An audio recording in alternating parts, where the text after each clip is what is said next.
Hello, everybody, and welcome to Ancestral Blood, our Vampire the Masquerade Chronicle, the last episode, the end of all.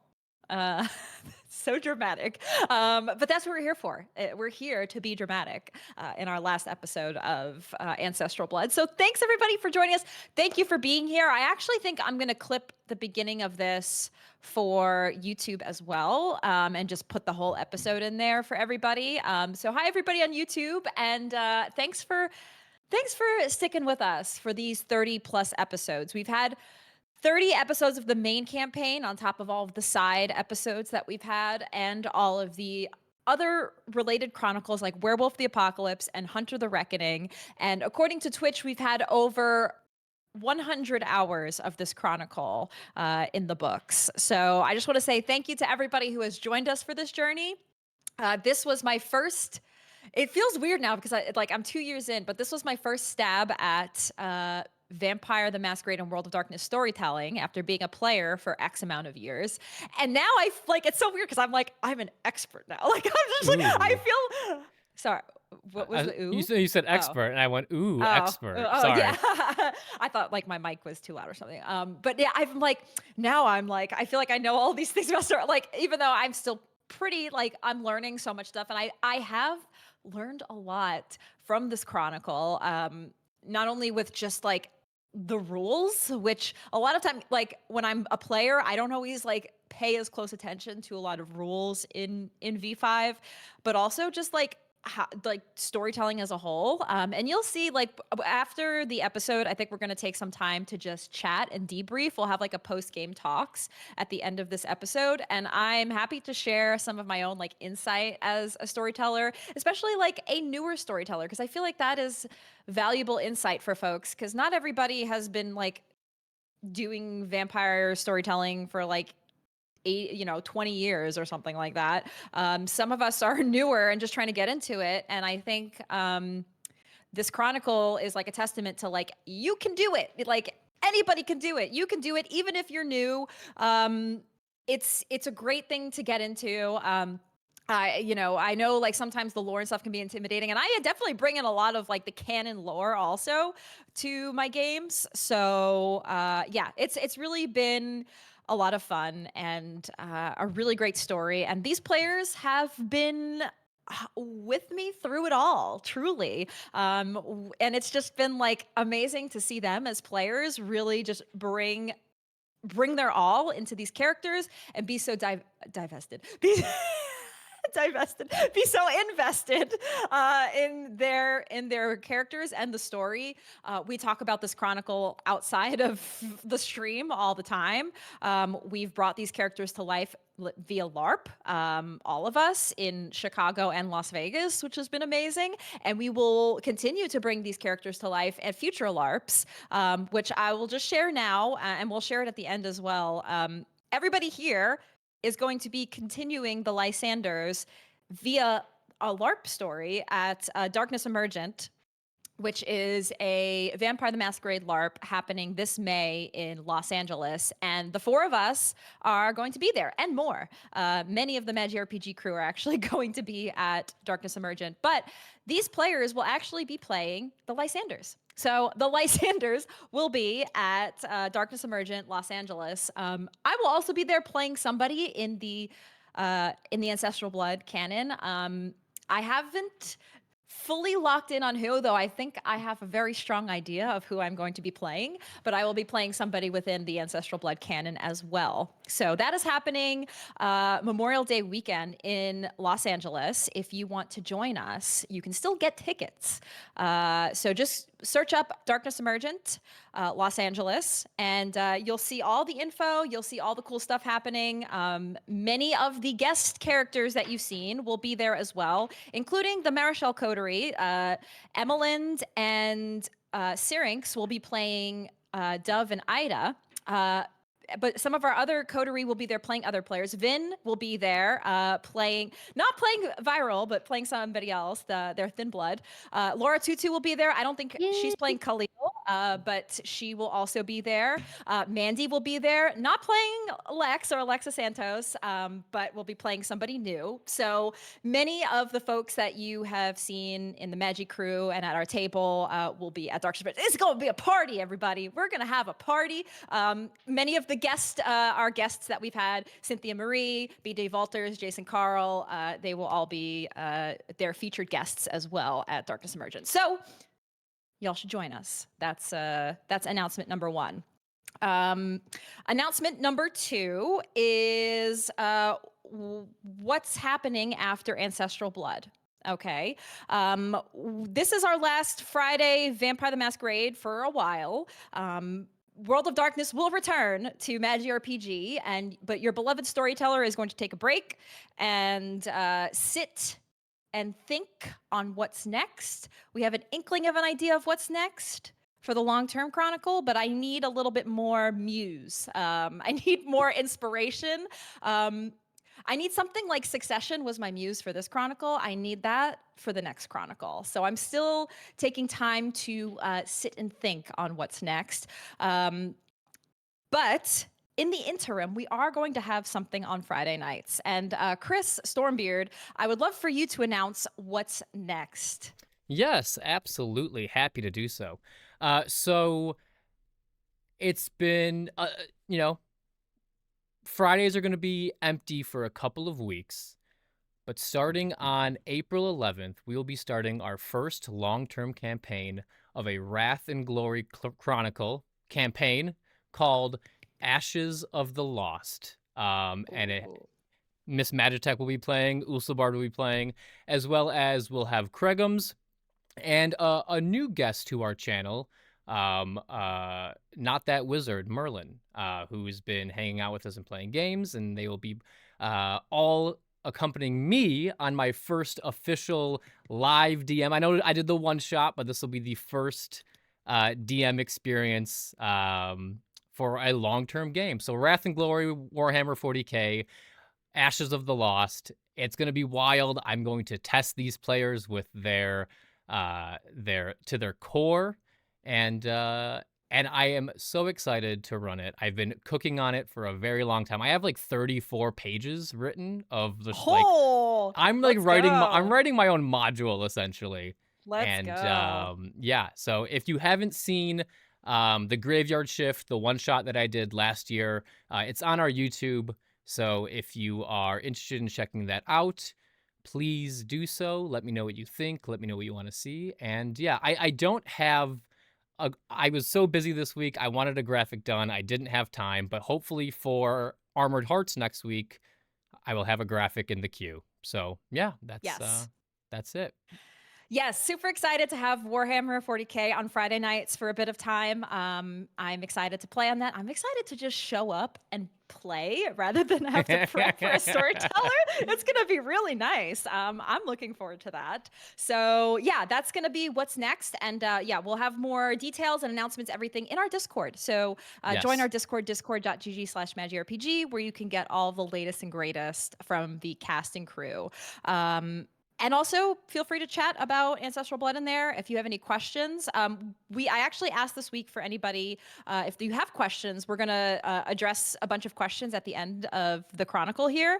But if you think of questions later after, best place to ask is our Discord. Sometimes I don't check all of like the YouTube comments and everything. So the best place to ask is Discord, and we'll be happy to answer those questions. So once Ancestral Blood is wrapped this Friday, what's happening on Magic RPG? Well, our big thing that we have going on that's continuous is Tuesday nights. We have Armored Hearts, which is a Girl by Moonlight campaign, and that has started a few weeks ago and is going on for the next couple of weeks. On Tuesday nights at 6 p.m. Pacific, 9 p.m. Eastern. And once Armored Hearts wraps, it's going to be a shorter series. Ignite Recall will also return. So Tuesday nights are pretty much set. It's all Forged in the Dark, all run by our GM Miri, who is our resident Forged in the Dark GM. We've all kind of taken on our roles at Magi of who's like which GM for Witch, and UsulBard is our Cyberpunk GM. I'm our World of Darkness GM. Chris is now our Warhammer GM, and Miri is our Forge of the Dark GM. So we all have our own things, which is great. So that's pretty much everything, gang. There's so much going on. I'm very excited for tonight. I have a lot written out and ready to go for tonight. So I hope you all are ready. There's one more thing. There's one more thing? What is it? Bam, baby. Oh, shit, I forgot. So, yes, Chris. Yeah, I'll take it away. Ahead. Yeah. Slay! Yes! Us vampires, us kindred, we don't need to eat food to survive. We survive on Vitae. So, us players, though, as you know, we are the biggest snackers. During the break, we all run and get drinks and snacks, and we shove our face for 10 minutes, and we get energy to continue playing the game. So, it was an honor to be reached out by Smack and Sunflower Seeds to do a little bit of a partnership. So, they sent us so many seeds, and I don't want to do ASMR, but we got big bags of everything, and honestly, a handful of sunflower seeds gets you, like, a lot of energy. Like, that's why, like, baseball players eat them on the field, because they need that energy and that fat and those vitamins to keep going. So, we do have a coupon code if you're interested. It's MagiRPG, where you can get, I believe it's 10% off. There we go. You get 10% off. Use code MagiRPG. If you're a fan of sunflower seeds, they got so many flavors, really good stuff. Check them out, support the channel, and get some snackies. We love them. Smacking sunflower seeds. Let's go. All right. Woo! Thank you. Thank you, Stormbeard. Season finale. Let's go. That was so slay. That was amazing. Thank you for the Sunflower Power Hour, smacking sunflower seeds ad break. Let me get that ranch flavor. Oh, yeah. It's yours. The LARP. There are lots. Please, I want that ranch flavor. There are lots of flavors that they have, and Stormbeard will be trying them all and letting us know which his favorite. But I'm is. feeding Machiavelli. So much sodium, but I'm Yes. here for it. I love it. And yes, and feed treats to our famulous Machiavelli by supporting with Smack and Sunflower Seeds. So that is everything other than our content warning, which I will once again say for the next Chronicle, I think I might have like a content warning like in our intro so that I don't have to like say this every time. But I like to just, before we get into the game, World of Darkness, Vampire the Masquerade is storytelling in a very dark world with players and characters and NPCs that have dark motivations. And sometimes the scenes, the role play, it can get heavy. And I'm sure for our finale, it may get a little heavy. So for anybody in the audience, watch with your own discretion. Take a break if you need to. Step away, grab yourself a cozy drink, and come back to us when you feel ready. For our players, if there's ever a moment where you feel like it's a very intense scene, you need to take a break, you let us know. We have our safety tool set up. We're happy to put the break screen on and take a break and come back when we're ready. But that is everything, gang. So without further ado, we are going to dive into our last episode of Ancestral Blood.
Since Chicago's very first nights, kindred have woven their presence into this city's fabric. From the infamous Ventrue Al Capone to now the young Prince Kevin Jackson, their legacies, specifically the Ventrue, have left their indelible mark. But the Lysanders, they've etched themselves into this canvas with a boldness I haven't seen in centuries. Ventrue blood, as I witnessed in the fall of Carthage, is a tool of dominion. It seeps its way into every foundation. But that's a tale for another, darker night. Oh, Chicago. If there's one thing I've learned about this city, it's certainly built by Ventrue coin. They don't just rule, they flaunt it. Every interaction, a transaction. Every favor, a debt. Dorian, Lysander, well, you could say he embodies that truth. Polished to a razor's edge. As for the others, only time will tell. Okay, alright, so here's the deal. They say that under Prince Jackson's rule, no kindred is too insignificant to be denied a role in the Camarilla.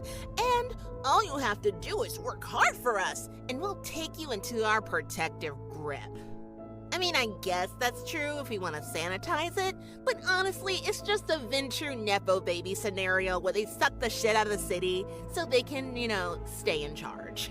There's a cost to being a kindred in Chicago, and your debts will stack up. This all happens as the hierarchy of kindred above you count the sacrifices you've made for an honored place under their control. And the fact of the matter is, it's all tallied by the Ventrue ledger. I wonder if those debts will come into play for me soon. Survival is the only currency here in Chicago. The Lysanders, they've got the scent of it, bred into their bones. Or so the prince would have us believe. It's convenient, isn't it? I braced myself for their final death. I thought it would happen over a year ago, especially with my child among them. They court disaster, just like their father. It is the family trait, this reckless ambition. A beautiful but tragic flaw. From everything I've seen of the Lysanders, well, I don't know if I can ever fully put my trust in them. They're a powder keg waiting to explode. It's in their eyes, the way they move, the choices that they make. They're drawn to conflict, even amongst themselves. The way I see it, they're already tearing themselves apart, just slowly. It's the nature of their beast. Chicago. The wounds here run deep. It's not the city I knew, not anymore. They own it now, those things. The guy keeps saying it's over. Is it their greed? Is it all their fault? I don't know. Not anymore. But to blame anyone, there's no point. It's like trying to blame the storm for the flood. Damage is done. The land's dying. And we're just watching. It doesn't matter, really. It doesn't matter who we blame. Those rich assholes who carved up this city, built their towers on the bones and concrete. But they forget that it belonged to Gaia long before they did. They'll learn. And when whatever shit we read about in Jude's book opens up and swallows them whole, they'll learn they never owned a goddamn thing. Blood speaks, especially Ventrue blood. The Lysanders are a testament to that. Their legacy, while not as great as my own name, Hardestat, unfolds before us. We are all echoes of our sires, their strengths and flaws mirrored in our own actions. Willow, Silas, and Dorian, they prove that truth. So Dorian Lysander says he wants an army to fight against his father? How trite. I suppose Spartan blood runs strong, as his sire's ambitions fuel within. Of course, we see our Hardestat ally, a Malkavian sibling in his story. History repeats itself, it seems. It's a tired play, really. Let them wage their war as I will feast on their ruins. Chicago is a city built on sand, and it is destined to crumble.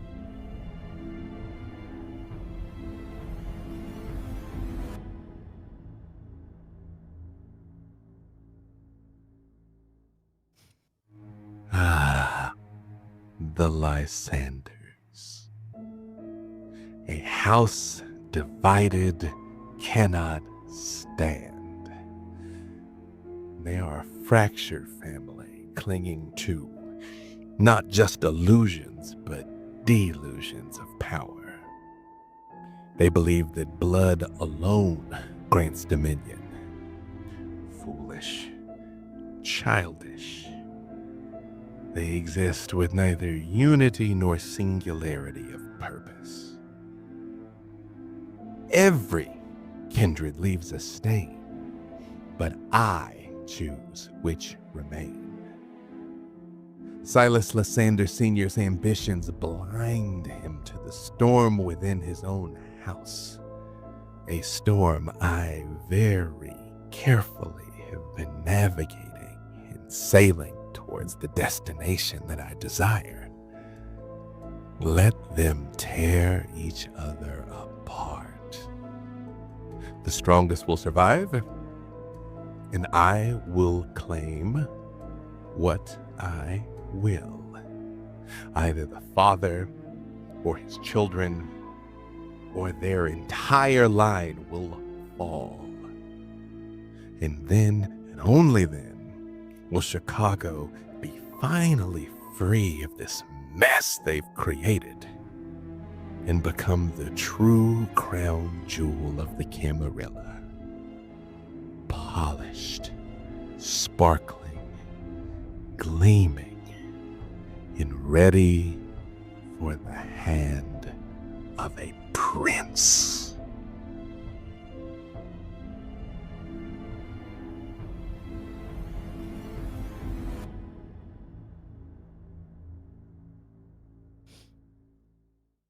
A huge thank you to God. to all of our amazing guests who have made their mark on this chronicle in one way or another, even those who weren't able to be in this. Thank you so much to all of our guests. I was actually getting a lot. I was like, oh, I'll be totally normal about this. Cry. And I was actually getting a little emotional just thinking about all of these amazing folks who have had an impact on this chronicle and this story. And now we bring it to the end. So thank you, everybody. Thank you, Now- everyone. Yes. Yeah, Thank you guys. Seriously. Thank you. How are we supposed to play after that? I don't like. I know. Let's go to bed. I Let's go to know. bed after I that. know. Yeah. Heed All of their our guests are words. so cool. Everybody has something to say about this city or this coterie in one way or another. We're just that cool. I only heard good things. Yes. So everybody, let's dive into it.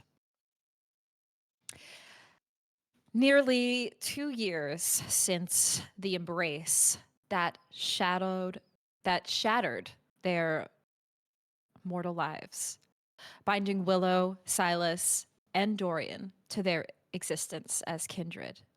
And now we enter the final act. Willow Lysander, child of Malkav, mind fragmented, her rat, her sole confidant. Echoes of madness constantly whispering in her ears, unsettling, as always. Silas Lysander Jr., blood sorcerer, scholar, forever an outsider, his isolation, a reflection of the very blood that courses through his veins, misunderstood even by his own siblings. And Dorian Lysander, once the golden son, now more and more his humanity devoured by many of his choices in these nights.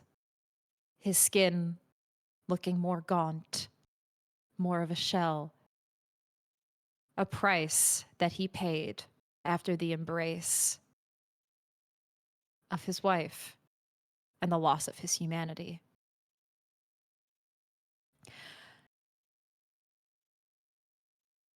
The service elevator descends where we last left off, plunging into the depths of Ethos Investment Properties. As you descend down deeper and deeper, you know what awaits you. Or do you know? You have an idea. You saw bits of it in Willow's vision, an auditorium, your father standing at the center.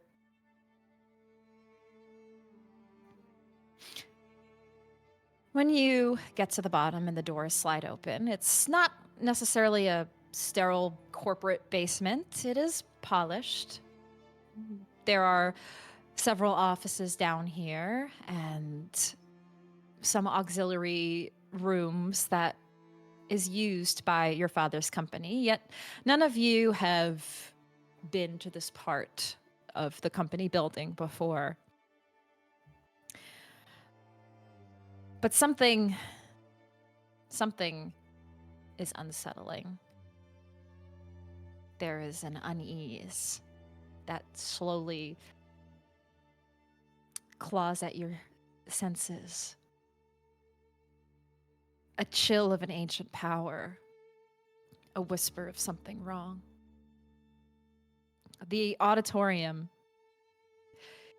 You assume it lies at the end of the hallway at this basement.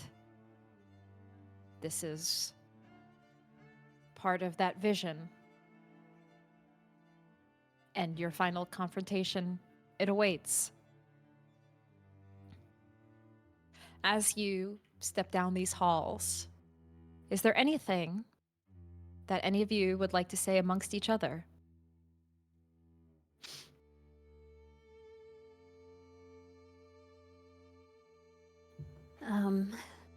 So we're agreed on no heroes, right? Correct. We come here what we're And we're sent not here to pulling do. any punches. No. This is it. This is it. Yes, but don't be a hero to pull that punch. We find out what we came here to do. They send in the Archon. We can let them deal with it. Okay. That means if that the opportunity does not present itself, we do not go after Dad. We run? It's not our fight. This is now a fight of the Camarilla. The Archon is here for a reason. We have the Prince's support. We don't need to be a 3-man army. 2-man, 1 woman. Sorry, Willow. Okay. I'll take it.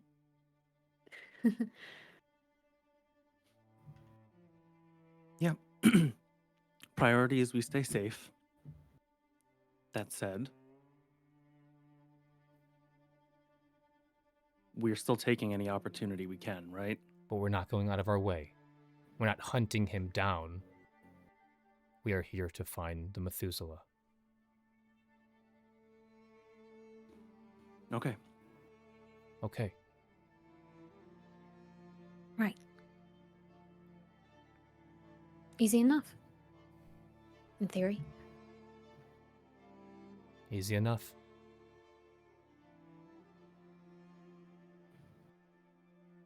Dorian will start walking down. Wait, the Dorian, hall. come here. And Silas will look at his neck.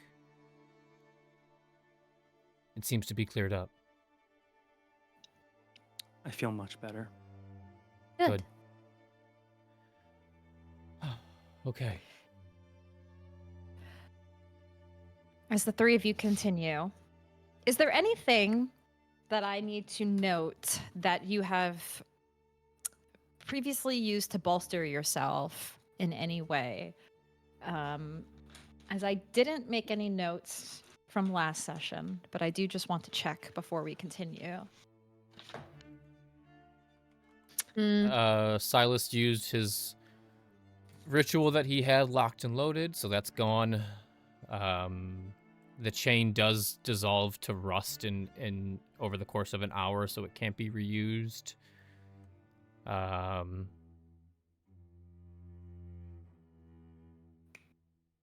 think that's all he's got, yeah. Noted. I think the notes I would like to put into the ether are, or into the web. I'm wearing a bulletproof vest. Mm-hmm. I have a gun. I have Machiavelli and Monty with me. Yes. I have my pets, and I'm carrying. Yes. I play no games tonight. And technically, Unerring Pursuit is still running, but I mean, we're gonna see him. Yes. But for instance, if he ran or something, is why I bring it up. Yeah, I think that's it. Other than also having the little cobweb connection to the prince. Should we need? Mm-hmm. I also have a level of obfuscate, I believe. Right, you do. Because I'm sharing Willow's vitae and probably have some amount of, I think you mentioned, not that I can like willfully access it, but I am to some degree tapped into the web work. Yes, you are. Thank you for reminding me from drinking Willow's Vitae last episode. Dorian does have some level of obfuscate and a bit of Malkavian voices in his head. Did any of us grab Malort's shotgun? I don't think you He's a did. flashback. I mean, we're still in the same room. Like, we're just about to leave that room. No, right? we went down the elevator. We did? Yeah. Oh, we did. You're right. Yeah. So, no, we didn't grab it. Dorian was quite in the moment of taking out Sierra with his sword, the sword given to him by Prince Gavin Jackson. Yeah, we've got the Ventrue You gotta sword. get your own gun, Silas. I've got my sword slung over my back, and I'm showing you the gun in my belt. Yeah. Just get a gun. I have one too. It's very cute. Flash it to you. I don't mind burgers. I dig bullet holes out of people for a living. It's the last thing I want. Are you at least wearing a vest then? I have my own protection. Oh. And so perhaps one last chuckle from the siblings. Oh, God. Last chuckle. Last chuckle. The last chuckle that no you more have. chuckling, chat. Only tears from now on. There is no more chuckling. As you walk down the hall, Willow, your senses begin to alert yourself even more, getting closer to the door that you are quite sure is this auditorium. The three of you walk and enter. The doors swing inward with a strange silence. This space, it's actually a bit of a contrast to the normalcy of the hallway. It's a grand tiered amphitheater designed probably for corporate presentations. As you can see, the Ethos Investment Properties logo still at the top of the stage. But it has now been transformed into a stage for a different performance. And this is what you see. You see rows of seats. But these seats, they seem empty, silent, but they are not empty. You see them now, employees of Ethos Investment Properties, sitting in each and every seat, but their eyes vacant, staring down at the stage.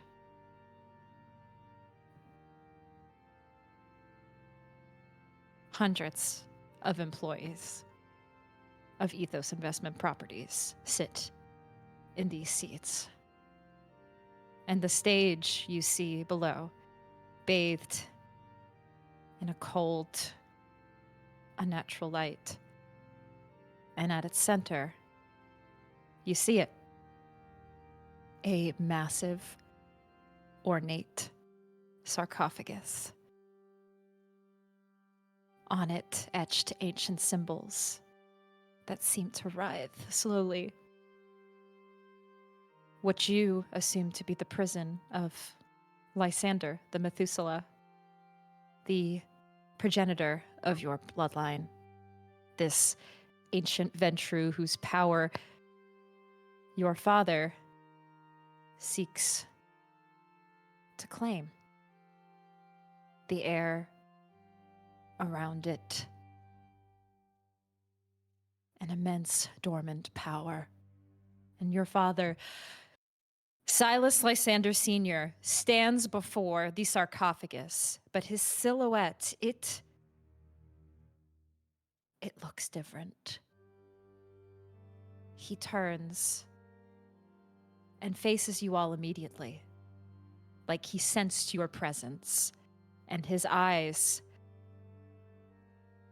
something about it, those are not his eyes. Those are not your father's eyes.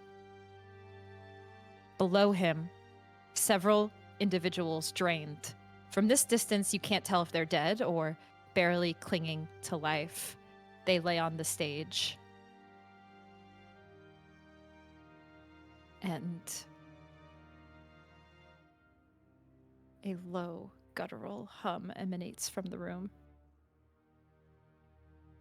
These individuals, the employees, now looking like thralls, stir, but their eyes still fixed on the stage. When you look to your father, he stands taller, his presence commanding, formidable. Instead of that familiar gaze of your father, you see the weight of centuries of experience, the raw power of his bloodline, an ancient bloodline. He is a warrior king, a Spartan king, a testament to the true power of the Ventrue. He is Lysander, and for a second you see a bronze glow, like the armor of a god. In the background, you hear silently a voice speaking something in Latin. In nomine nostri cain in excelsis Methuselam. Welcome, Lysanders, to the cult of Lysander.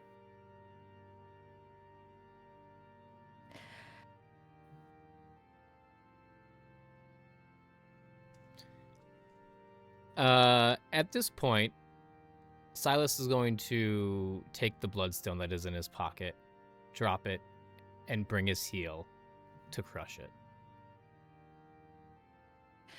You immediately crush the bloodstone, signaling that you have made it to the location.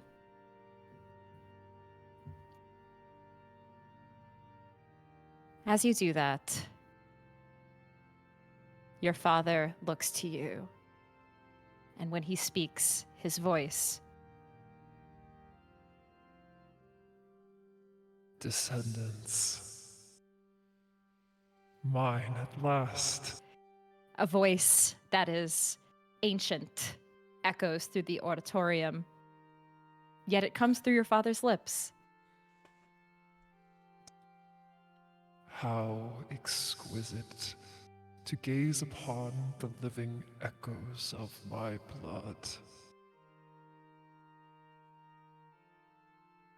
Do you wish to hear the tales of your lineage, our lineage?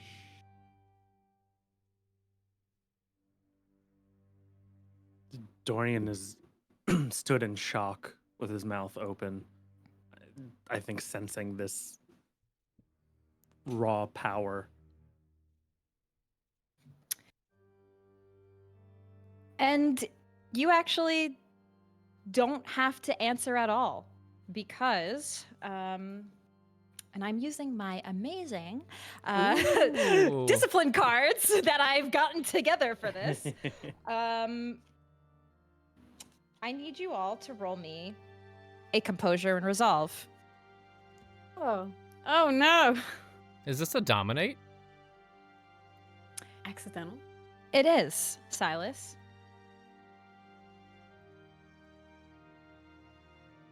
Well, it's presence. Okay, it still works. It's presence or dominate. Composure or resolve. Ooh, I don't know if this is good or bad.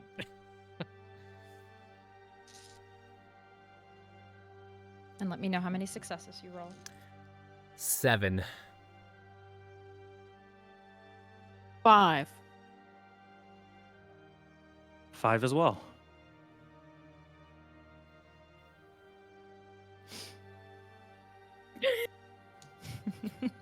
None of that was good enough. 12 successes.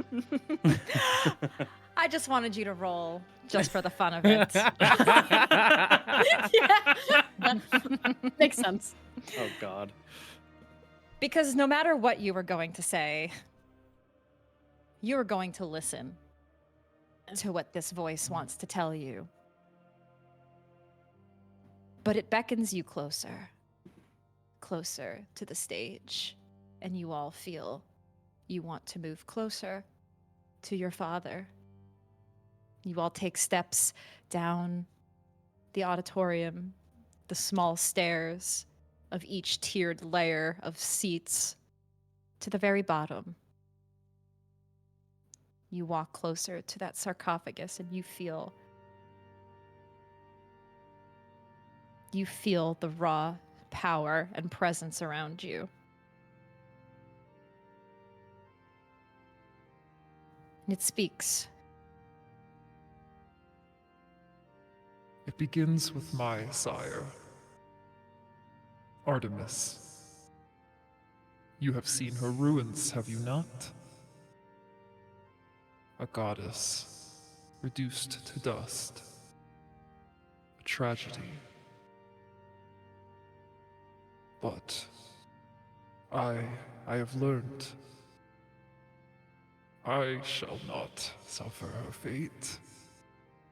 I took her very essence into my own, and I now carry everything that is our lineage. This modern age, your father has shown me, it is crude, yet potent. Machinations. He speaks of the assets you have destroyed, and this night, the plans to usurp. Petty squabbles, but I see the truth. Power, the power that flows through your veins, power that is rightfully mine. You sought to claim what was his. It matters not. All that you possess, all that you are, is by right of blood mine.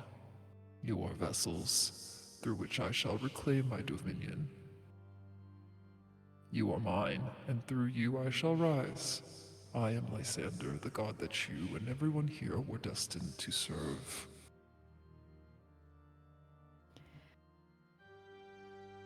He speaks. And I would like you all to roll again a composure and resolve. And you may include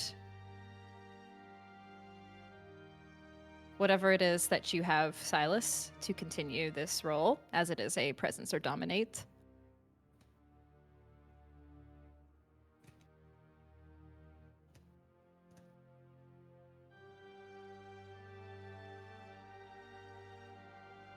I have another 5. 5. 6. 6. 4. 4.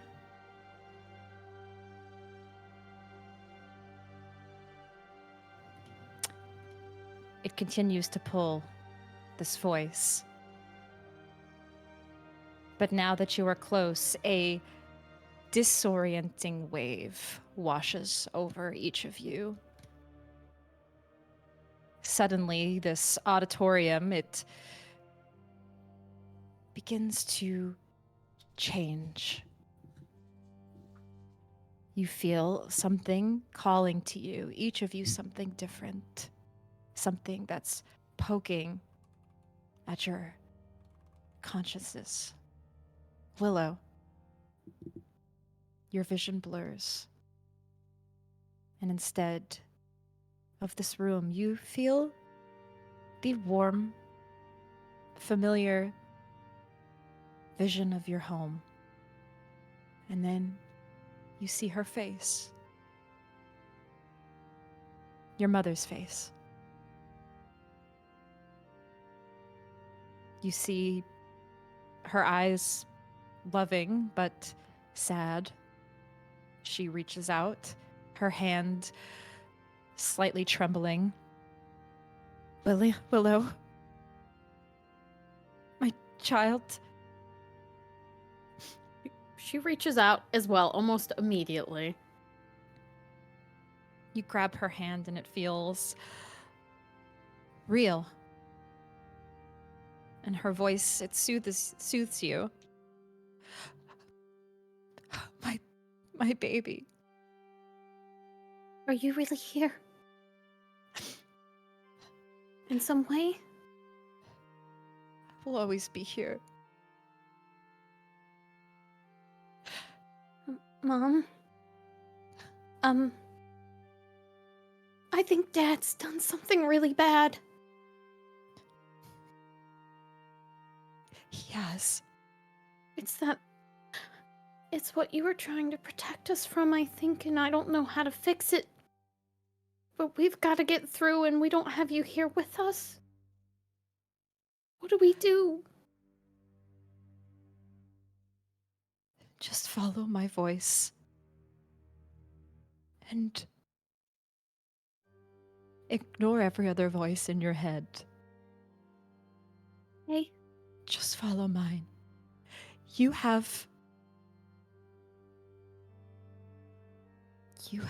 blood that is powerful, and don't let anything your father says. Don't. And the voice stops. And you see the image flicker, and her face morphs into something decaying and slowly turning to ash and dust. And you hear the voice of your father again. No, not anymore. And your mother is gone. Maybe for you, she still talks to me. I wonder why she doesn't talk to you.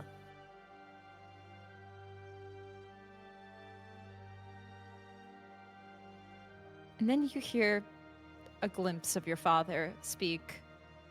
Willow, get me out of this.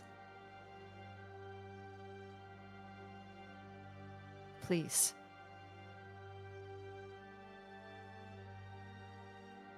And then it stops. Oh.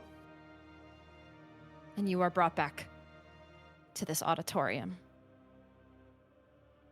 But then we see Silas. You also see this auditorium shift into another familiar warmth at your home. As you look around the room, you see, staring out the window, the face of your brother, Alan, your baby brother. He looks toward you. Silas? Alan. Silas, this feels wrong. Something feels wrong.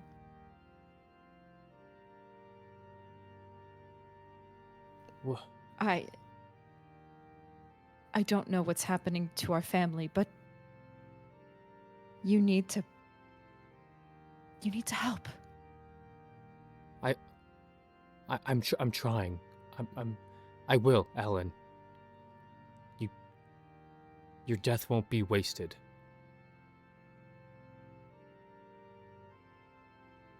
We will make sure we get revenge for what happened to you. It's not about revenge, Silas. It's just about doing what's right.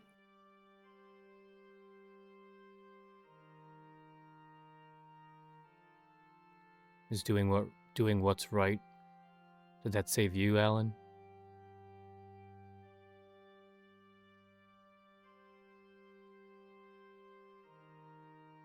He pauses. I just want you to make sure that, and then his voice stops and a sudden shroud comes over, his vision dissolving into the shadows and his body turning incorporeal, reminding you of what he is truly. No longer a mortal, no longer your baby brother, but a wraith. And he vanishes.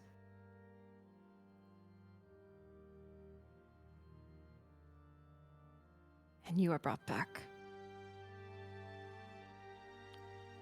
Dorian, this cold auditorium, it vanishes for you as well. And you see a familiar hand touch yours, your wife's hand. Adeline? What are you doing here? Dorian. You can't be here right now. Her head shakes. Don't let them destroy what's left of you, Dorian. You're barely human anymore, and you can't lose anymore. I'm not gonna lose any more of you. I'm gonna get our kids back. You're all gonna be safe. It's gonna end tonight.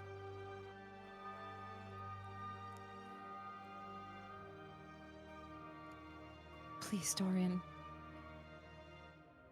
You just have to. And as she's speaking, her as well, her face, which had cheeks red, full of life, begin to decay, and her skin becomes more corpse-like, showing what she truly is now.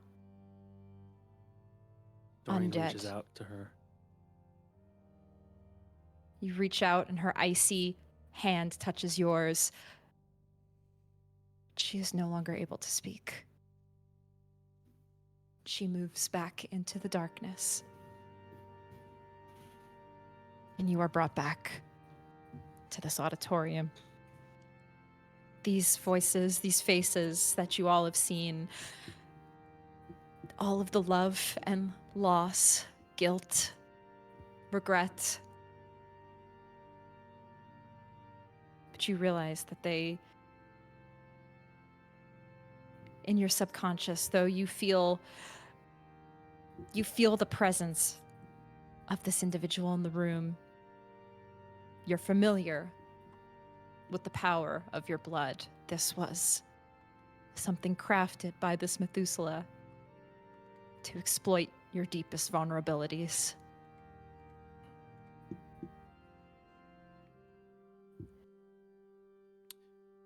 He's messing with us. Of course he is. He's a Ventrue.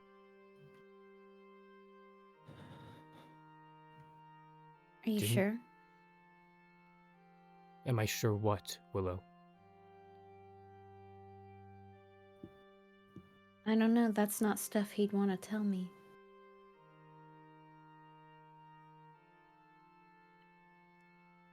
What did you see? Mom. Or maybe that's exactly what he wants you to see. He's fucking with you. He showed me Adeline. He showed me Alan.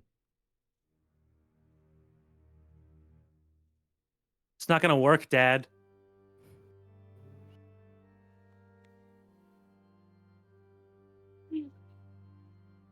so too our grandsires will rise from the ground.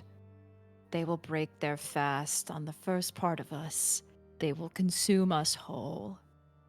His brood shall bend their knees to me in fear, and I come when I do call them and obey, dead or living, willing or no. Join me, my children. Become what you were truly meant to be.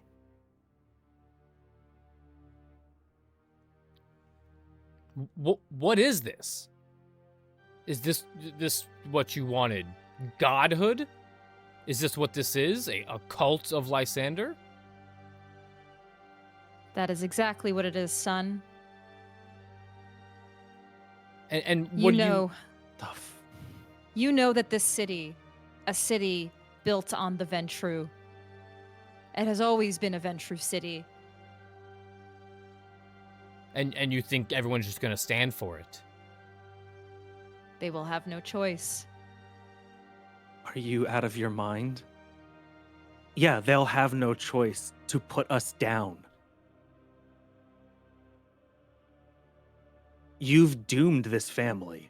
That's what you're doing. For generations and generations, our family has kept this secret, has kept it close to the chest, has kept it safe.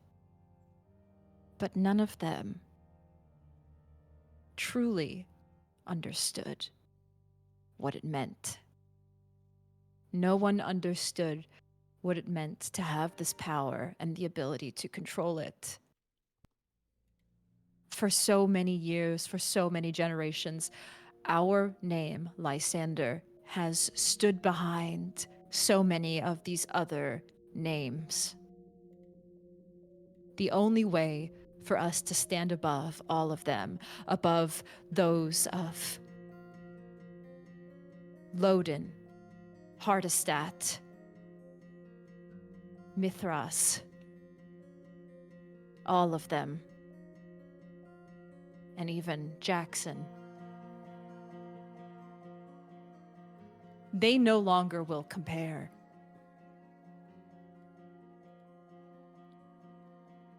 And I don't understand. what do almost all of those have in common? Mithras brought down London. Loden dead. Who else did you say? Keep going. Hardestat dead. Dead. Do you think it's going to be different? You think you're the first Methuselah that has tried any of this? The world doesn't want your kind, Dad. I don't understand. Silence, son! And he looks to you, Silas. And I would like you to roll me composure and intelligence.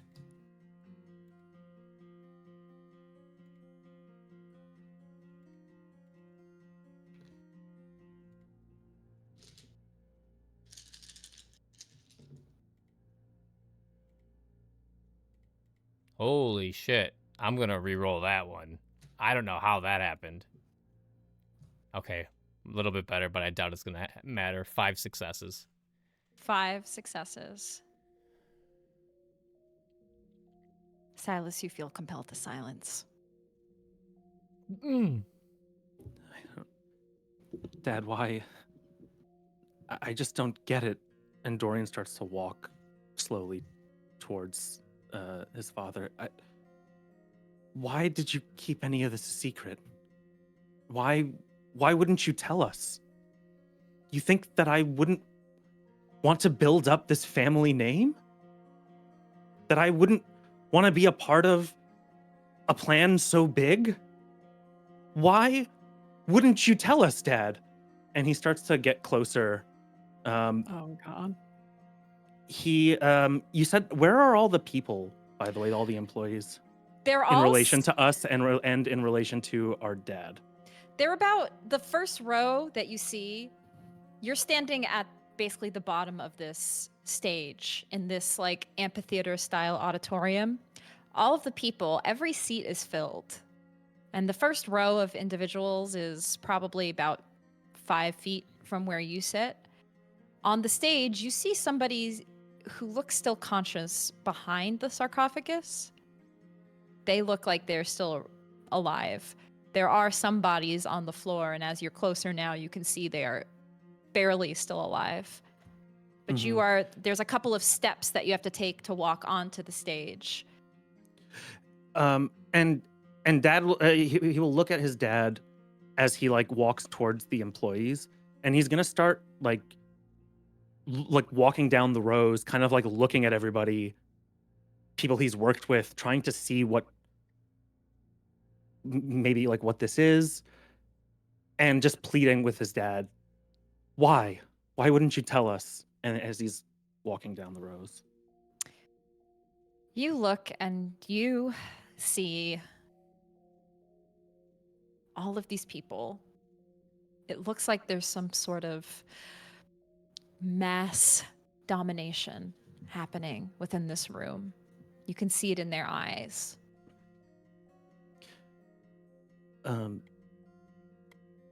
I say to the closest one to me, "Are you okay?" They do not reply. Silently asks the next, very quietly, "You all right?" Just asking, seeing if any of these people, he touches them on the shoulder. Oh.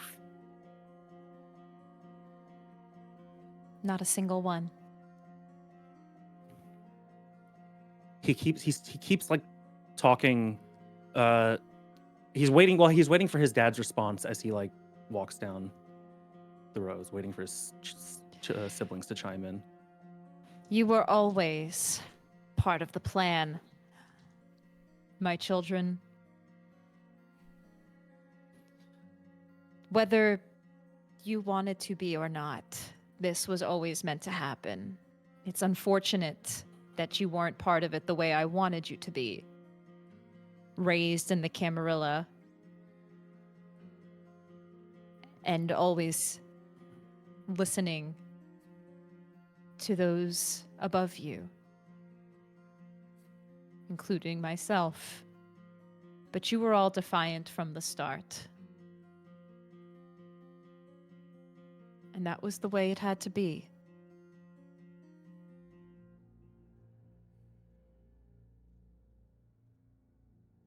At this point, Silas is going to nudge Willow, Mm-hmm. and he's going to look down at her and just kind of give her like a, because he can't talk. Kind of gives him a look. It does a little. As their father is like continuing to speak, I would like to. I'm still like talking to these employees. I'm like speaking in a volume that can only be heard around me. I have switched what I'm saying to these employees. I am now casting Dominate one by one down the row, hoping that my father has not noticed that I am doing this. And what I am saying, I'm gonna DM to you what I am saying. Secret Dominate. Each of them. I love a Okay. little secret Dominate. I'm going to have you make one flat roll for this to see how you do. Go ahead and roll me. And then normally you wouldn't have to, but because they're already under another domination, I would like you to roll me a charisma. I wasn't sure how that works. Roll me a charisma and dominate.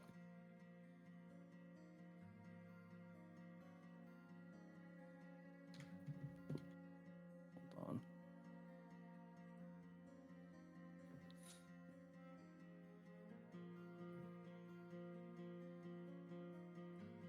Okay. Oops.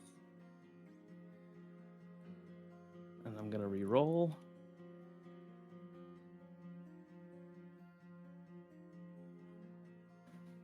Seven successes. You begin whispering this. You notice a sense of acknowledgement. Oh?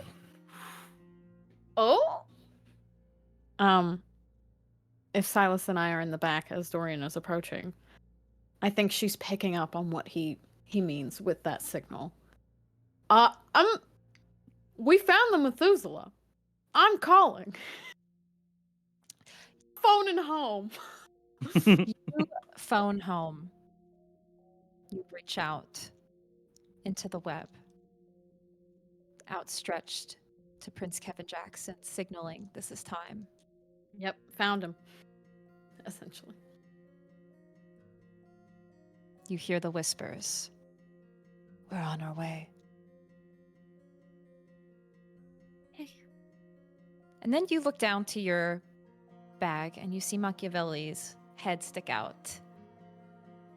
You see him twitch his nose and whisper to you in his famulous voice that you've heard the whispers. I know your blood. I smell it. And his nose twitches toward your father. I have a question then.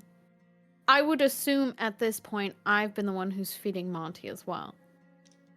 Yes, you have. So I think Monty's probably under her little jacket, and then Maki's in the purse. She just looks. Can you go get it? And Monty, can you get Dorian's? You see your two famulous bob in acknowledgement. I give them both little rubs, as discreetly as I can. Just hoping, praying that they make it safe. But she does kind of give Silas a look as she's doing kind of like a look, so you can see that the two are leaving. You watch the two of them quietly slither to the ground. And at this time, you see your father. He turns toward the individual who continues to speak words in Latin. Silas, do you know Latin? He does. The things that you hear with this, one moment, I have it. You hear, in the name of Cain to the Methuselah the highest, I will rise up to the altar of the Methuselah. As it was in the beginning, is now, and ever shall be, unto the age of ages.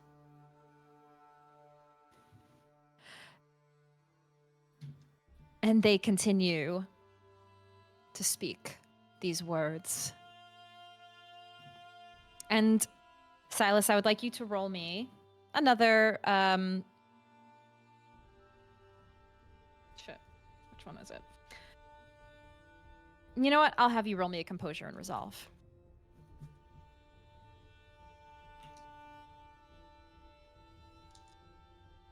Is this another dominate? It is. So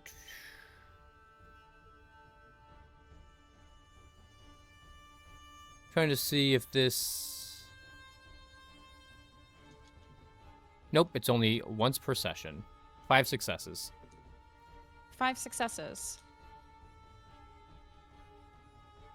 You feel this hold of silence slowly begin to break as your father and whatever resides in him is no longer focusing on you, but the rest of this room. Can you do me a favor? Can you send what was in Latin to me, just so I can have it to the player's memory? Because I'm on edge right now. I'm trying to take everything. Oh, you in. bet. Yeah, I'm just like. Yeah. I'm only going to just send you this part.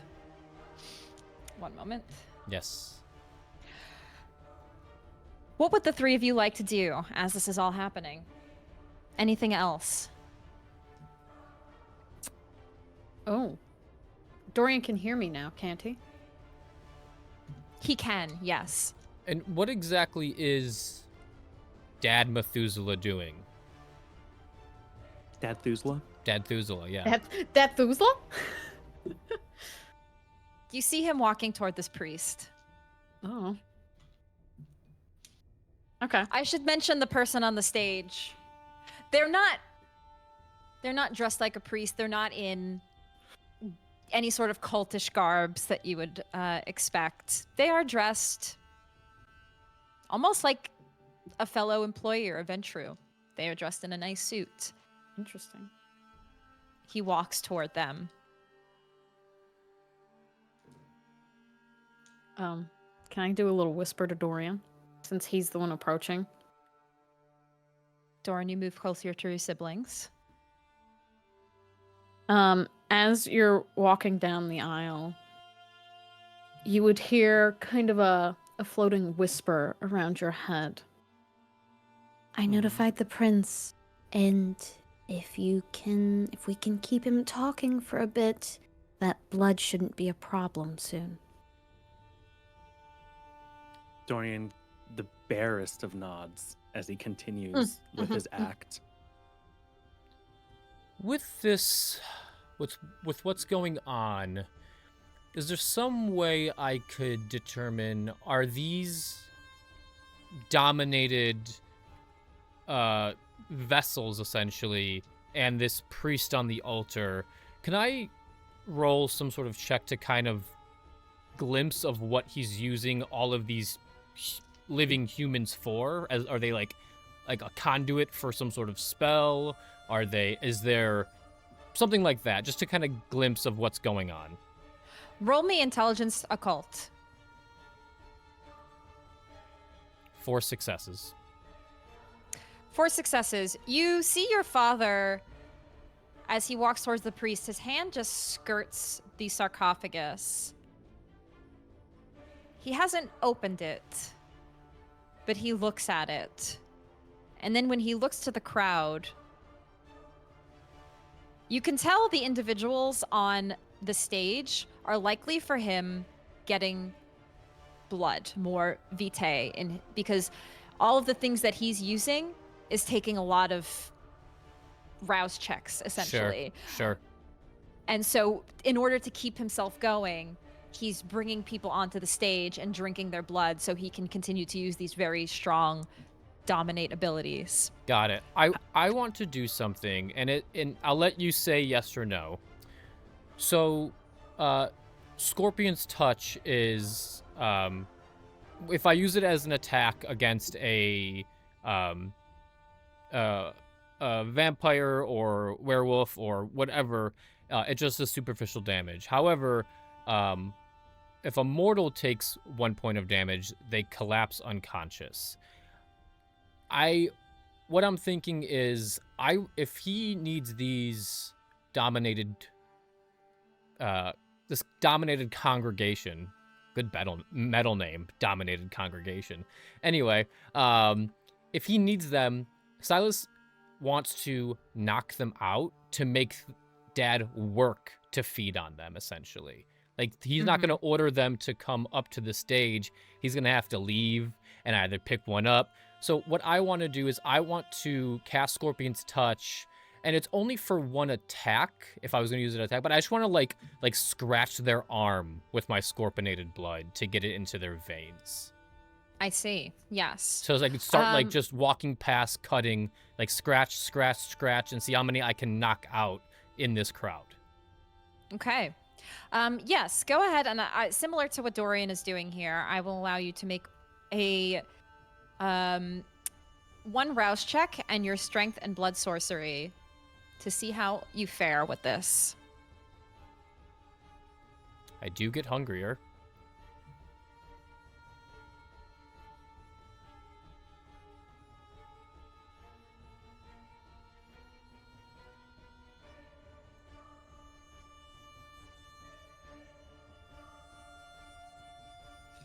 Six successes.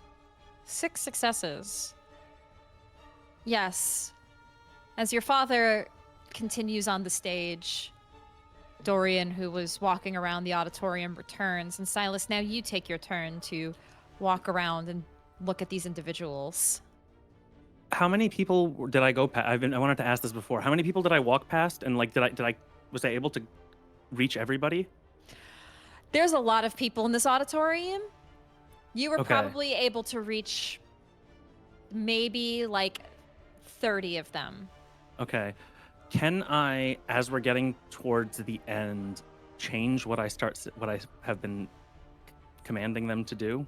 Or is that going to require another roll? That would require another roll. That's fair. As you make that roll, Silas, or Dorian, Silas, you begin just brushing these individuals with your touch. Oh, with my dagger, the dagger that I brought with. With the dagger. On the bicep or the shoulder blade, just cutting them a little bit and just kind of walking down, trying to be like nonchalant. He's not like running up to them and like cutting them, but almost like he's walking behind them and he kind of has his dagger out and is just giving them like little nicks on the shoulder with this scorpionated dagger to make them fall unconscious. You do, and the closest ones to the stage, you assume, you can see that there was like a row of those who've already been taken. You start there. And Dorian? 8 successes. Ooh, boy. 8 successes. You echo another command in their ears.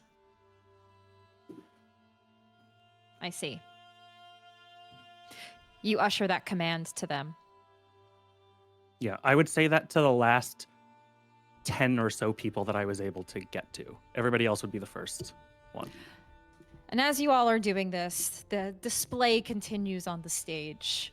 Your father now turns back to look at all of you and look down upon you on the stage. The time has come, my children. And Willow, your gaze has been looking at the stage, and you keep an eye on Monty and Machiavelli. And Yes. I would like you on their behalf to roll me a dexterity and stealth. Sweaty.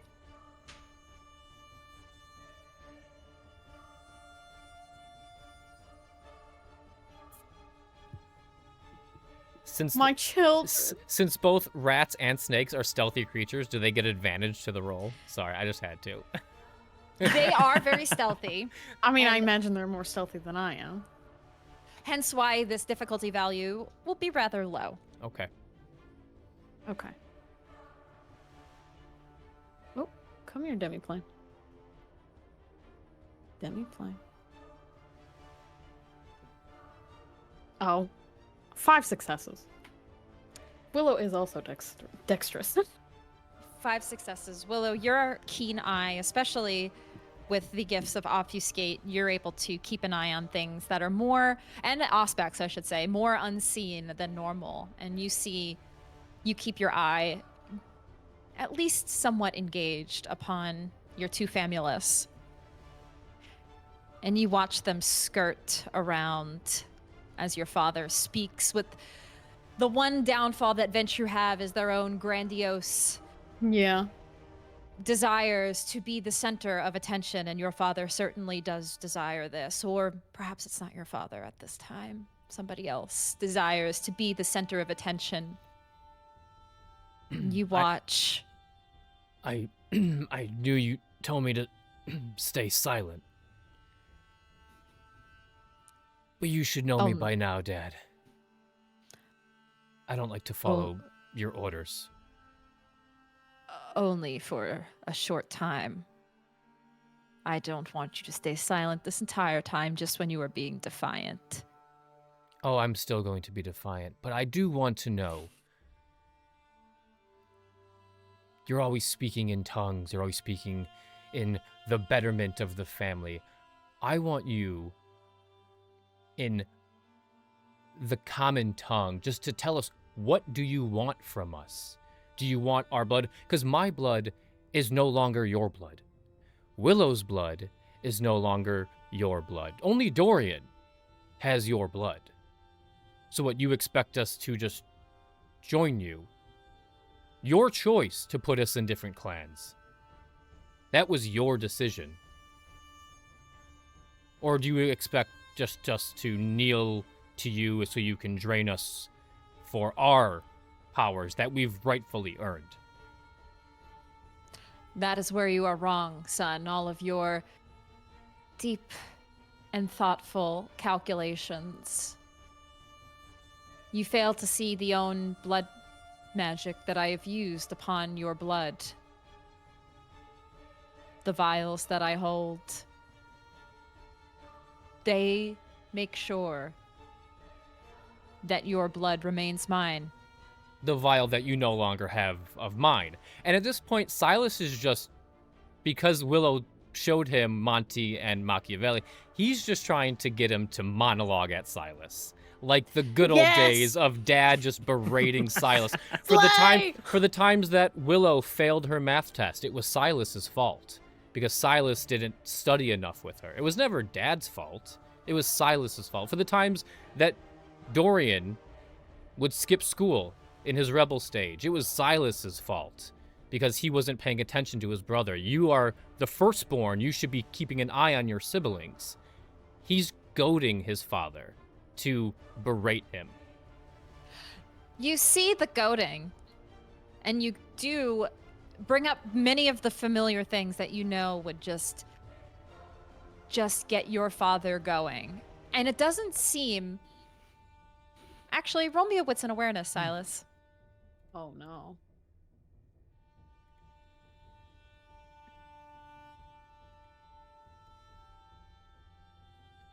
And I am rolling very poorly today. 2 successes. 2 successes. It's not... There... He seems to reply, but not in the way he used to.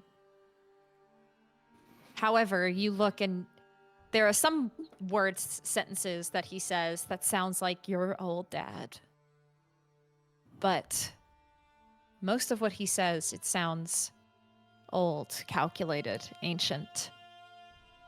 He replies not as your father, but as Lysander. A general. Indeed.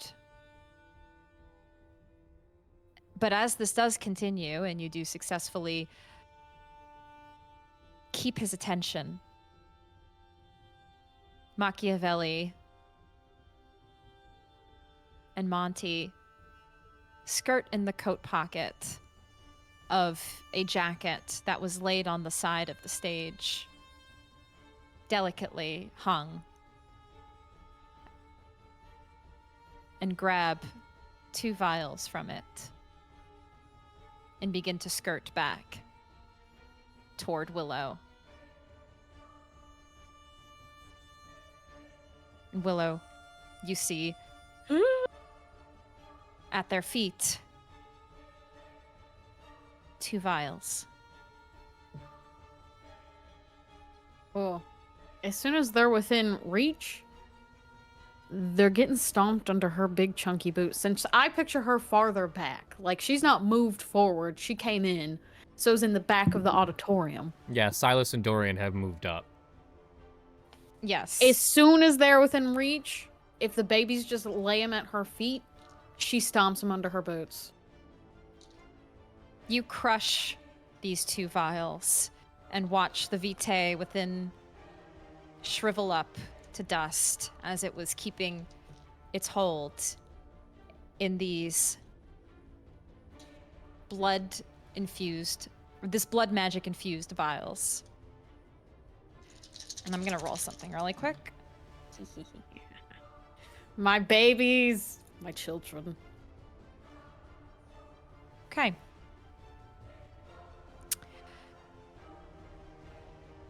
You watch your father.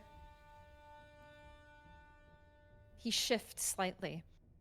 Again, his stance different from what you're used to, and he outstretches his arm. It is time for you all to join me. Our bloodline. It will continue with all of you and your children, Dorian. Please, take the stage, and I want you to do it willingly before I make you.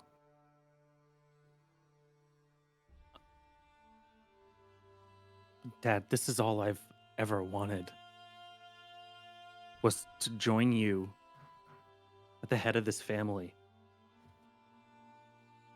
Why did it have to be like this? Why did you have to take my kids? Why couldn't we have done this together? Because this is beyond you and I. This is for everything we are and will be. Do not take the things that I do as slights against you personally. This is for us. And what about Mom? Was she always a part of this plan too? There was a time when she was part of this plan. Thanks for the donation. I really appreciate it, Wayward. There was a time where she was part of this. But that changed. She is not a Lysander by blood, only by marriage. So it didn't matter in the end. All that mattered was the three of you. The four of you, really. So, the blood is all that matters. The blood is all that matters. Can I whisper in Dorian's ear as you say that? Do it. She'll do it. You'll hear it behind you in a whisper. The blood that he no longer has. We're free.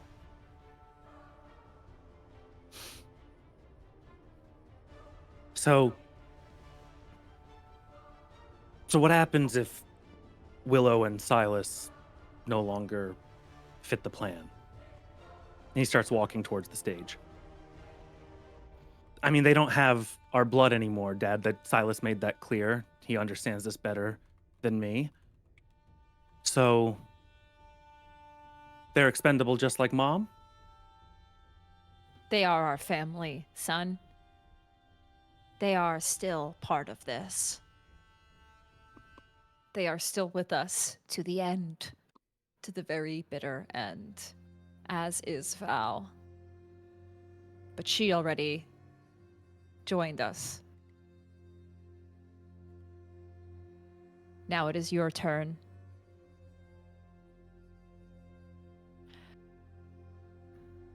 For all of these years, I could have just made you join. But like any god, I give my children free will.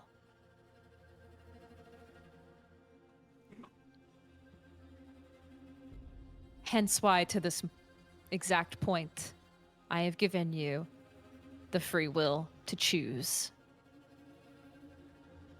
your path. Now choose the right one. His hand continued to be outstretched. Join me, son.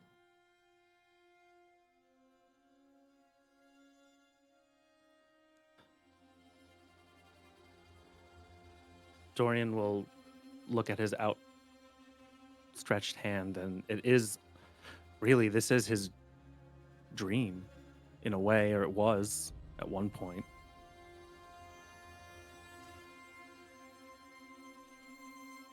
Dad, I don't know how you could have thought that this was a choice. You didn't tell us anything. What else are you not telling us now? How can we trust you? And he continues walking forward. Do you not feel it, Dorian? Deep in your veins? That which is our destiny to rule, I know you feel it. Every Ventrue feels it in one way or another. They feel that power, that desire. In some ways, deep down, I feel your siblings feel that too, though they are not Ventrue. They are Lysanders. And they were born into this life, a life of privilege and wealth. And they will carry that with them.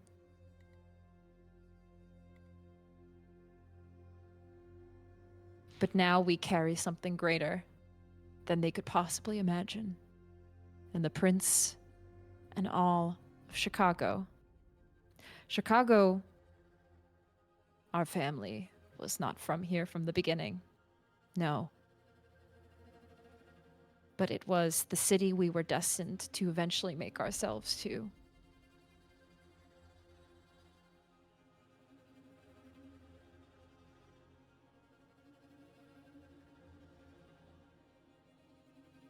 Take my hand, son.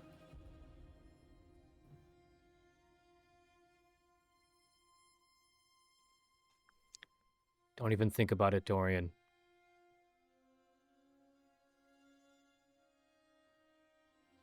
Dorian. He You're looks better back than at him. his siblings.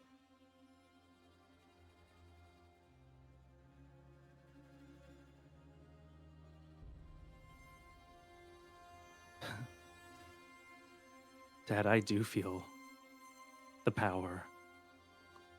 I feel every bit of it. And I have learned so much from you. And one of those things that I learned is that you don't share power.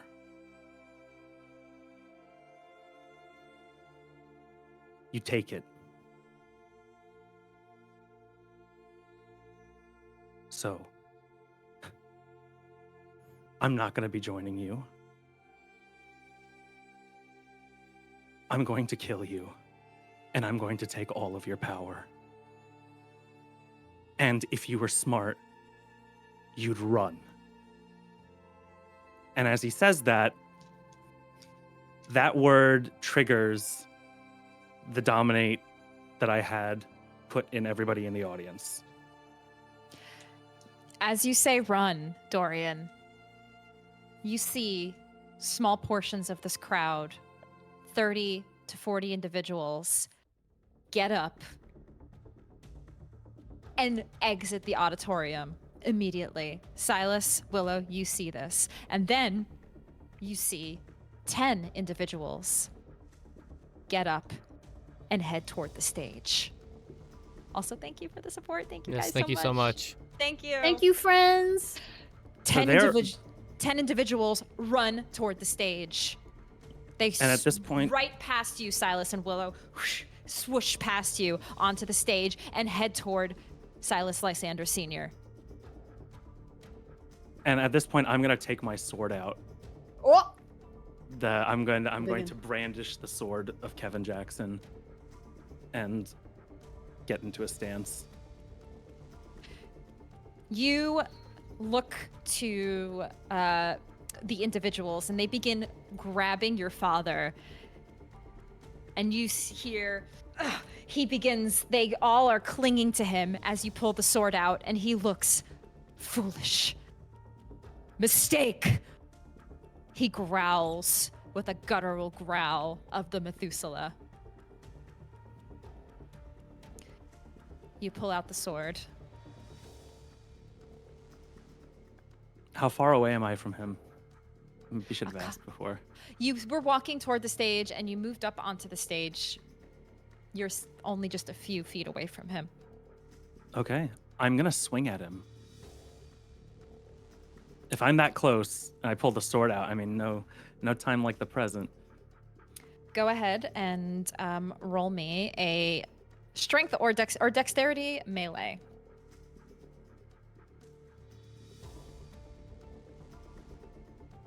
Okay.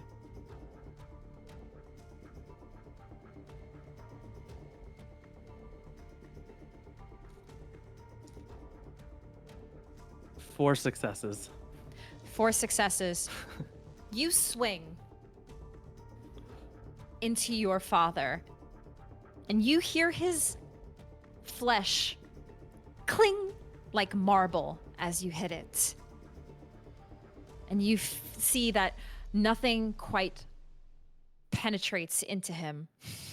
Foolish! Silas, Yes. with your roll that you made earlier, you know that he hasn't had blood in some time. Okay. And he used something on you, and he used something on the 3 of you to move closer. And you guess that he probably used something to take a hit here. With your deduction and reasoning, as you are very intelligent, you deduce that he doesn't have much left in him to use these feats of strength and prowess in both strength, fortitude, and presence. Okay. Is there anything, Willow and Silas, you would like to do as you see your brother strike into your father? I think Silas would run over to Willow. And he's just gonna go to her and he's gonna put both of his hands on each side of her cheek and just be like, there's no heroes here. Remember what I said? No. Yeah, I've already called for them. Join these, get out of here. About one more thing. He needs blood, right? There's still people in the auditorium. But he'll have to get to them. I knocked some of them out.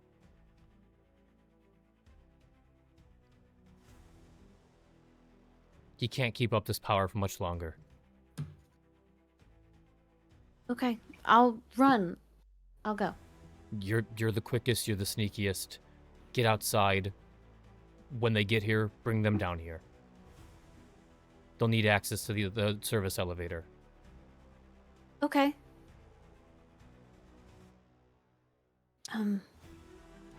You're gonna stay? I'll be right here. How many people are left in the auditorium?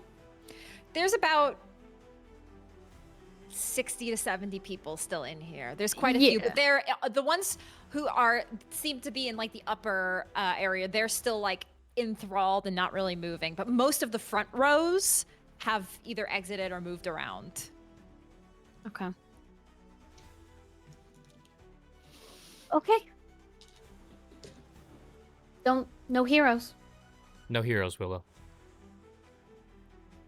She'll give you a little pat on your cheek.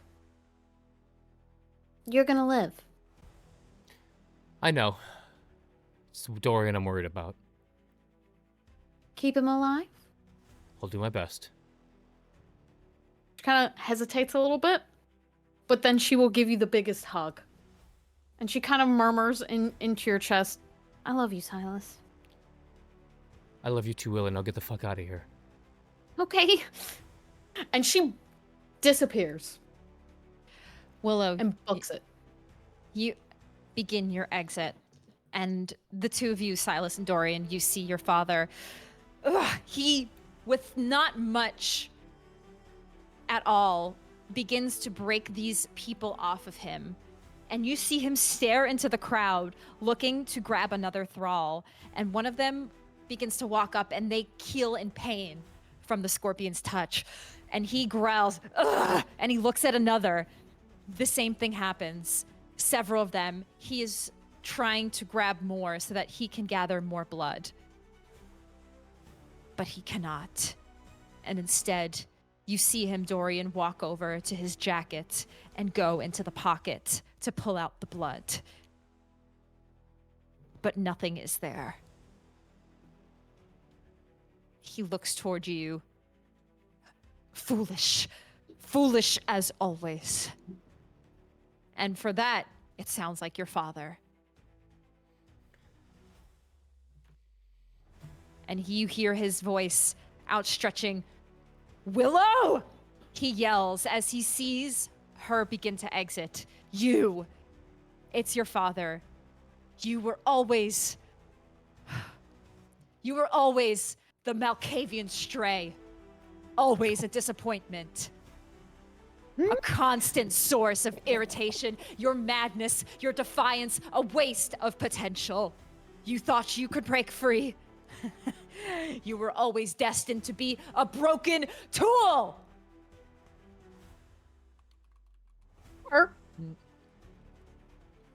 Running through my tears.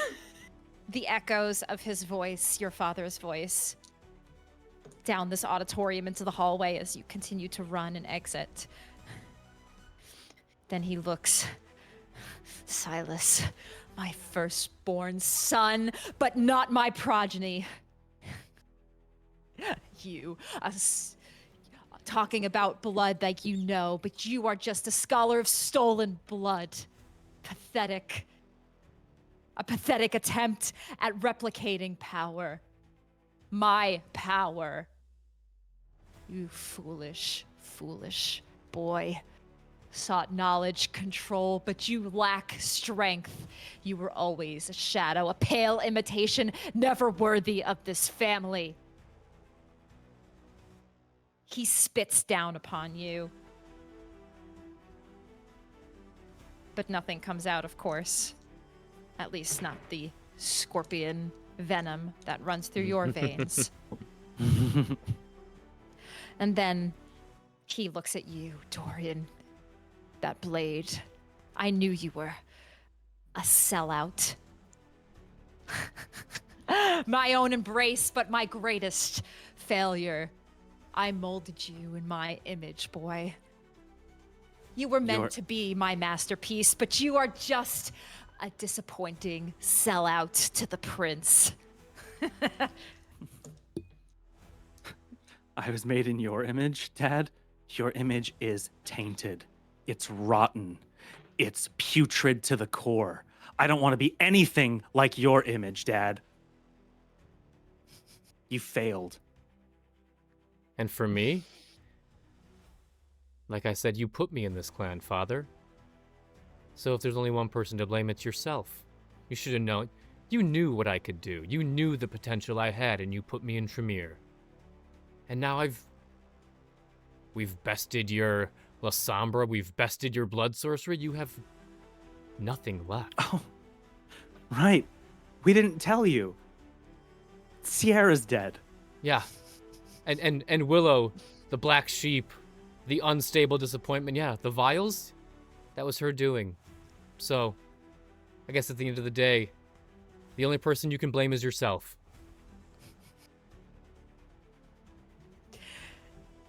You've squandered the gifts that I have given you. You're all...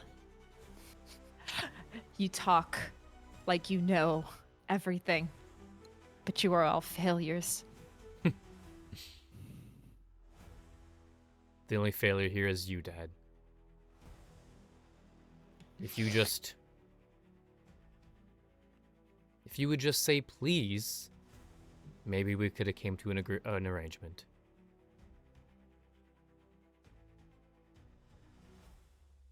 You see a fury in your father's eyes, Dorian and Silas. Something has changed. The Methuselah that once had a hold on him, your father's own ego, his own anger at his children, he has snapped out of it. And now he is back to just being himself, your sad, disappointing, angry father, with an anger that you have never seen before, as he goes into a fury frenzy and runs straight towards you, Dorian. Okay. Dorian's got his sword up, and he's absolutely does not know how to use it, right? So he's like sticking it out in front of him. Level 1 warrior type shit right here. Right. Like, oh, fuck. It's a lot heavier than it looks. Go ahead and roll me a dexterity melee if you would like to take another swing as he swings at you. Good thing I put some points in this. Doesn't matter. 0 successes. And I'm gonna save. I'm already more than halfway through my willpower, so I'm gonna save it. You see your father barreling towards you. You go to swing again and totally miss. He moves out of the way of this blade and grabs you and throws you to the ground. The fury of his inner beast in his eyes. And he goes to rip into your flesh. Dorian, take 2 points of aggravated damage. Ooh. As he rips into your skin. On the altar, or is there any wood around? I'm not trying to The auditorium, yeah. the auditorium floor itself is wood. The Okay. stage, the platform is made of wood. Seeing this happen to Dorian, Silas is going to, and seeing his dad at the point of no return, Silas is going to go up to the auditorium and kind of just boot stomp like a piece of the ledge to try to break off a piece of wood. Yeah, just roll me a art. Depending on what you want to do, you can roll me a dexterity, craft, or a dexterity, athletics. We'll do dexterity to athletics.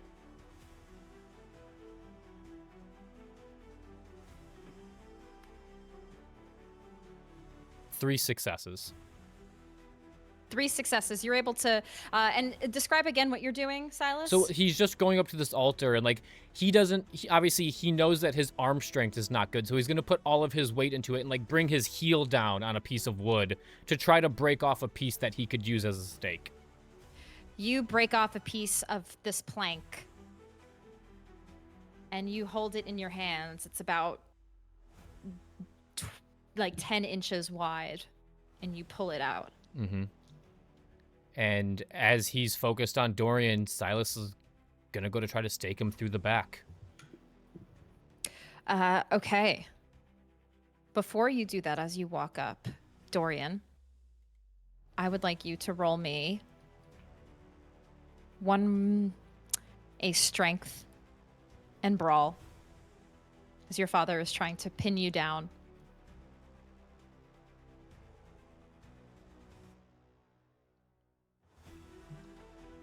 Two successes. I was muted. Sorry. 2 successes. 2 successes. And I'm lucky to have them.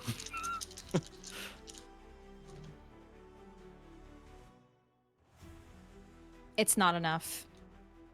Your father holds you down and strikes into you one more time. Take 1 more point of aggravated damage, Dorian.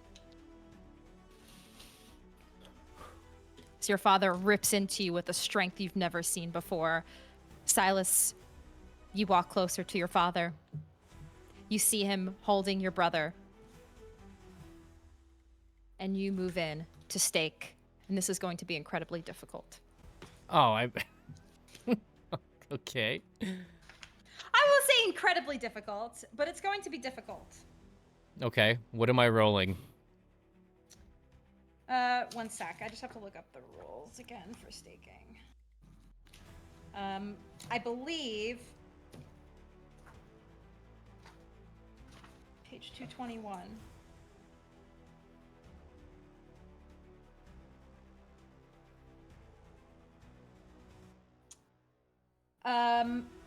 You take a -2 penalty to this. Roll me a strength and melee. With a -2 penalty, which is why I know it's gonna be difficult for you. I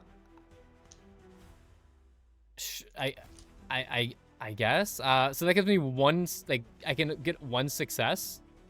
You could rouse your blood to give you another die. Would if 2 you want. successes do anything? Yeah, I was thinking that as well, Rhonda. Would my knowledge of where exactly a heart is in the human body help me here? Ooh. As I am very clearly a learned doctor. Learned man here. A learned man? A learned man? Of course. You can take a die off of this. So 1 die penalty. 1 die penalty. And you can rouse your blood to give yourself that blood surge. Okay.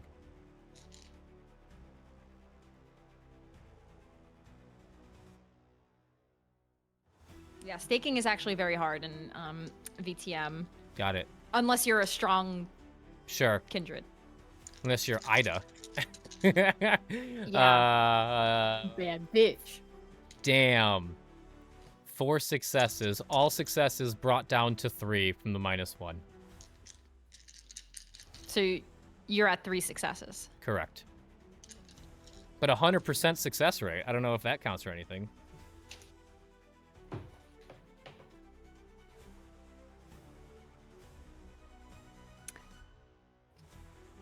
You move the stake into your father, Silas. And it begins to penetrate into his heart. However, it doesn't fully strike through, putting him into that torpor state. Dorian, you see your brother doing this. And I will give both of you the opportunity to roll, one of you. You can choose who would like to. You won't have any penalties between Silas and Dorian to try to complete the stake. Your father will be contesting it. What's your Whoever wants melee? to roll, What's your melee at, Dorian? 2. Mine's at 1, so you got more dice than I do. And Dorian, you can also rouse your blood to get a blood surge to roll an extra die in this. Okay, I did that. And what is the roll again? It is a strength and melee. Yes, strength and melee. Strength melee, and then. So yeah, 5 dice. Yes. Oh, come on, Dorian. Think of your kids. And we are gonna re-roll this. Dude, think of your kids. Woo! 5 successes. Let's go, Dorian. Let's go. That's as good as it can get. Think of your literally same, as good as it same. can get. You thought of your kids and what he did to them. It's not gonna be enough. No, of course not. Not this powerful, motherfucker. With a 7 dice pool that your father had, he only rolled 3 successes. I am going to willpower reroll.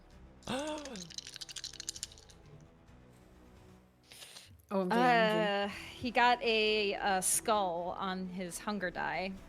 So bestial failure? So this would be already in his bestial. He would technically roll a bestial failure.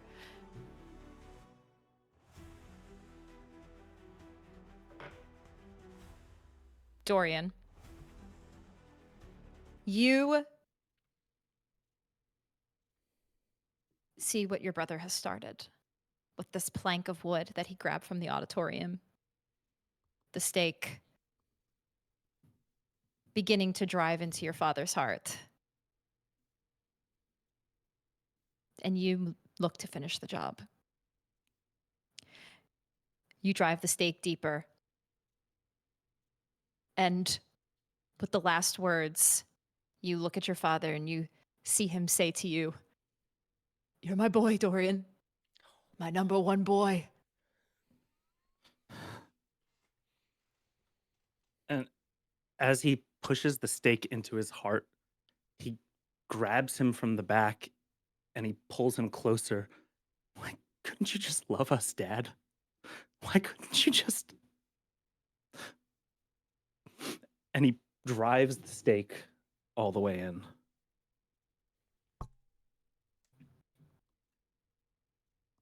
You drive the stake into your father. And you watch the light. What am I saying? There is no light. You watch the eyes fade as he enters into torpor. He is not gone. He is simply in the deepest slumber that kindred can have. And he lays on the ground, cold. The sarcophagus only inches from you at this time. The priest begins to shake his head from a daze and looks at you all. But he remains frozen in a fear. Many in the audience as well, in a state of fear. They're not sure what to do. The two of you stand above your father. Oh man, it's weird not to feel breath in your lungs when you get worked up. Oh, it's over. Dorian, sit down. You are messed up, Dorian. You need to sit down. We need to finish this now. Lock the door and make sure. Finish what? The cavalry's coming, Dorian Dorian. starts grabbing his father and pulling him backstage, behind the curtains. What do you? What? Past the auditorium. We won, Dorian. What are you We're doing? ending this now, and I'm going to secure the legacy of this family. I'm going to take the power that's mine, and I'm going to give Dad the punishment that he deserves. And he looks down at his father. He's condemned. He's going to get it. The prince is coming. The Justicar is coming. Dorian, your kids are safe. Dorian grabs his father and pushes him up against the wall. Grabs him by the neck and slams him against the wall. And he starts talking to his dad. You condemned Mom for a crime. You let her die. You killed her for your own gain. And so I am going to do to you what you condemned Mom for. And he looks in his eyes and he pulls his neck to the side and he plunges his fangs deep into his father's neck. And without hesitation, he starts drinking from his father's blood. And as Silas sees this, he's going to just start yelling at Dorian. Like, they're going to kill us all if you take this power, Dorian. We have no armor. You are going to destroy this family if you finish this. Dorian takes a pause. This is the only way that I secure this family's safety. If I don't control this Lysander Methuselah, we have no leverage over the Camarilla. No one. What leverage? No one has to have control of this Methuselah. We can take care of it. It's being taken care of. Dorian. It is. And Dorian goes right back in as Silas protests. Silas, do you do anything?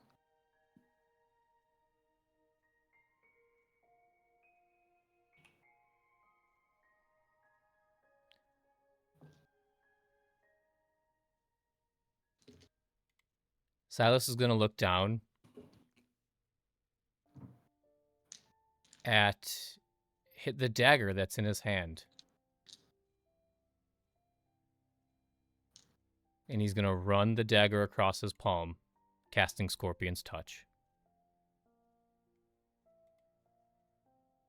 And he gets hungrier. Get hungrier.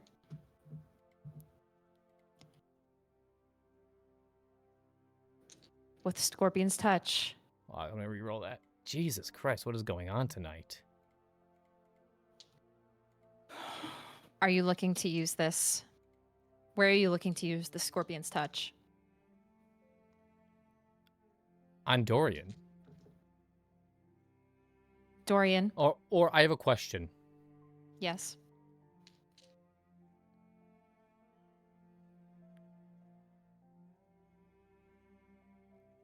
Would I know, with the intricacies of diablerie, how it works essentially. Like the steps it takes. Like, what I'm wanting to ask is, if I was to kill Dad in the presence of Dorian drinking him, would it stop? It would stop, yes. Silas is going to murder, in torpor, his father as Dorian is drinking from him. Do I get a chance to stop him? You may, Dorian. So how are you coming up on me? Like, how are you doing this? If you are neck deep in there, he's going to approach you, put a hand on your back, take his now scorpionated knife, and he's going to reach around the back of Dad's throat and cut through. And if he hits you as well, that's a price he's willing to make. Dorian is going to try and stop this. Is this like a physical action I get, or do I have my other abilities at my disposal? You do have your other abilities if you would like to use them. I would yell for him to stop with dominate. It would just be a single word command. That's all he has time to get out. You can try this against your brother. Charisma and dominate. And Silas, intelligence resolve.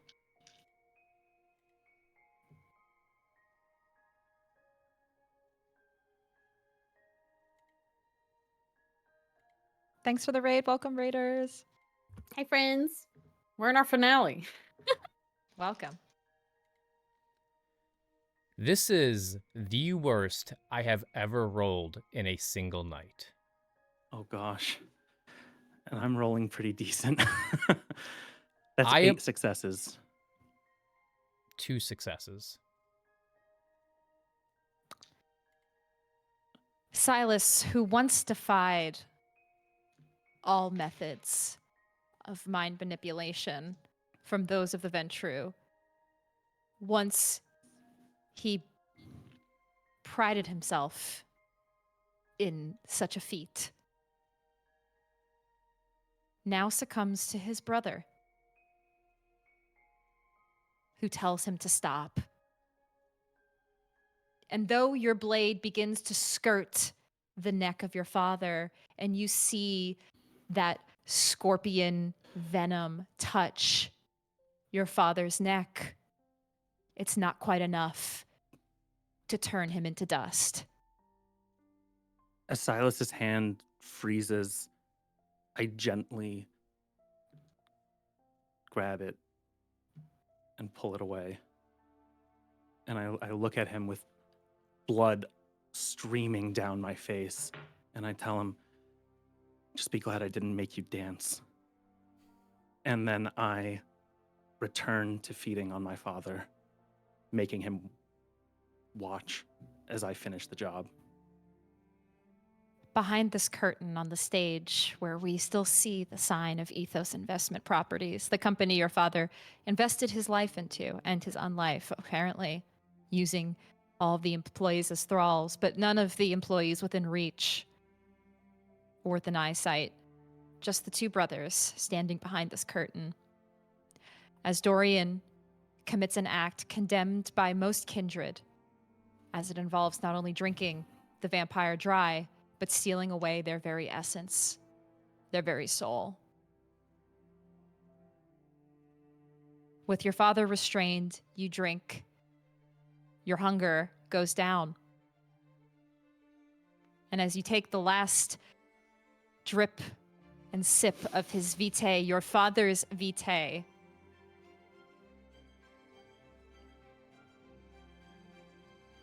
you attempt to commit the final blasphemy of diablerie.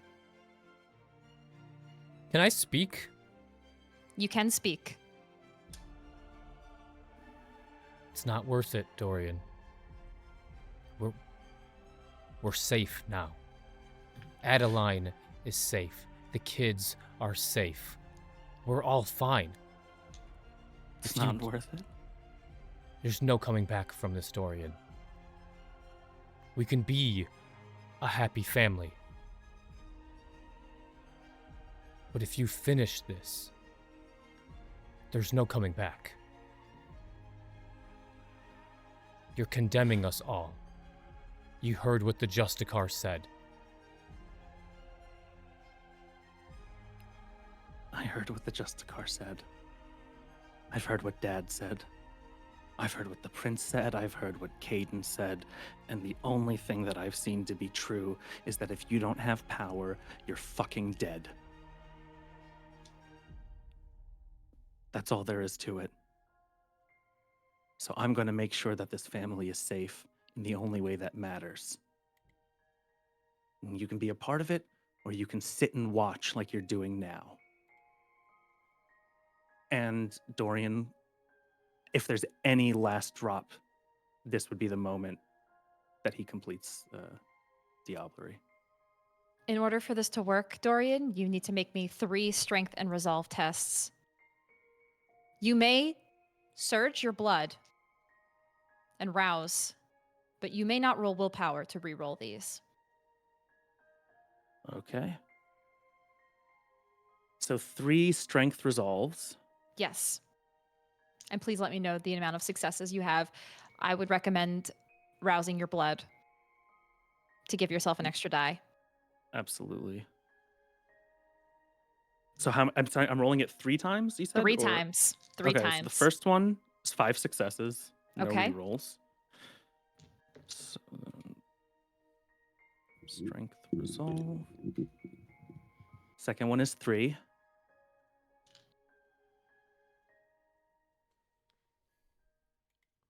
Third one is 3. You are so lucky, Dorian Lysander. The Diablerus needs to win a number of strength resolve tests, difficulty of 3, equal to the victim's blood potency, which is 3. You rolled 3 strength and resolve tests, and you successfully hit all 3 of them. If you didn't, your father would simply turn into dust, and the Diablerie would not continue.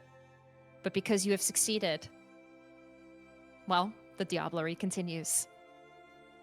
Now, you must roll a contest of a humanity plus your blood potency versus the victim's resolve and blood potency, which for you, Dorian, is 5 plus 2.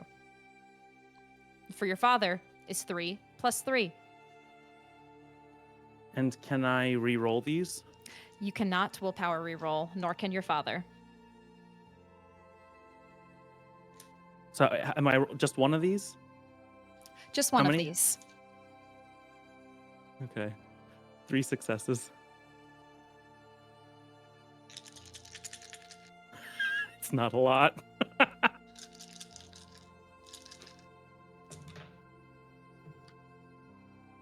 Your father also rolled 3 successes.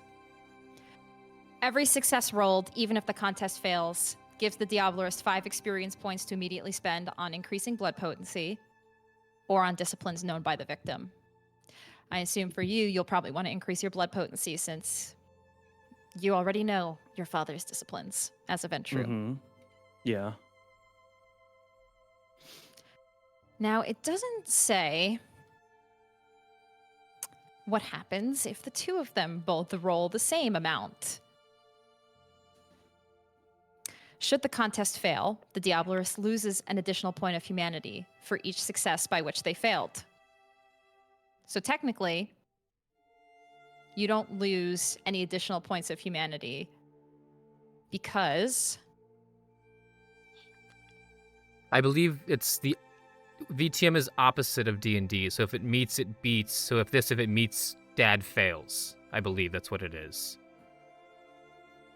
if it meets, Dad fails. If so, in like D&D, like meeting the number would succeed. I think in VTM, if it ties, It's the opposite, right? Correct. So if it's the role is on Dad's perspective, It goes to Dad.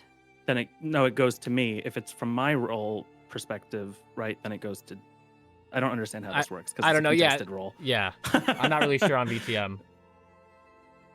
I guess it depends on what perspective. Devilish Darkness says VTM active vampire wins. Dorian wins. You're so lucky, Dorian.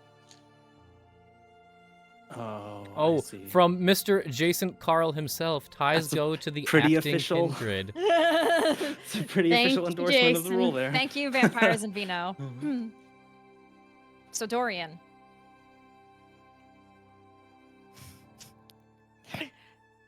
You do lose 1 point of humanity for this. However, you don't lose any additional points of humanity because you didn't fail.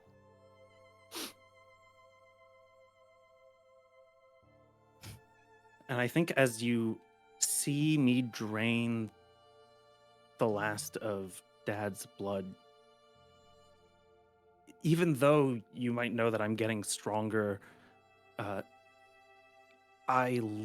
it looks like I'm draining my own life force in those final moments as I lose humanity, and I go down to humanity 4, which I believe in the rules is a pretty significant physical change. Indeed it is. I am to the point where I am not really suitable for public viewing at this point. I look like death. My eyes are sunken. My skin is starting to decay. I am looking like the corpse that I am. I'm starting to really look like that. And it goes from this gaunt, tired face that you thought maybe when this started, man, Dorian looks like Dorian looks like in shit. a while. Yeah. Yeah. To like, oh, this is a monster. You see the beast in me. I'm not able to hide it anymore. Silas, you see this, and for a second, your own aspects, you see the veins in Dorian, the dark aura that he has. But as soon as that aura appears, it quickly vanishes. Dorian, you have completed the act of diablerie. Your father's soul and essence are now within you. And you watch the remaining of his corpse vanish into dust with the stake hitting the floor. The two of you see your father is gone. He is no more. But Dorian, you have something. Something about you is just, despite committing an act so heinous, the ultimate crime among kindred, you have something in you, and untouchable. Something that absolves you from crimes. And because you have committed this act upon your father, you take a new merit called Sins of the Fathers. After committing diablerie upon a direct descendant or ancestor, you do not show any telltale signs of the crime. Powers such as Scry the Soul or a Taste for Blood do not detect your crime. As a 3-dot merit, this works when committing diablerie. Oh, as I'm a member of your own clan, which doesn't matter. You take this merit. Nobody will know this act other than you and your brother. This secret is one that you can take to the grave. No one will ever be able to prove your crime upon your father. We cut to the top of Ethos Investment Properties, where Willow, you've made your exit. Perhaps wondering where your brother, both of your brothers are, and if they are safe. You trust that they will be. Maki and Monty have a look in their eyes of comfort. Like they sense that it is done. And they nod to you. And as you look down at them, entering into the building, you see the Justicar Or sorry, the Archon. No, Justicar. Or it's the Justicar, sorry. Yes. You see Justicar Lucinda enter into the building with several kindred around her. She takes her glove, and you see a Ventrue ring on her pinky finger. She puts her hand on your shoulder and says, "Well done, Willow Lysander."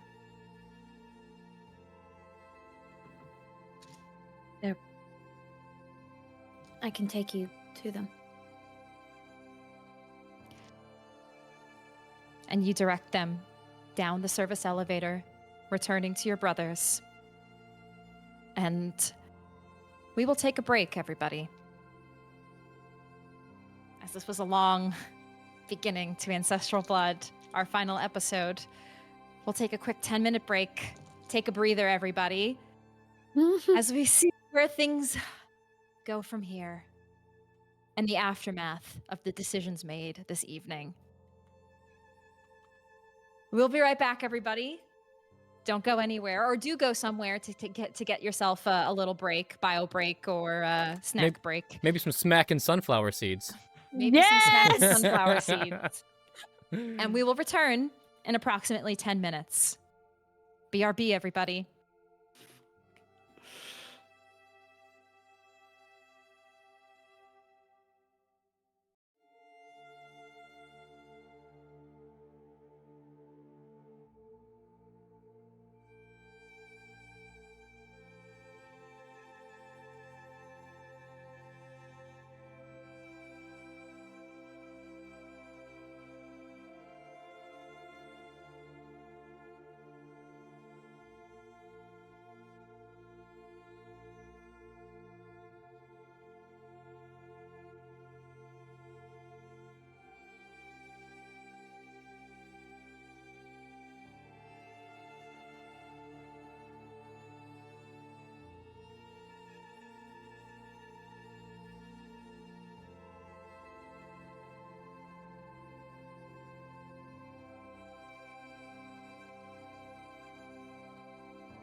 Hello, everybody, and welcome back to our second half of the final episode of Ancestral Blood. Hope you've been enjoying the show so far, but there is still more to come, and there is still much to discuss in the aftermath of what has happened this evening. Thank you again for everybody who's joined us live on Twitch. We appreciate you all so much for being here, for all of the support, the tips that we received earlier. Thank you so much, everybody. All of your messages and support and cheering on the players has been really incredible. And just again, the video earlier of all of our guests has just been really amazing to see the culmination of the story and all that it's impacted all of us. So I just wanted to quickly say thank you again, but it is not over, not quite yet. So let us return to the scene. Silas Lysander Sr. is no more. The thralls that once remained in this room, their fear begins to subside and they stagger, stumble out of the room. The residue of the Methuselah's influence lingers, and it will take time for that to dissipate. Silas and Dorian, minutes after this deed is committed, you hear the steps of several individuals. Leading the way is Willow and the Justicar. They make their way down to the bottom. And you see following them 5 to 6 kindred. They scan the room. You see them looking at the thralls, heads nodding, like they are taking care of it. And then they walk down to the sarcophagus. Dorian, you quickly hide the blood that was on your suit with the jacket that you wore with the blade. They look around. They look at the sarcophagus. They look to the two of you. Your father, gone? Yes, Justicar. If you wouldn't mind allowing me to do one more thing. And she walks toward each of you, places a hand. You see her just do something with her arm, and then place a hand on each of you for just a second. You, Silas, you, Dorian, and then down to you, Willow. Then she nods. To the sarcophagus then, and she turns, and you watch these individuals grab the sarcophagus and begin ushering it out.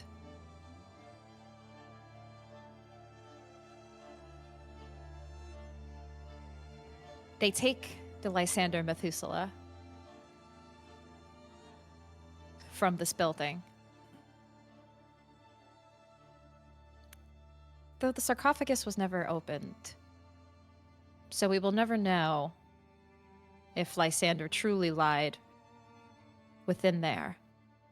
And we will never know, as it now lies with the Camarilla, no longer in the hands of the Lysander family. We will only wonder. As Willow, Silas, and Dorian stand in this empty building that was once filled and flooded, perhaps the memories of what just happened, they still stick with you, the trauma of what just happened. Willow, you look around and your father is gone.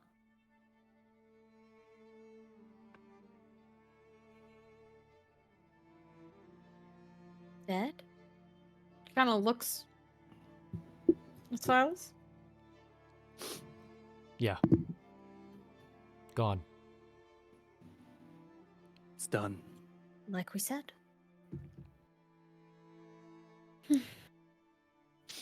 With Prince Kevin Jackson's blade still in your hand, Dorian, the three of you take your exit. Dorian, you look like shit. Still better than you. Okay. Great Really? start. Looks like your flesh is barely hanging on there.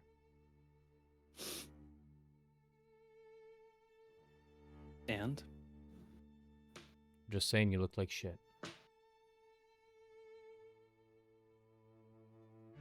I look like the head of this family.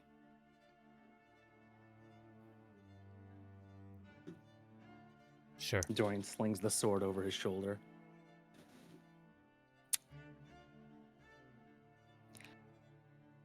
So you emerge from the lower depths of Ethos Investment Properties. The full extent of what just happened, of everything that happened this evening, not just the events in that auditorium, but everything that happened this evening, it fully becomes apparent now. The allies that you all have brought together to dismantle your father's network, they've left nothing untouched. Your family home, once a place of memories and perhaps pain, it is now in ruin. The Lysander hotel chains that were beginning, now ashes. And the Diamond Yama Hotel, soon to be out of business. So you make your way out of this building into the car to exit, feeling hollow, perhaps. The true blow comes when you see the headlines for this evening. And perhaps a bit of anxiety and nausea as you see all that has happened make the headlines. The things that have happened to your businesses, your family businesses, and your home, all on the news for people to see. And the reason for this happening? Oh, it seems that there was a targeted attack upon those who were victims of apexinol, a drug linked to the Lysander Empire, exposed with devastating side effects. This headline details horrific consequences to this previous drug release that was taken from the shelves. However, the families that have suffered from this drug have brought their stories to light. Interviews of relatives of military families grieving their family members who are forever changed by the side effects of apexinol. All of this happening as the headlines read, the Lysander Empire now reduced to nothing. Perhaps a dread sits with you all for a moment. All of this happening to your family, though it was a hit on your father, perhaps it was a hit on you as well. This expose, all of these things all happening all at once. Yes, your father is taking the downfall, but Ethos Investment Properties and Vital Medical Group, now once Titan Industries, now their reputations will be tarnished forever. The scandal, the devastation that happened to your buildings. In time, the company, though you are still private, the board will be under pressure from this. They may eventually and inevitably want to sell your company. And as time passes, this will come to light. The board will vote to sell Ethos Investment Properties and Vital Medical Group. While Willow and Dorian, you will retain your shares and what remaining assets may come. Silas, you sold those. So you get nothing. The city that was once yours, Chicago, it now seems like this empire that you and your family have built, now only a small fraction of your legacy remains. The weight of your family's sins, they are now shown to the world. Perhaps that leaves you all with the question of what now? What now with a reputation tarnished? Maybe you think years and years later, people will forget about this. And that's the benefit of being who you are, being kindred. They'll eventually forget the scandals, the problems that the Lysander family has created. They'll eventually forget. But for now, with your company in a bit of a state of being ready to be sold, you all head into the car, taking the time to process all of this. There is one last thing that is left for you all.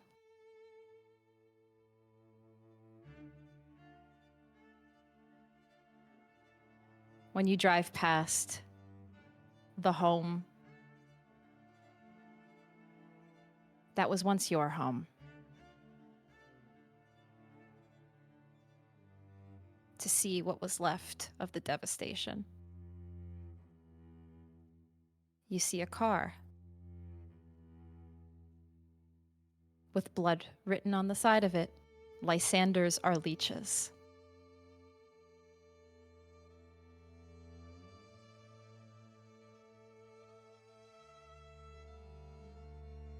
Perhaps you approach the car to see what this is or what was written, who did this. It could be a number of people at this point.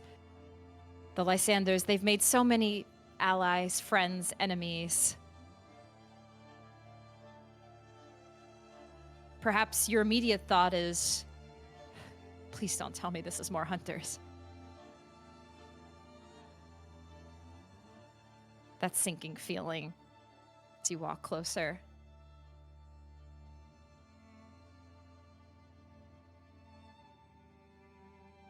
Looking inside the car, you see the body of Marcus, dead inside.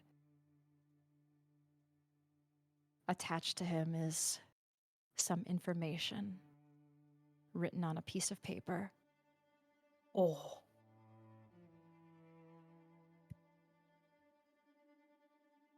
And as you grab these papers, you see a letter addressed to Silas Lysander Jr., Dr. Silas Lysander Jr. Silas, you take the letter. You open it, blood stains on it. You go to read it. And Chris, at this time, I would like for you to play the video. Dr. Lysander, I'm sad to inform you that your arranged pay by your family on your previous transaction from earlier this year has not been met. Because of this, we had to unfortunately penalize your family account. If you wish to make your already late payment, a late fee will be attached. Continuing to ignore the agreement you signed for will cause heavier consequences. One being other interested parties buying your family account. Your absence has been noticed and repercussions have been set. Have a wonderful unlife. Wellness and Co.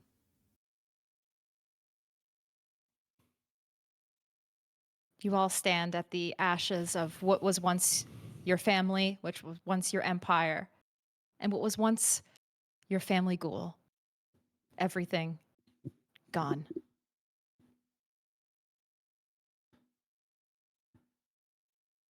This was you? This is your fault, Silas. My fault. I told you not to play with wolves. I told you that this was going to hurt our family. Yep. Here we go. Can you please not fight for once? You should have listened to me from the beginning. Oh, shut Can you up, stop? Dorian. Both of you, please. Marcus is dead. Another fucking thing we've lost. Can we just not fight while his body is right there? You want a sip, Dorian?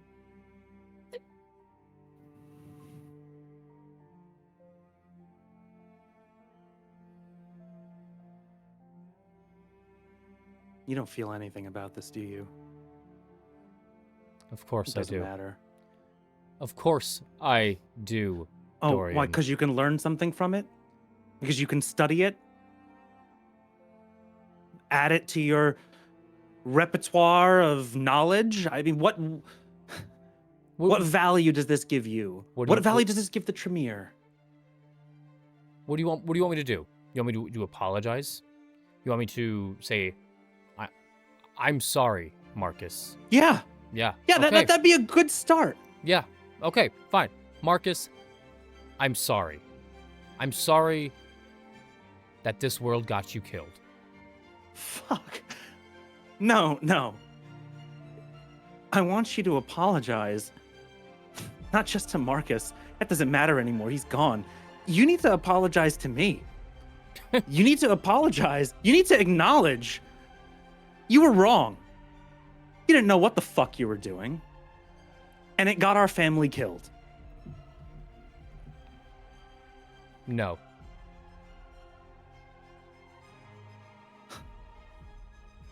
I did no such thing.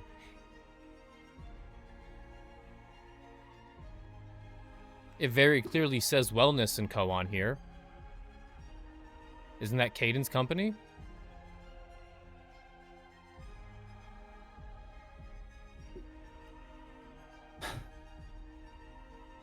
Silas, Real. if Can you I want to make- push responsibility, go ahead. Can I look at the wounds and what caused his death?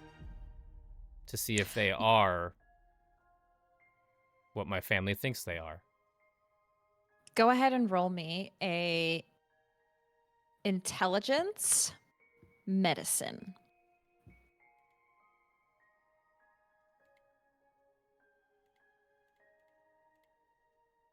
Five successes. 5 successes. This doesn't look like the normal wounds that you would see from what you think it is. Instead, it looks like he's taken some sort of trauma to his head from something you can tell. It looks like maybe it was a bat or wood or something. They're and not bruising and trauma. They're not claws. Marcus was well trained. This is blunt force trauma. How would someone even kill him? From who? Do I look like a fucking cop? Who would know about this deal with the Garu? Who would be able to write this letter? You telling our business to other people, Silas? Of course not. I mean, I think you're smarter than that, at least. Silas, below the Yes. letter, you see information about what's written as blank bodies in the city. Families, businesses, many which you recognize: Ballard Industries, Sovereign, and your own name, Lysander.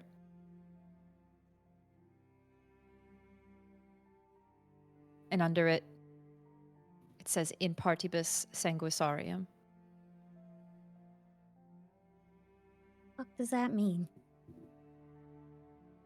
What does that mean, Storyteller?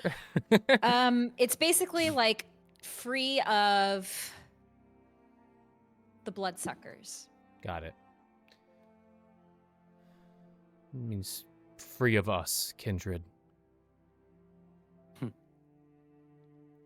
right, so who do you think it was again? Someone who has a lot of information. The Garu, they wouldn't have this knowledge. Where would they get it? Ballard, Sovereign, us. Obviously Caden, but that's a given. Dorian, Willow, Silas. Roll me intelligence. Resolve.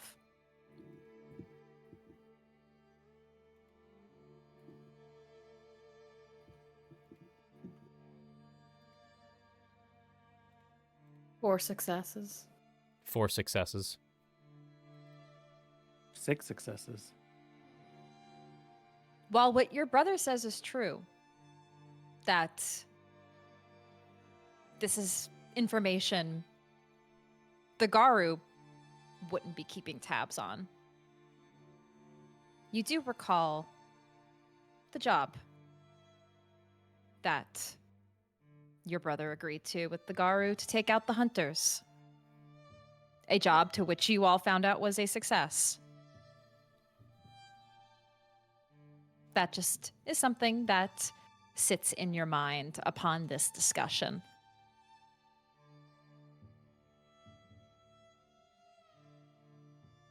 So like You I may said, deduce whatever you think from that. the Garu wouldn't have this kind of information. And you sit here and you berate me when I have tried time and time again to give up Caden. So you could have easily just bit at the reins, Dorian, and given him up. Even if this isn't the Garu, this leverage they have over us is only because you made those stupid deals. Because you had to get involved. The enemy, they are enemies of our very being. Every time we interacted with them, we were inches away from them clawing our throats out, and you still wanted to make nice. And whether or not it's the Garu, whether it's Fen or someone else, they're using this against us. I made that deal to protect Willow.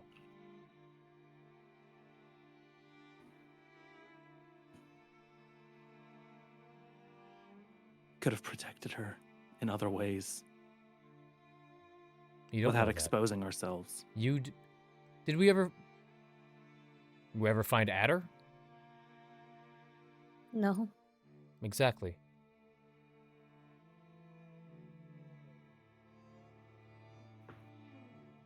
I made a call, Dorian. Or is that what you call them? Is that a judgment call in business? Yeah. Yeah, that's what it is. Yeah. I made a judgment call. Yeah. And when you make the wrong one, you own up to it.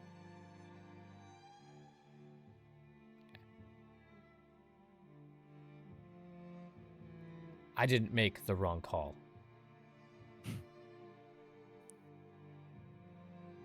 Well, I'm sure Marcus will be happy to hear that.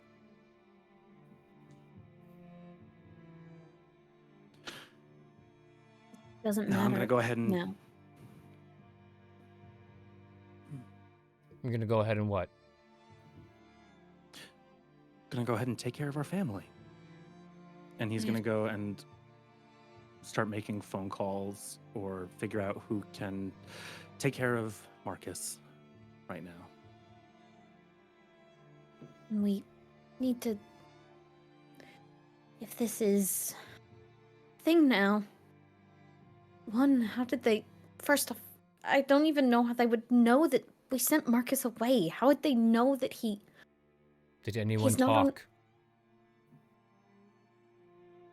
I didn't, and... You blame me. Did anyone say anything to Caden? About what? About our deal? Correct. No, I didn't.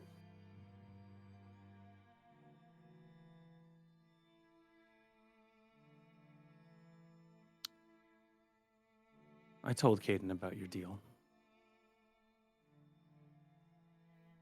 Think you had killed Marcus over it? You told Caden this is signed Wellness & Co.? Why would he? Why Marcus wouldn't is my he? ghoul. Why would he hurt me? You repeatedly stand here defending him. Time and time again.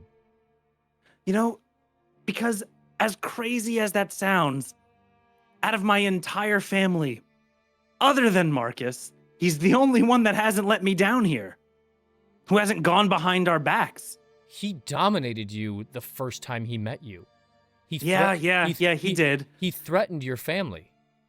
Sure, yeah. Man, you he went have a against real us. high bar for people letting you down, Dorian. This is why Dad didn't choose you to be a Ventrue. You don't understand anything. Here we go. You know, what Caden did, yeah, it was fucked up. Yeah, but it was business.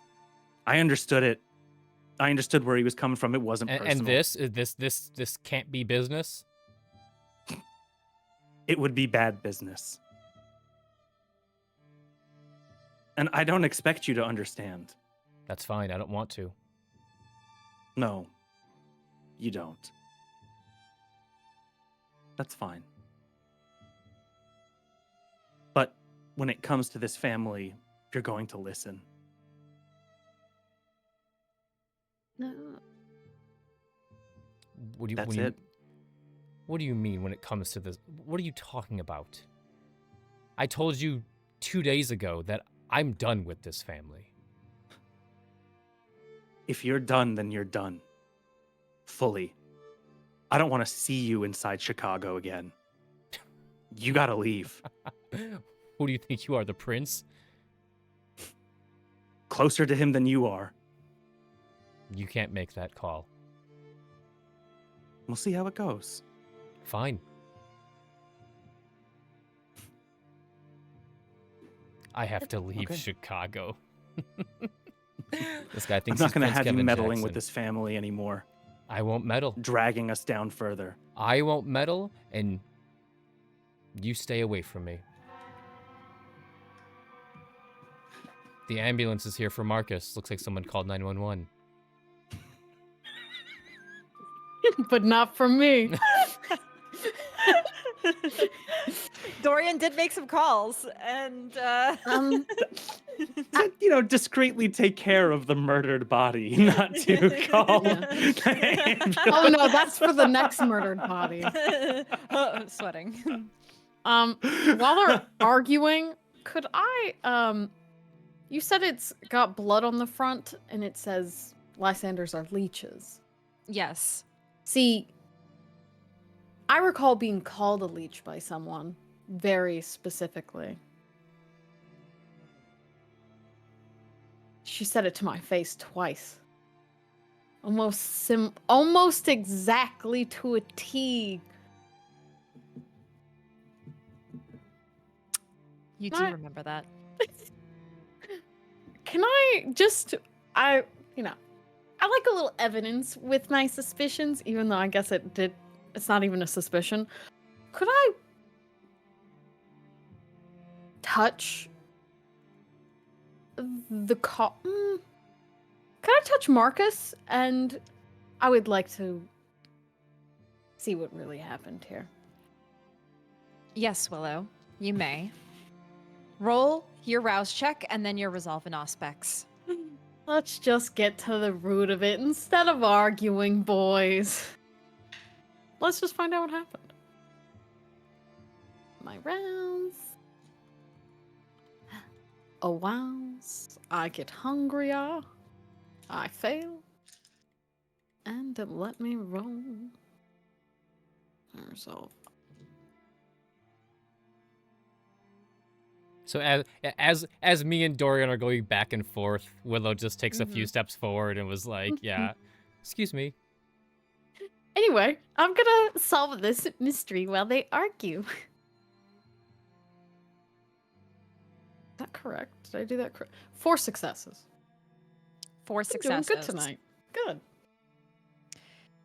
You perhaps just gently touch the blood, and then you walk over to Marcus's body and touch it. Your brother's, at this point, not even paying attention to you and what you're doing to even protest if they wanted to. And you, once again, tap into the web to get echoes of what happened here. What happened to your family ghoul who has served the family for over 20 years. You tap into this and see flashes of the web taking you to Marcus. After Dorian told him to leave, you see flashes of him exiting the city in a car. He drives out of Chicago to the suburbs. You see his car skirting the edge of the Shaganaski Woods.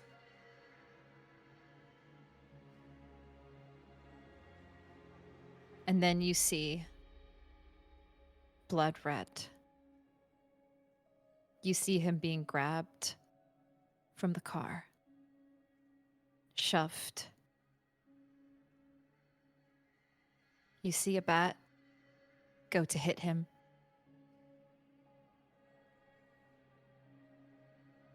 Hitting into his head, blood splattering out.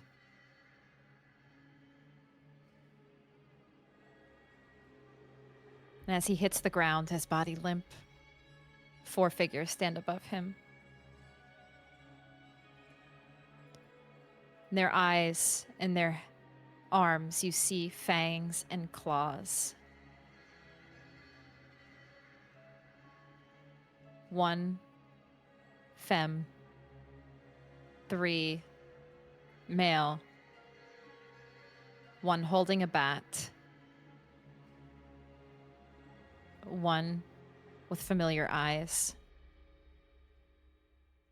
Eyes not of the one who called you a leech.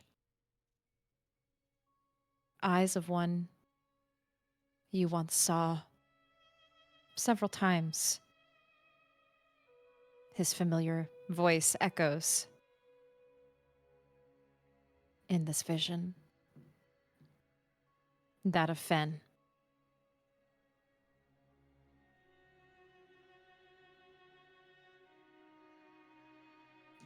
You return. Your brother's still arguing. Yep. Oh, yeah, you think you could just kick me out of the city? Yeah? You big man? Big man now. Yeah. We'll see. We will. We'll see. Hey, big men over there, resident big men. She'll walk back over. I can tell you who did it. Mm-hmm. I just watched Marcus's last moments. I'm sorry you had to do that. I think he died quickly. So there's that. I will hand it to them. They were actually pretty smart. I thought it was going to be the hunters with the way they wrote leeches on the front. That was a pretty good one. And the blunt weapon, also a good call. but it was Fen, and 2 men and a woman. Marcus was out by the woods, and he was smacked upside the head with a bat. Why would he go there? He was going towards the suburbs. They've caught scent of him. You, wanted him to leave. You made me make him leave. He kidnapped your children, my nieces and nephews, Dorian.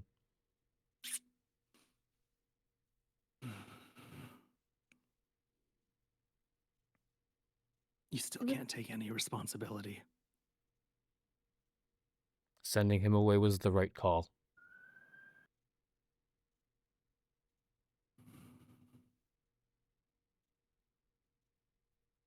I think it was the right call as well, but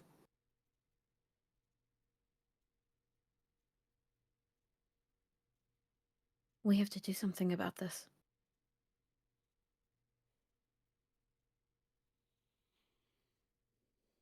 I'll make it right. For Marcus, they- not for you, Dorian. I don't care why you do it, but you better make it right. We might want to warn anyone close to us then. They're collecting. How do they get this information, though? That's what I want to find out.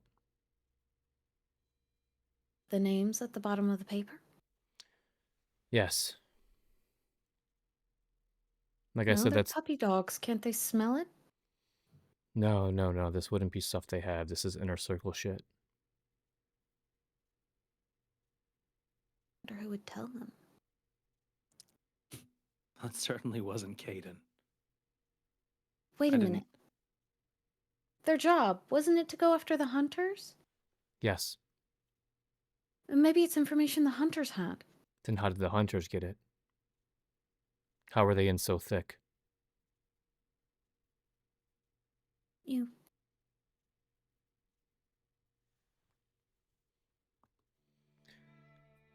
There's a lot more questions here than answers.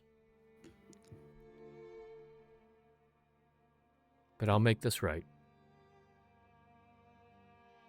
I'll make sure Lucas stays close then. And I'll actually fix this. Here we go again.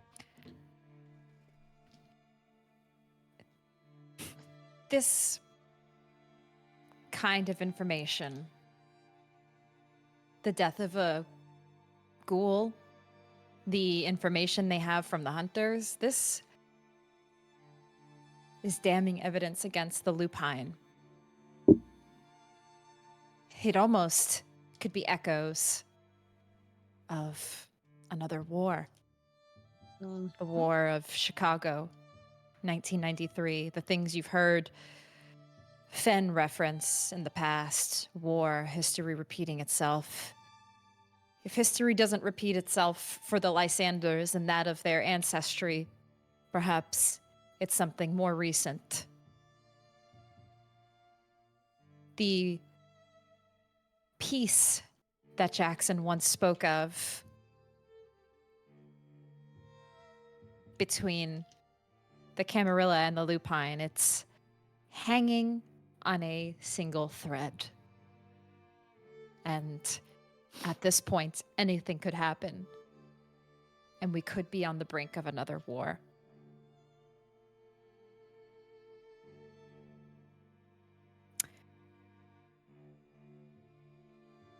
The death of your father, it begins to make waves in the public and private spheres. But very few attend his funeral. Instead, I would assume the 3 of you attend the funeral of Marcus. Happening, For sure. perhaps the same night. Oh, Yes, Oof. definitely. You see others in attendance, those who support you. Tyler and Mel Davis, Simone, Deucible, and Caden all join you. And Dorian, you are joined by your wife and your kids who have returned to you safely. Your family all back together. And those who you consider your allies with you as well. You spend time together at this funeral, but my question is, do any of you spend time with each other? Or do you just spend it alone with the people who have come to support you? Do the three of you, Lysanders, do you even talk to each other? Silas would go up to Dorian. He'd give Willow He's a with hug. his wife. Do we know about Adeline yet? Oh, can you tell? Can they tell? Yeah. She's gotten past her like feral stage at this point. And she's not gaunt like Dorian. It would be hard to tell unless you're actively trying to look at this stage. So unless you have suspicions and want to insight more, No. you might not be able to immediately tell. It was never revealed or anything like that, so maybe he just picks up that she's a ghoul because Dorian admitted Because to Dorian, that. yes. Yeah. Mm-hmm. Or maybe not ghoul, but you told us. Did you tell us she was ghouled? I think so. I think we knew that. You know that she is ghoul. Yes. I think that was known. That was known. Got But you do not know she is a fledgling kindred. Mm-hmm. And So we Dorian could is pass it holding off her as hand tightly right now. Willow. Dorian. Hi.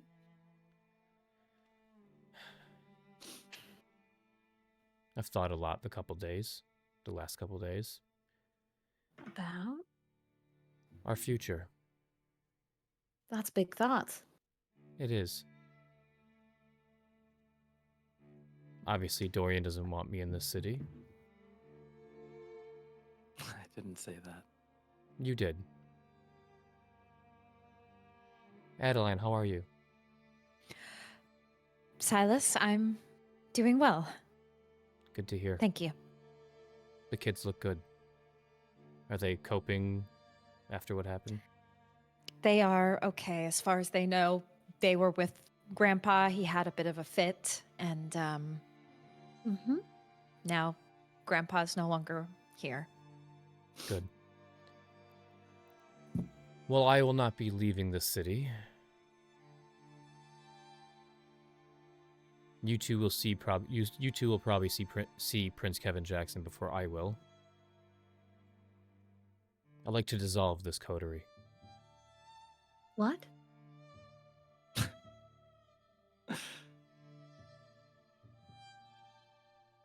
Okay. That's it? That's it.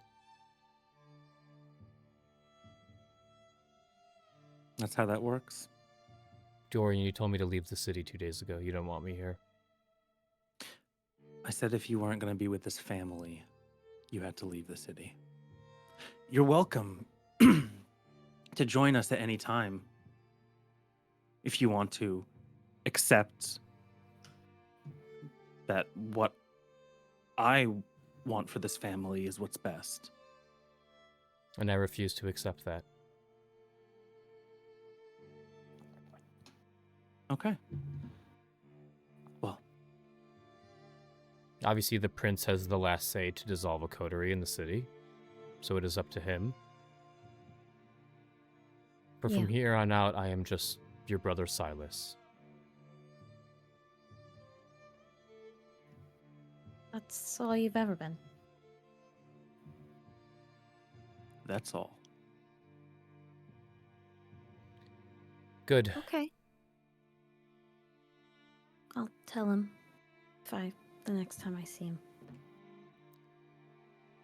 Your cheeks are a little gaunt. You'll probably be seeing him soon.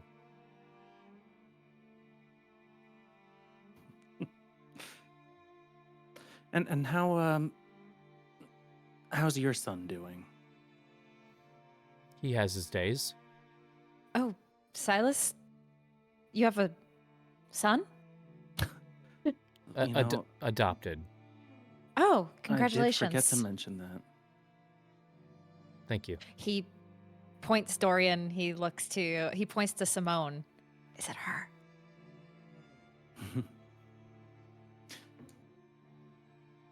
That's a question I'm wondering, too. Is she my adopted son? Or is she... No, with her. Oh. No, this... Well, I don't know. This is Simone. My apologies. Simone, hi.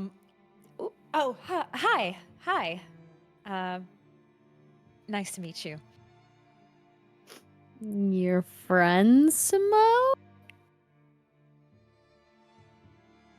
My girlfriend, Simone.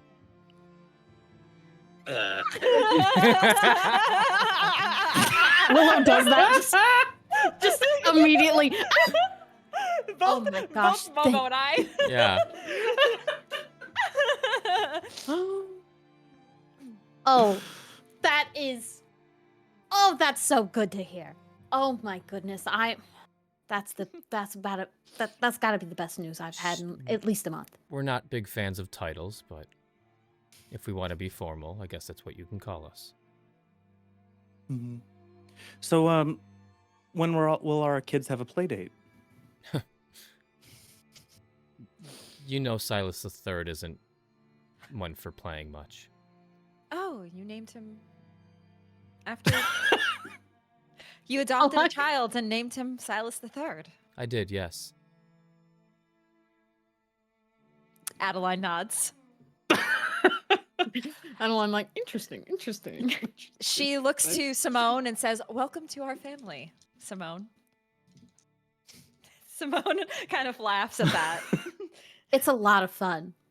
Yes, I can see that. She's been well integrated already.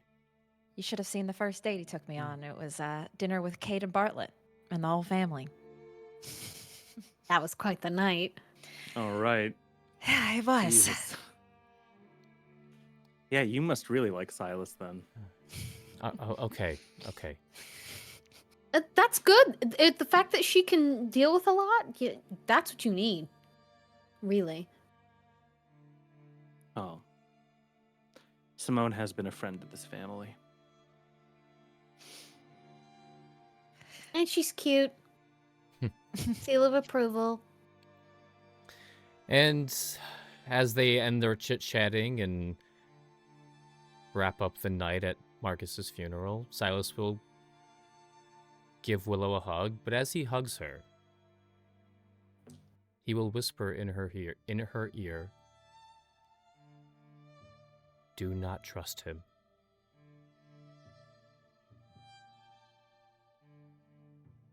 It was so good seeing you, Willow. It's good seeing you too. It's really good to know you've got somebody. It's just good to know that you have somebody to lean on. It's a comfort.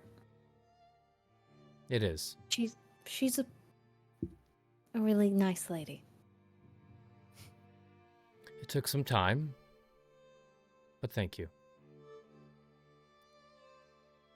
You really do. Do what? A nice life. With people who love you.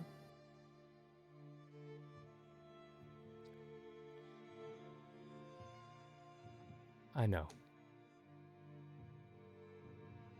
I'm gonna actually probably head out of the city in the next few weeks. Where are you going? LA. That's Anarch territory. I'm a baron. Oh.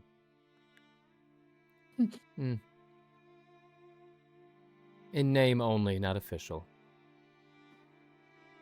That might not carry enough weight on the West Coast. I think it will if I bring Tyler with me. She wants to show me how they run things out there. Just be safe. Oh, I'll be fine. She kicks ass, and I'm good at running. Well, then I'll see you soon. Yeah, oh yeah, I'll be back. It's not like I'm staying.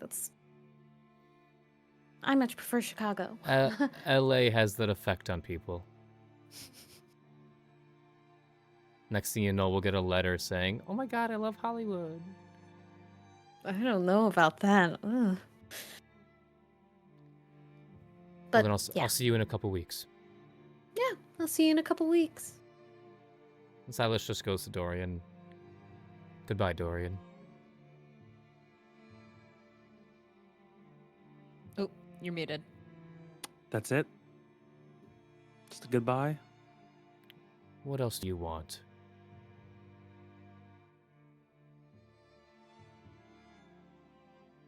Silas, I want everything. I know you do. And I can't give you that, Dorian. No. You know, I could make you leave. I could just whisper the words in your ear to leave and never come back, and you would think it was your own idea. That it was the best choice you could have ever made. You'd be so happy with that decision. Prince Jackson said that that's what power is, to be able to control someone like that. But you know what I think power is? What do you think power is, Dorian? Power is when you know who did it to you. When you know that there was nothing you could have done. It didn't matter whether you fought or screamed or argued or yelled or asked for all the help in the world. It didn't matter.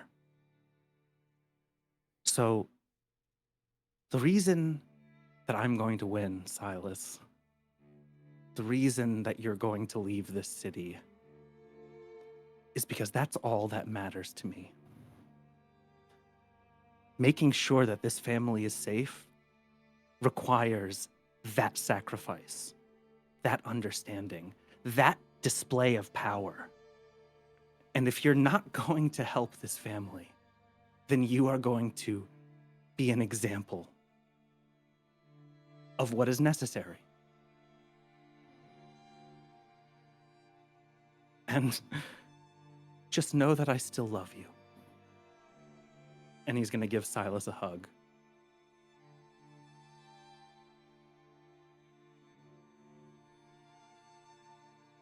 Silas would... He's going to squeeze him tight. Silas would give a semblance of a hug. The coldest embrace that you've ever had from your brother. As the humanity has faded from him. You know what he is now. You know that there is redemption. There is a way for kindred to bring humanity back to them, but it requires sacrifice. It requires love. That is something you don't know if your brother has right now, or if he'll ever get that. Willow, you watch this cold embrace of your two brothers, and you sense it. While you can't see the aura and veins within your brother Dorian, you sense that he has lost who he once was. You sense the humanity fading from him.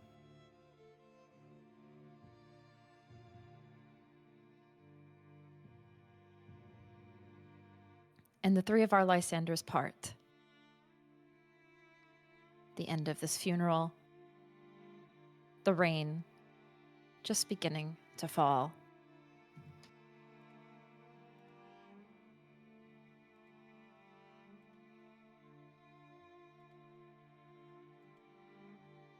And in the coming weeks, this is what happens in our closing act of Ancestral Blood. We see Prince Kevin Jackson summoning the kindred of Chicago with new decrees based on what has happened in the past weeks. With the tragic loss of Sierra Van Buris, Prince Kevin Jackson has appointed a new Lysander as a representative for the city of Chicago. A woman by the title she likes to go by, Misery. Alexa Santos has been promoted from Hound to Magnus Canis. Chicago has been declared an anarch-free city. Regent Abraham Deuceable has been appointed to Tremere Primogen. And Caden Bartlett has been appointed to Seneschal of Prince Kevin Jackson.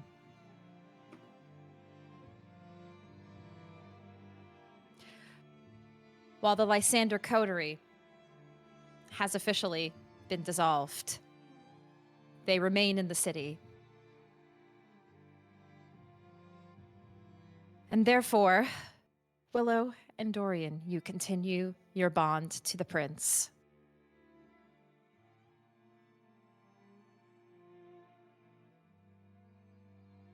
We then see the Succubus Club.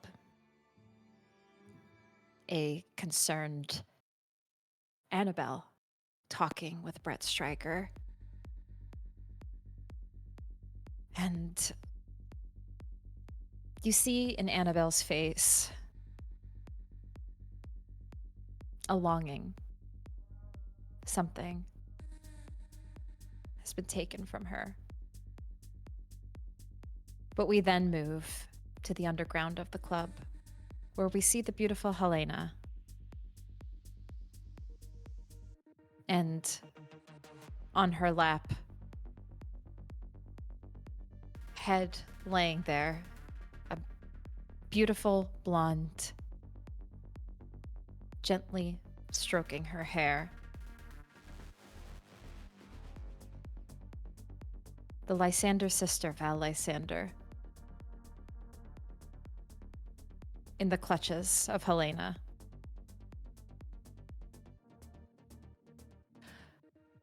We then cut elsewhere to a car being packed up. It's a truck with 4 individuals looking like they're ready to leave the city of Chicago. One, a baseball bat. One has glasses. One, tattoos on her face, and one, a sword. They're packing up their gear. We see them pull a familiar leather jacket into the back of the truck. But then one of them gets a call on their phone. The call is answered. There's dialogue exchanged, but we cannot see what that dialogue is. She hangs up. She looks to the 3 of them. They nod. And they begin to unpack, making their way back into the city.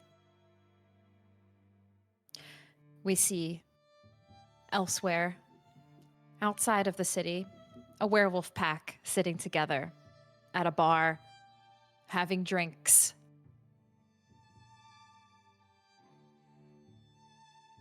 A wolf cub pulls up next to one of them as they read a journal that reads In Partibus Sanguisarium.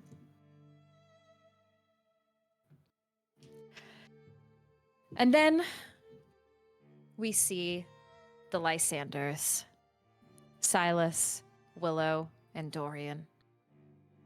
First, we see Willow, that flicker of madness in her eyes still remaining, Machiavelli at her side, Monty slithering across her shoulder, accompanying her.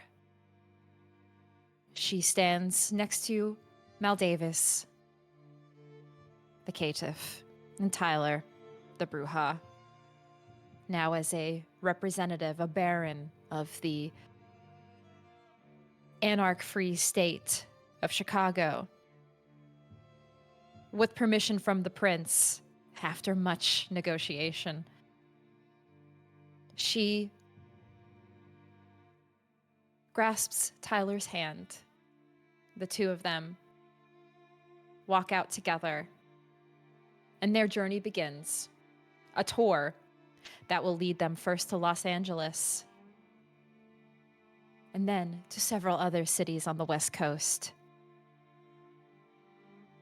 to meet with the other anarchs within North America. We then see Silas,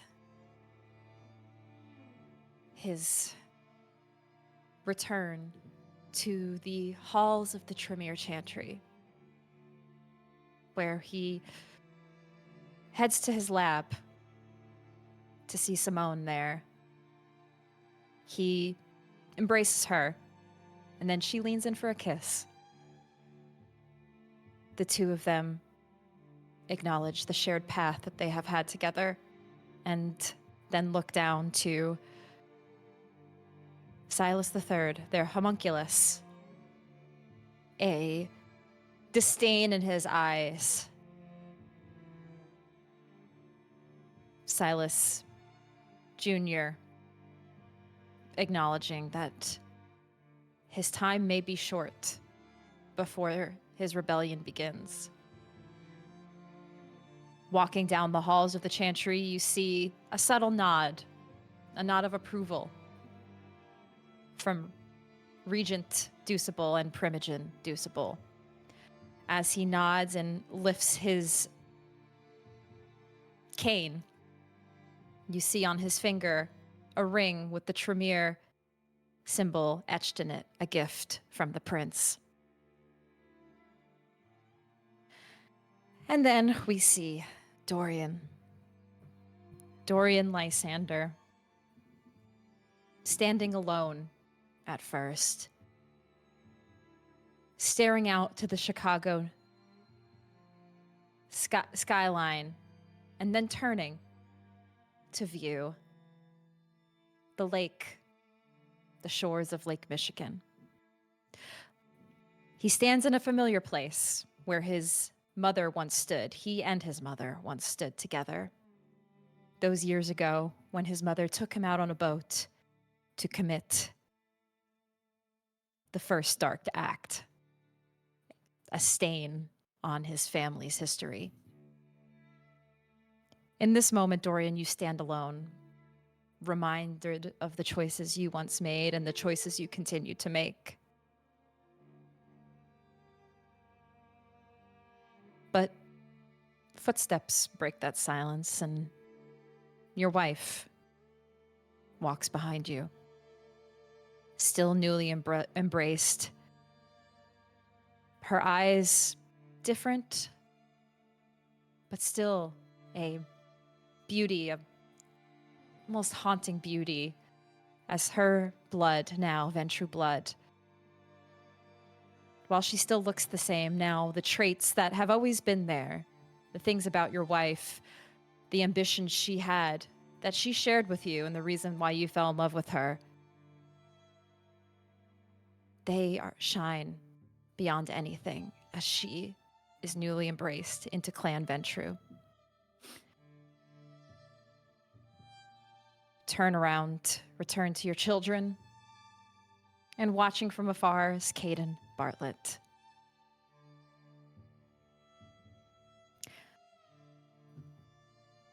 The Lysander coterie, once a force together, is no more. Their paths have diverged. Each sibling brought to their new families. They remain siblings in blood, but the ties that once held them together as a coterie have been severed. This fracture, maybe it was inevitable, but a slow process that has been waiting to happen all of these nights. They've chosen their new families, and perhaps they find solace in those separate paths that they've chosen. The city of Chicago, once their birthright, perhaps what their father has told them was their birthright, now they follow their own individual journeys. The power has shifted, dynamics have shifted. The Lysanders' once unity, now fragmented in the struggle they will have each and every night continued as kindred. The last thing we see as Dorian walks with his wife away from the shore of the lake, a faint whisper, Dorian, you hear. Is it in your ears? No. The whisper is in your head.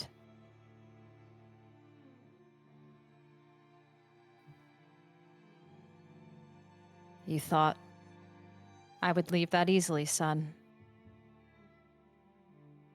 No. I'm here with you now. We are bonded. Forever. Dorian. I live within you now. You will always be my golden child, son. My number one boy. The whispers echo in your head, Dorian. And will forever whisper in your head. And thus we conclude the story of Ancestral Blood. And the Lysander coterie is no more. The end, everybody. That is the end. Oh. Congratulations, Lysanders. You lived. With many consequences. But you've done it. You found your new families forever and ever in eternity. But it ain't each other. Damn. Real. And that's the end, everybody. Thank you so much for being part of the story of the Lysanders. It has been a journey. It has been emotional. It has been everything. Everything we could possibly imagine has happened. And I hope you all enjoyed it as much as we enjoyed it. And it's just, yeah, this coterie will have a special place in my heart forever. This fighting, conniving, snobby, rich family will forever have a place in my heart and all of our hearts. But you wouldn't have it any other way. As you shouldn't. And that is it. Though we're getting on-screen celebrations, so yes. Oh, yeah. Oh no, Dorian, is that your emotional support wine? Emotional support wine. I know. I've been nursing it all night. It's real. It's gonna hit now that it's done. It's gonna hit all of us. I will say, though this is the end of Lysander's story, the characters obviously live on, and we didn't die. We get nobody died. So we get the pleasure of continuing their story if we ever want to, and we get to play these characters in other forms, like at the LARP. So it's like the Lysanders are gone, but you guys get to play the Lysanders in 2 months at Darkness Emergent in Los Angeles. So if you want to join us, you can still get tickets. Search Darkness Emergent. It's a great time. You'll have so much fun. Yes. Yeah, my Anarch So much tour where I'm fun. already going. Yeah, and Willow, look at that. She's going on her Anarch tour. She gets to meet the Baron. there. Baron Silas, Victor Dorian, Temple. I need help. Can you come to And LA? if you've Sorry, never do you done want a to try LARP, LA? the last Darkness Emergent was my first LARP, and if you've never done a LARP and you've just done TTRPGs like tabletop, it is a different experience. It is such a fun thing. You should try it. I really think you should. It's so much fun. Yes, it Come and truly LARP is. with us. So we get to continue these characters' journeys, even though this story it had an end, it had a beginning, it had a middle, and I'm very happy that it did have an end. And I'm happy that the story and everything that happened with your father finally got to come to an end. So thank you, everybody. I'm sure we all have a lot of thoughts and things and to process, and maybe we're feeling a little hyped. It is a bit late. I am happy to stay on and chat and yap. If any of the players, if you want to drop or go, do whatever you do, that's also totally fine. We're gonna let's take a quick 5-minute break. Yeah. Everybody, grab a drink. We'll do a little post-game debrief Or Q&A. Yeah, Q&A, yap, chat, talk about all the things, any questions anybody has. So we'll be here to chat for a little bit and just do a post-game chat and debrief. So let's take a quick 5, everybody. Don't go anywhere. We'll be back in 5 minutes. After I wipe my eyes. Yeah. And eat your smackins? Get some tissues.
You gotta laugh at the stupidity. 'Cause I've made some real big mistakes, but you make the worst ones look fine. I should've known it was strange. You only come out at night. I used to think I was smart, but you made me look so naive. The way you sold me for parts as you sunk your teeth into me. Oh, bloodsucker, fame fucker, bleeding me dry like a goddamn vampire.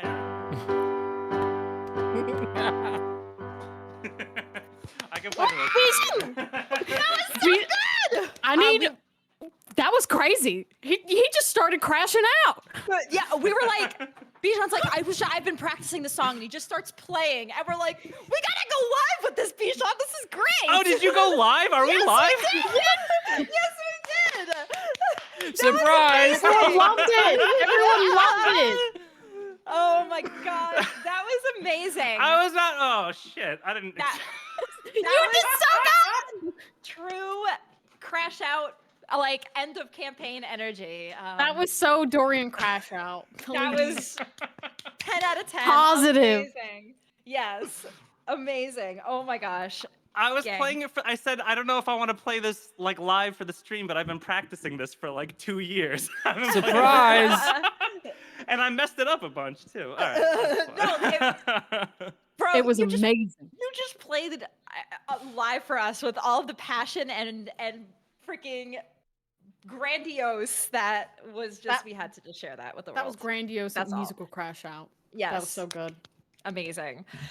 Hi, everybody. We're back. And we were yapping during the break. I almost wish we had, like, not taken the break because, like, their reactions to everything was so good. I'll say it again. I was about to say, I just need a repeat of what was said during the break. Okay. I was like, you guys, aren't you happy you got your little families together? And And I said, I said yes. Oh, go ahead. And I I said said, yes, you did. Silas is happy. And I said, there's only one thing, truly. And it's, I'm so fucking mad that the wolves and the hunters gotta win at all. And I am ready for our next fucking campaign to be the War of Chicago Part 2. Because I hate when a bitch get a win that's not me. Genuinely? Genuinely? I hate it. I thought about that toward the end. I was like, this is like leading up to like a War of Chicago Part 2. Unintentional. Like I kept saying this like unintentionally, like, man, I'm unintentionally creating a war between Lupine, Garu, Hunters, and Kindred, which happened in Chicago once, guys, in the lore in 1993. And like Prince Jackson and Inyanga, who's a gangrel, did negotiate like a peace deal to like not have this war. And I feel like we're on the brink of war happening again. So I was like, man, I kind of did set up for that to potentially happen, like in a future. I in need a future war to date. happen. So I need 3 more bodies. 3 yeah. more for the ones that were taken. 3 bodies from Yeah. whichever group. I'm okay And with any. The players clearly have like a vendetta. So this has happened, guys. Tracy's like, yes, build it for me. Yes. Yes, I was like, oh, good. I'm I not can, you know. happy. Not happy, Bob. Yeah.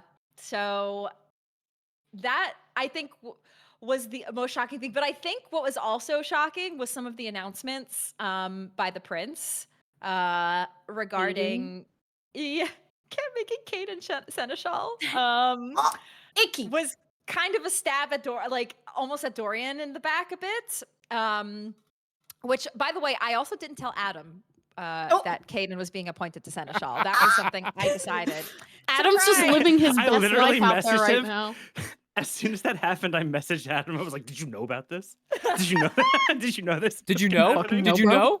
You're gonna sit there. You're gonna tell me I'm wrong. You're gonna sit there and Caden truly sitting and like just the hardest. It's the hardest that blood in him. He just like gets all these perks and he always be winning. That's just I need how that it man to is. take L's. I know.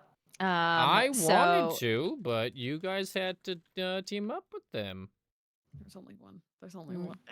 Look, yeah. if you can't beat them, join them. You know. So that actually brings me to somebody asked a question in the Discord, and I will answer it. Of was Caden ever meant to be like the BBEG, or was it always Silas Senior? Like what was the deal?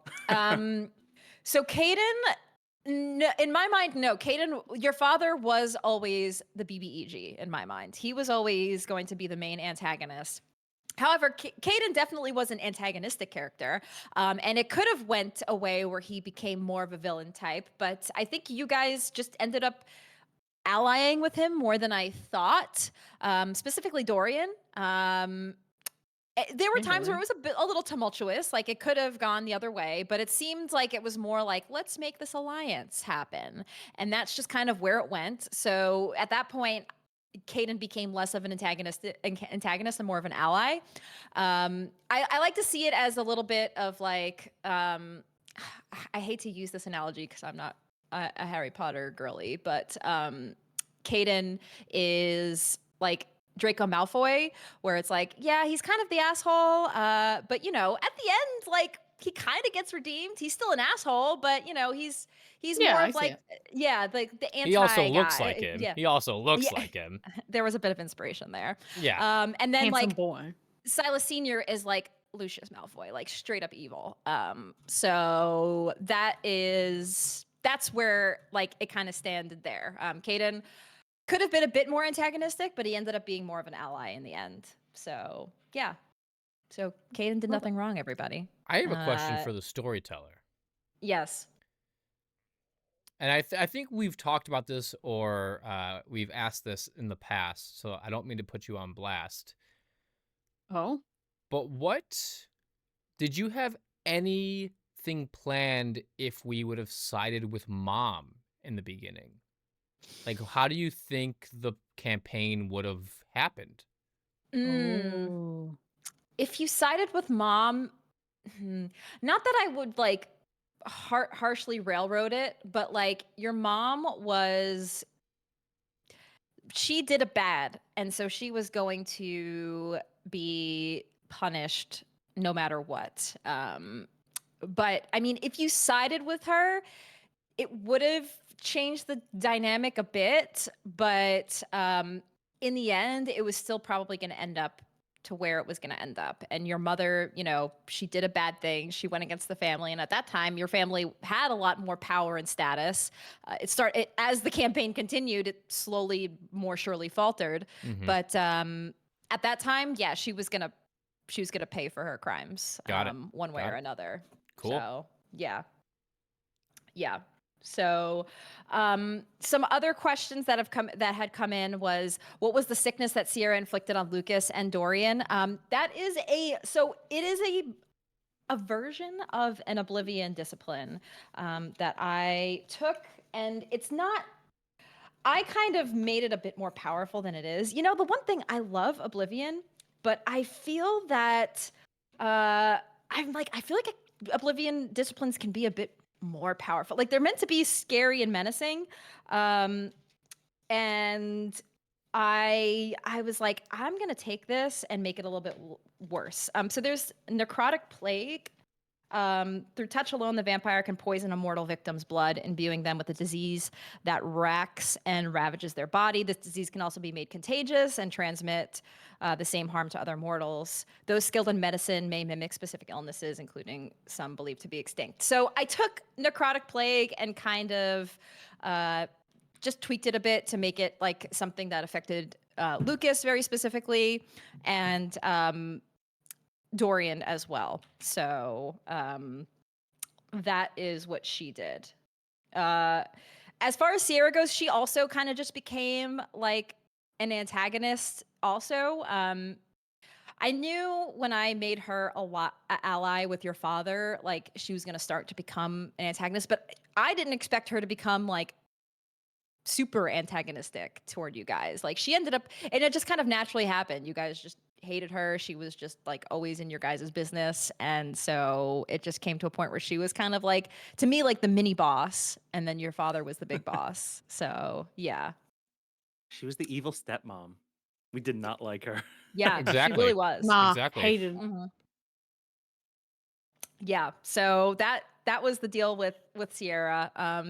You know, I think about the fight that we had the last episode, and it did go kind of quick, and to me, I wasn't expecting that fight with Sierra to be that long and drawn out. Like she is very powerful, but it's 1 Lysambra versus 3 neonate kindred. And she's not like that old of a Lysambra. It's not like she's her sire Tally, who's very, you know, who is much older and powerful. She's still like in like the neonate. I don't even think she's an Ancile. So And technically, I was 1 blood potency higher from Diablo Rising. Before. Yeah.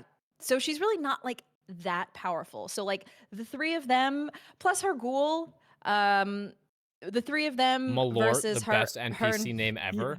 Malort, yeah. You forget McCarthy? Oh yeah, McCarthy. Shannon McCarthy. Oh, that's right. That's right. Yeah. Yeah. Also. That's why it was like, if some people think like, oh, maybe that went a little fast. In me, I was like, yeah, it did go pretty fast, but like the Lysanders are probably gonna make it out okay, you know, 3 versus 1 kind of thing. And VTM combat is, I feel like it feels the best when it's impactful, when, you know, your abilities really do damage, when things are pretty you know, brutal. Absolutely, yeah. It is true. Like the combat, the more I've done World of Darkness combat, the shorter I've been making it, honestly. Because like I was talking to the players about this, like the combat that we had for our Hunter game where they fought the Fae, that was long and drawn out and painful. And I feel like I learned a lot from that combat. And as I'm doing more of this combat, I'm like, we're making this short and quick. Like when they were fighting the Sabbat, like Malinkov and stuff, I was like, guys, we're making this short and quick. Like we're not like, yes, you're fighting a very dangerous, lethal, like kindred and stuff, but like we're not gonna make this like an hour-long combat. It wasn't even like 30 minutes, honestly. It went but there pretty were quick. still big consequences because we Yeah. lost a member of our Khalil. team, and Yeah. we had we had to go, you know, fix that. So Yeah. Thanks for the raid. Welcome in, everybody. We're doing a bit of a post game talks because we just wrapped our 2-year-long chronicle, Ancestral Blood. So we're just talking and yapping and debriefing after everything that happened. So yeah, that. Whew, yeah. There's always been consequences. Even fighting Sierra, you guys had some consequences, though it was quickly resolved. You know, I do like to always have like a consequence within the combat and everything. So, how badly was Silas Sr.'s humanity from having his family turned into vampires? Yeah, Silas Sr. was also at Humanity 4. Though there was one thing I was going to have him do that like was like an act of like humaneness that you could get your humanity back. But yeah, his kids, believe it or not, were his touchstones. So upon all of his kids getting embraced, he had to take stains, just like Dorian had to take stains when he embraced his wife. And he did lose a lot. He's lost a lot of humanity. He was not a Diablerizer like his wife and son. He actually gotta throw one more rib in. All right, one more rib. I gotta throw it in. One more? Yeah. Yeah. I have a question on that note. Mm-hmm. If it can be answered, did he love her? Did it tear him up? Oh, Did she please, die? yeah, I would love to know that. I need to know how he really felt about that. About his, to know. Or you could leave it ambiguous. If you don't want to answer, that's also kill okay. me. But if you know, I would love to know. He did love your wife, or your mother. He Love did my love wife. his wife. He secretly loved Adeline. My wife. My wife. He loved your mother. Anna Lysander. He did. However, at the loss of his humanity and the choices he had to make for his family, he ended up just kind of becoming sort of what Dorian is looking at right now, like kind of a husk of like a person and not really capable of love the way he once was. And he's already like not a nice man. So just like all of those things, it was very hard for him to show love in any way. Yeah. Do you think if he'd not taken the stains from the kids, he would have fought more for her? I think so. Okay. I think so. And there could have been a way, like he didn't So we're embrace the Alan. problem. Yeah, you got maybe that's why Yeah, he also why maybe didn't resents he you. embrace Alan? That's a good follow-up question. Why was Alan left out of the... Alan is like a collateral in case something happened with you guys. So it was like, let's embrace the children, and we're gonna keep our fifth as like a mortal collateral in case something happens. Whatever, we need like a mortal in the family still. That's what he was. So he was just collateral. If Willow has an oopsie daisy in public and has to get the final death, we still have Alan. That was kind of like yeah. I was gonna I be forgot Willow. I've killed. Yes, twice by the Because way. I've killed 2 people. Yes. Fam, You have. Willow killed 2 people, took stains, and did not lose any humanity. I'm still exactly at humanity 8, I believe. 7. Seven. Whoa, Or whoa, whoa, seven? whoa. 7. I'm at 7, not 8. 4. I'm at 7, so I'm Get still on a good my level, person. guys. I'm still a Which is baby. just You're still a absolutely baby. wild to me, because when you're at higher humanity and you take stains, it is easier to lose humanity. Willow just I rolled just built well different. and made it out unscathed. By Story all of my those life. daisies. You know, I gotta say, gang, I was going to this end of this session, I was going to take the narrative liberties to break the coterie up, because that's how I wanted it to end. But Silas took that initiative and broke the coterie up. Silas. I wanted that to happen. I'm telling you, that's how I wanted it to end. That is how I wanted the story to end, of the coterie breaking up. And I was gonna just like imply that happened, because you guys were basically on that trajectory anyway, but nobody explicitly said it. So I was just going to imply it in the narration. And Silas just went ahead and made it clear to everybody. And I was like, yes. I was like, this is what I wanted. Let's go. So that was great. I decided that the minute Dorian diablerized Dad, I was like, Silas is going to ask to break this coterie up. He does not feel comfortable around Dorian anymore. That makes sense. And I mean, I guess I didn't ask to break the coterie up, but I told you to leave the city. I feel like we were very much going towards that scene, I thought you were about to terminal decree me. I thought you were about to dominate me to leave the city. I was here gripping my seat like, is this motherfucker about to terminal decree me Not to the leave terminal this? decree me to leave. That would have been so spicy. That'd have been spicy as hell That if would've you been terminal spicy. decreed him. That would have been that I so like when that's the Diablo is happening, I was kind of scared. I was like, oh my god. Like this, I'm not sure what's gonna happen as the storyteller. I was like sweating.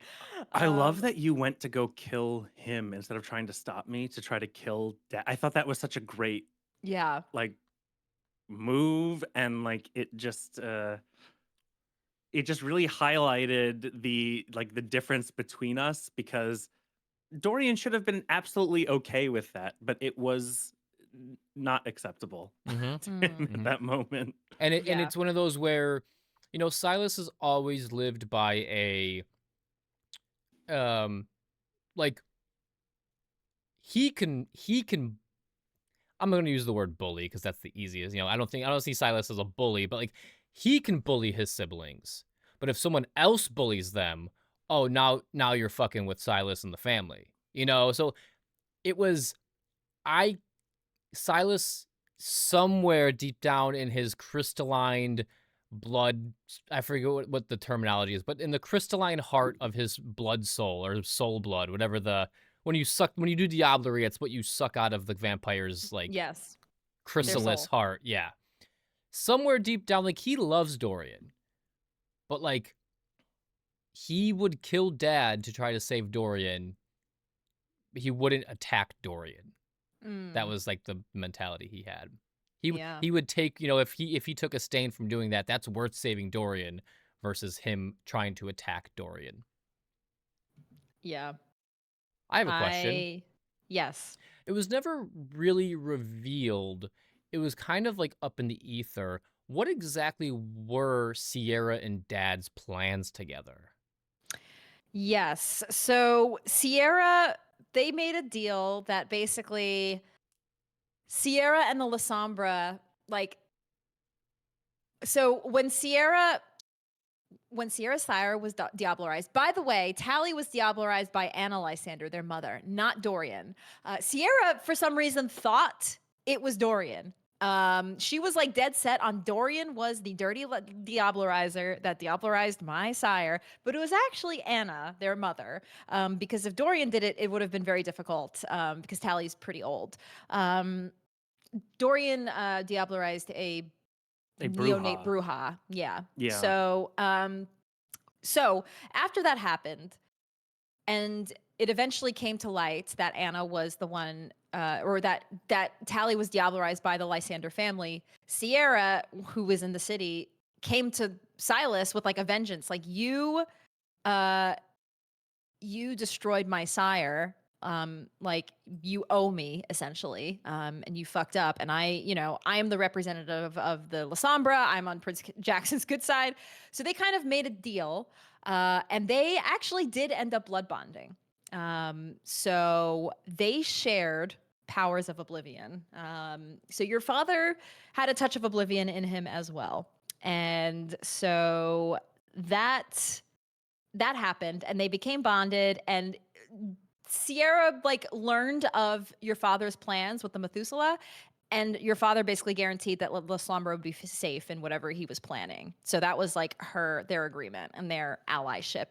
They never really were in love. They never really like had that type of thing. The only way they were like in love maybe was through the bonding of their blood, which sometimes you call as like a blood marriage, but they weren't like in love the way he loved your mother.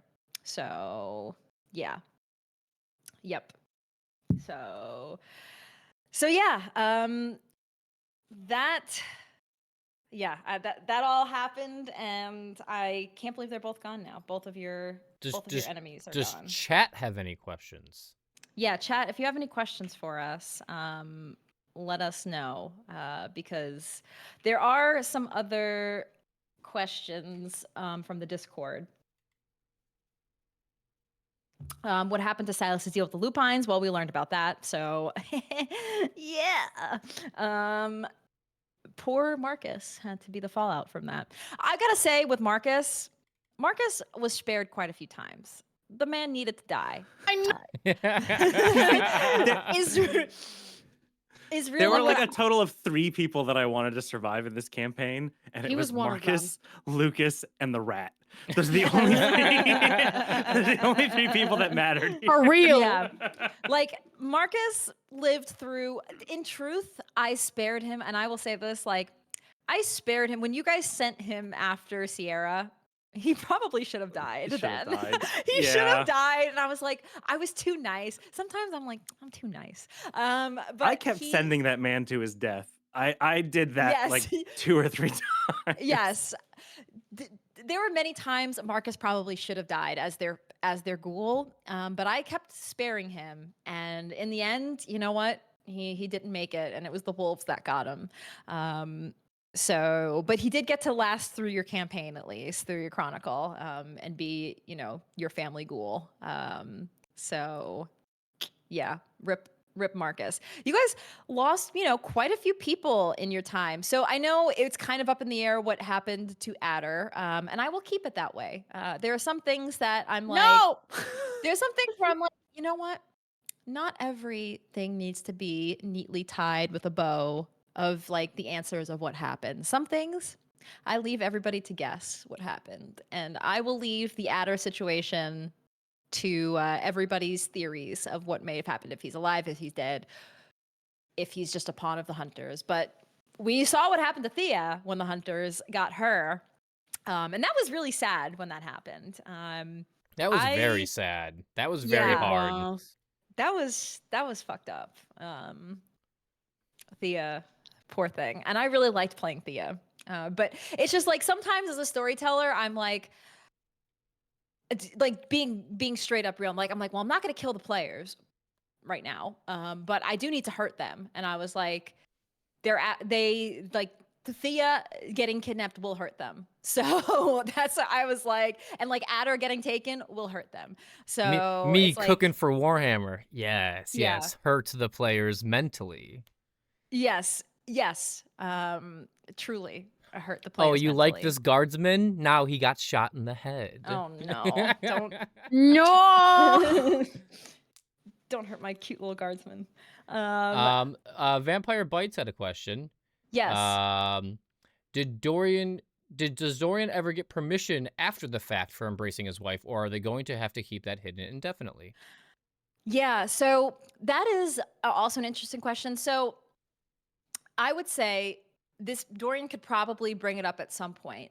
One merit that Bijan picked up for Dorian at the very beginning of the Chronicle. The merit that he has. It costs so much. I gave up so many other merits. It's a 5-point merit. It is a 5-point merit. And Bijan, I apologize that we didn't get to fully use it to its fullest potential, I feel. Yeah. So the way that it's worded is that you need to come up with something in the lore for why this makes sense. And there were ideas around it, but we never actually solidified it. And so we went, it's supposed to be once per season arc. Yeah. It's once per arc, right? I don't remember the terminology in the book. And we had decided, okay, we've done 2 arcs. We've done this for 2 years. And so I had asked if there was a way that I could sort of bank the one, because we never really talked about it. And so I think we had kind of decided that my wife would be potentially one of the ones that it was used for.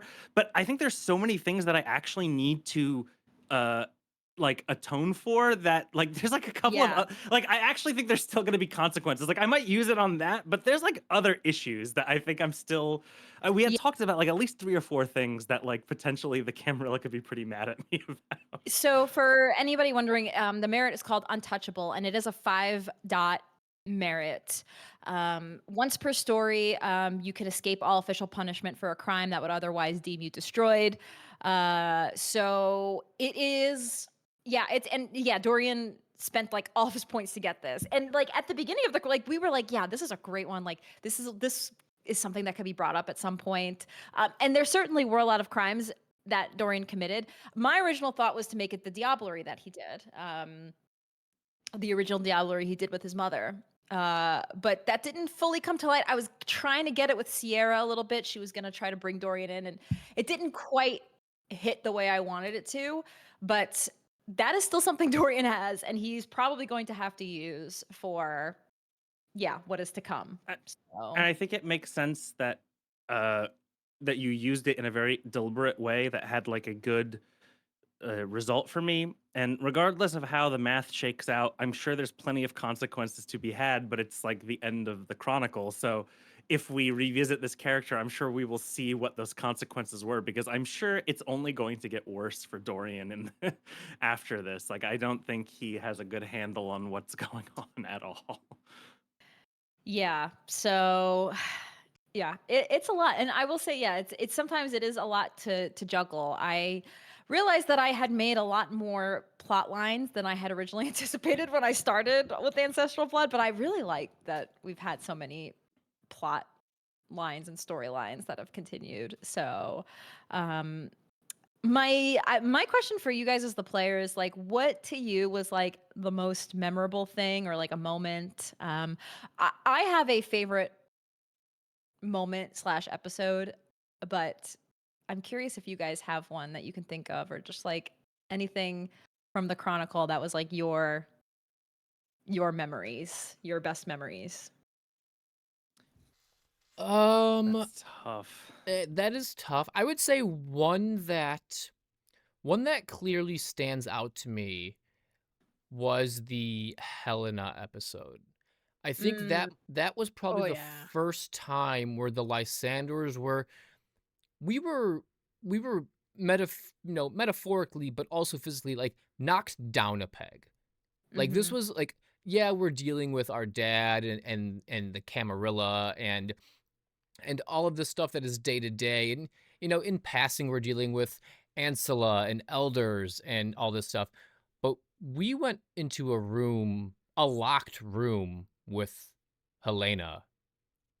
And I think that was the first time where I think at least Silas said, I'm not the biggest fish in this pond. Like That's that. new. Exactly. Like that was definitely one of those where I would probably say that Silas got a nice dose of reality, what kindred power is like. So that's stuck with me. Yeah. The Helena episode, I wanted Helena in there to like show you guys like the first taste of like what a Methuselah is. That was your first like real big Methuselah encounter. Yeah. So I really wanted that. And I also will say about Helena, I think if there was ever to be like a, future chronicle with the Ancestral Blood, Helena would be like more of an antagonist as well in the story. I think she would have a big role in the story as well, and like the greater Chicago. So Silas kind of gave her up with the ritual. Yeah. So that's like, that kind of set up for like she could potentially be like, I don't know why, guys. I like big bad Methuselah threats. I like that kind of storytelling. So she's there too. So yeah. What about the rest of you guys? Your moments. Or like episodes. Bijan, what face are you making? I've got one moments that's are recent. hard. Yeah, recently, how can I not say that the meeting with the prince was one of my favorites? Yeah. That stands out to that me was just amazing. because one, it was an amazing scene, and just the charisma that B. Dave came in with for Prince Kevin Jackson was insane. We were looking at when you were making that clip, and you're like, everybody's faces are kind of just blank, lol. But because truly, and normally I try not to do that, and I'm sure we all try not to, Yeah. You guys aren't here to see our blank faces. But like, I was just so in awe of his acting in that moment, and just the presence that the prince should have. But it was also, it wasn't the kind of scary Helena where if I say something, she would like, there's no playful tone, she will kill you, and that is that. It was, this man is above me, he will kill me, but I can play a little bit with this. I can go a little bit back and forth with this man, and he won't stomp me under his heel. He might do it after I say it, but he'll let me say it first. And that was some of my favorite back and forth roleplay I've had in a long time. And that was, thank you.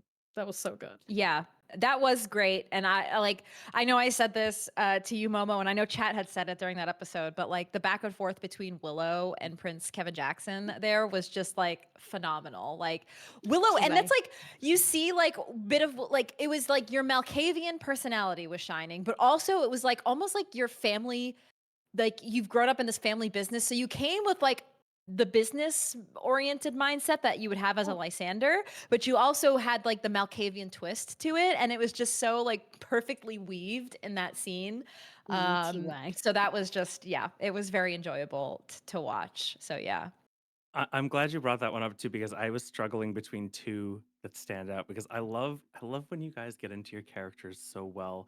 And so that one, one, obviously, like Prince Kevin Jackson had such presence, but the way that you interacted with him was so good. I had so much fun watching you interact with him and be Willow, like the most Willow that she had ever been. It was so good. And then I was gonna contrast that with like the first live game that we played, Silas, Oh. when I tried to dominate you and you got up and grabbed me by the face, I mean, obviously I can't forget that I was absolutely shocked. Like, we didn't plan that. He didn't tell me that was gonna happen. I was looking at him like, what's going on? And then just grabbed my face. It was so so good. It was one of those moments where we did it live, and I told myself, like, I was like, okay, I'm going to stand up, and one of two things are going to happen. Either A, I'm going to do the chicken dance live on camera, or B, if Dorian doesn't dominate him, and because Silas has tempered will, I think it is. That's a merit that Silas has had all Chronicle, where he knows when he knows when he's being dominated or presence is being casted on him, and once per session he can add 2 dice to that roll. And so I stood up and I was like, okay, Silas knows that I also Dorian didn't know this at the time. Yeah, Silas knows that Dorian is dominating him. And so I'm either A, going to do the chicken dance, or B, since he knows he's being dominated, he's going to lash out at Bijan. And that and you know, I will take it on the chin that, you know, like, I did touch Bijan without, like, verbal consent, but it was one of those where it's like, Bijan and I are really good friends, and we have acted thick and thin through Cyberpunk and Grim Domains, and I was like, this will be impactful. I said, if Bijan is upset, I will talk to him after, but this will be an impactful scene between the 2 brothers to cast that lure out there for them.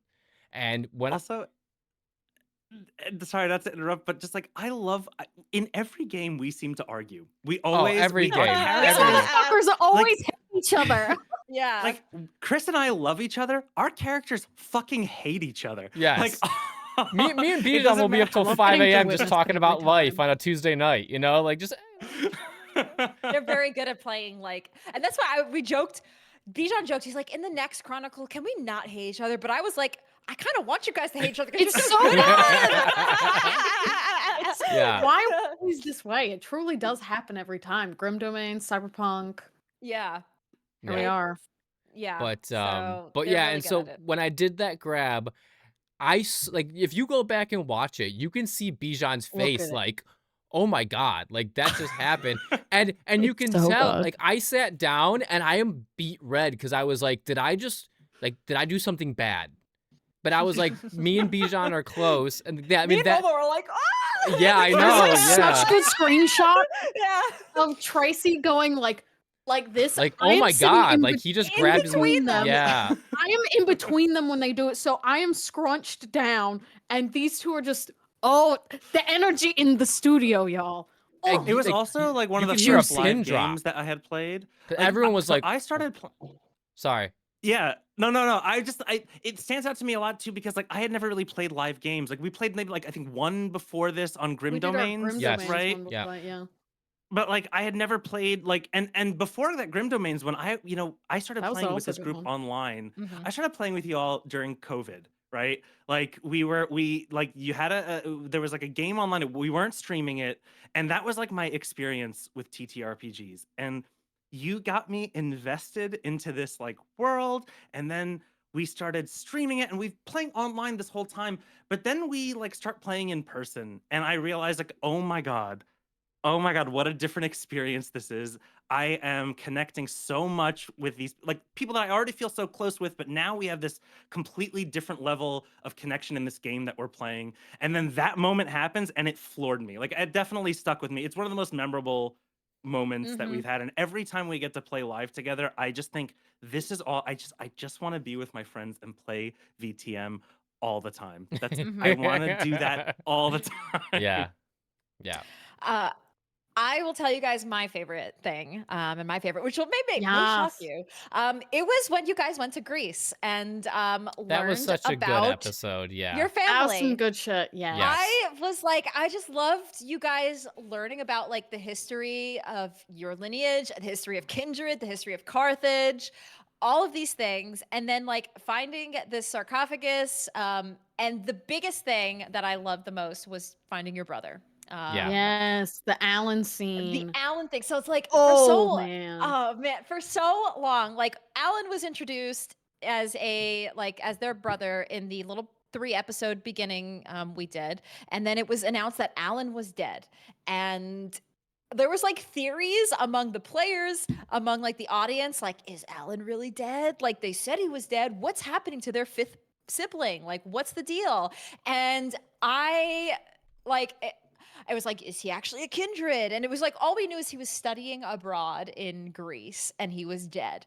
So I decided to make him a wraith, and he died. And I thought it was just so fitting because like he died in a tragic way. He was trapped in like the Lysander crypt, and he died in a perfect way for a wraith to die, to have like that unfinished business. They're just unsettled, everything about it. And you guys just communing with your brother. And the thing with Alan was like, he was the 5th sibling, but like we didn't build a lot of backstory for Alan. He just was like your guys' 5th brother, the youngest, the real baby of the family. But when you guys saw your dead brother, you all got emotional over it. Like you all were like emotional communing with your dead brother, and that was like really impactful and impacted me as a storyteller, I think. So I love turning him into a wraith, and then you guys had the funeral for him and everything, and after a few days, he was in the Amazon box in the trunk for a while. When he was in the let's pretend that didn't happen. Yeah. More important I'm things were sorry, happening. Alan. We have a meeting with Caden. We have to go to. Which was so Lysander. Like that is so Lysander of them to like have important business meetings while their dead brother is like in a box that they haven't buried him in an Amazon box. Like that is just so like Lysander. Yeah. So those were some good times. But I think back to those episodes, I'm like, I loved those times. Like when you guys were just learning about the exposition of the plot and like you were still trying to figure it all out. Oh yeah. Oh, and the Hecata that showed up, that was awesome. That made me hyperfixate on Hecata after that, because I like knew of the Hecata as a clan, but I had to like look into how they commune with wraiths, and I was like looking into it and researching it, and I was like, oh my god, Hecata are fucking cool. So yeah, we got a question in you chat. You made me want to almost play a Hecata for the next game. We've got 2 actually. We've got 2. Yes. Which one do you see, Momo? We have the do you think you would ever do another VTM game, whether that be in a different setting? Yes. From Fallen Blood Rain. Great name. Yes, we are going to do another VTM Chronicle, like a long-term one. But I do think I want it to be completely separate and elsewhere. I kind of want to close out Chicago for now and think about other things and expand beyond Chicago.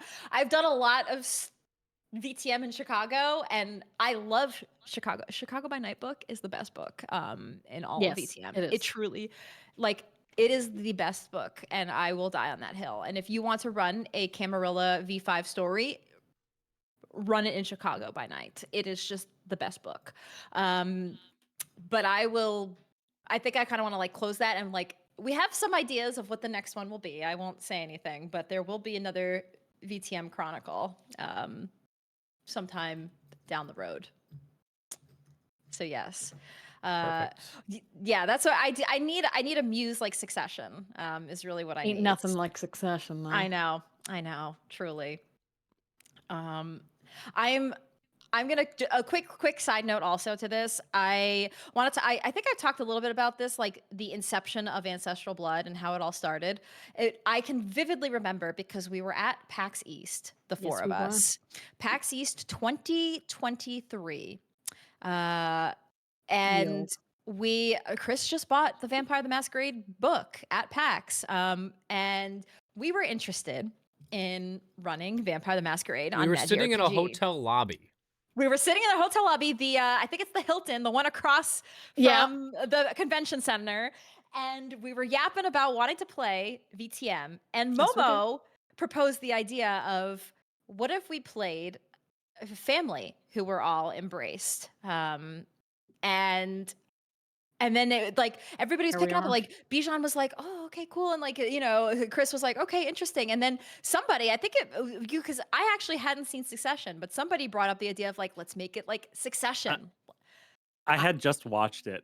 I'm pretty sure Yeah. that we had been, I don't know if I suggested it, but we were talking about We were definitely talking about Succession because that's around when I Yeah. started watching Succession. Correct. I was like, oh my God, Mhm. fuck.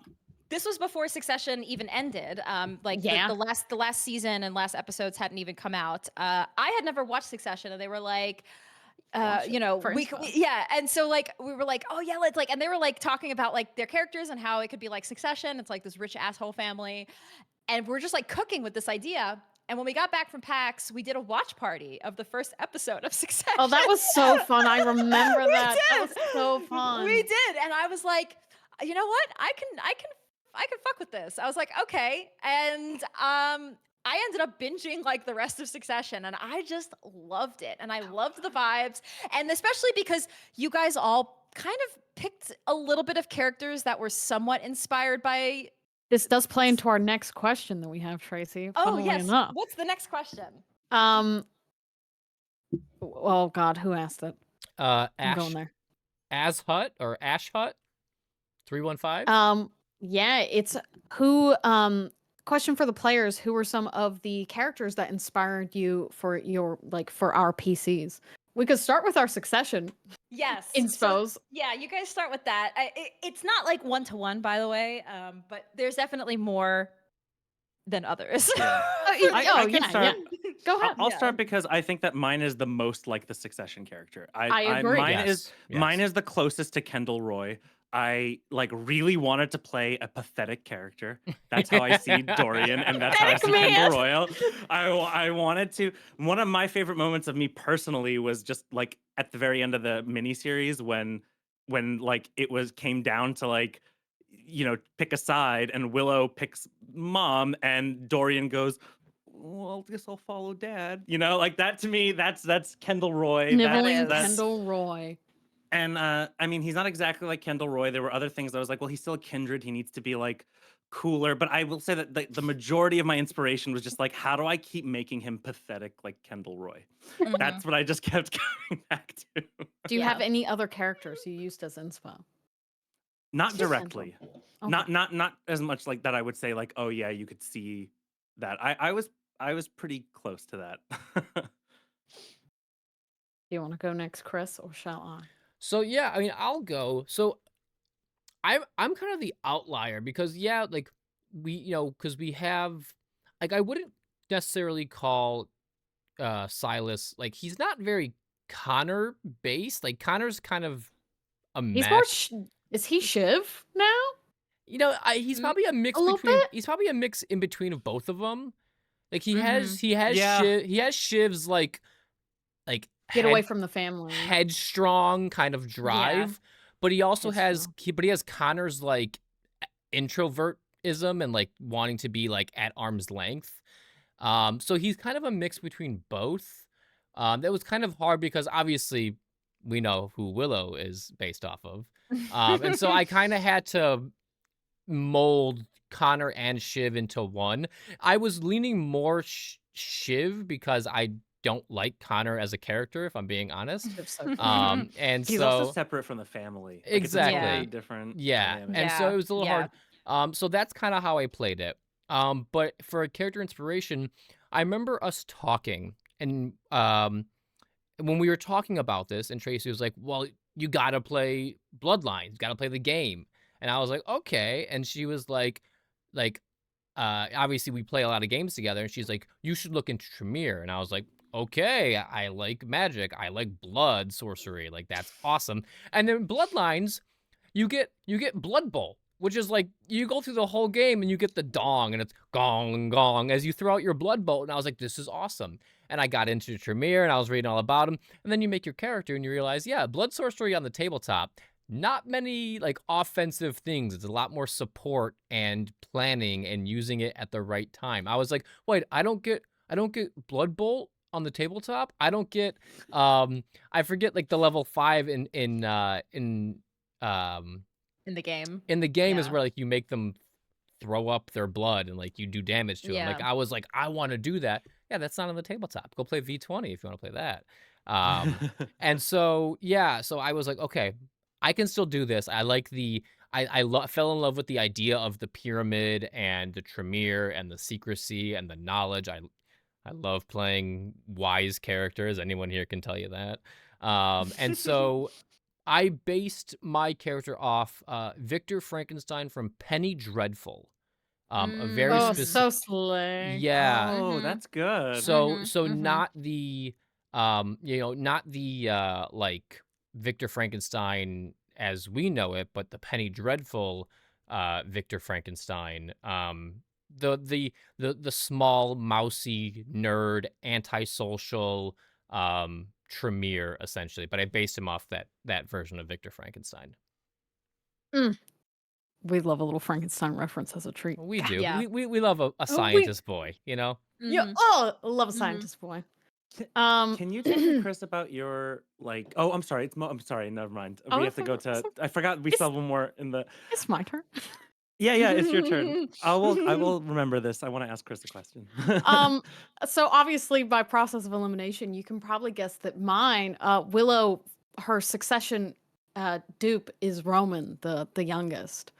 I think that's very obvious. He's also my favorite in the show, to no one's surprise. Love Roman. Love Roman.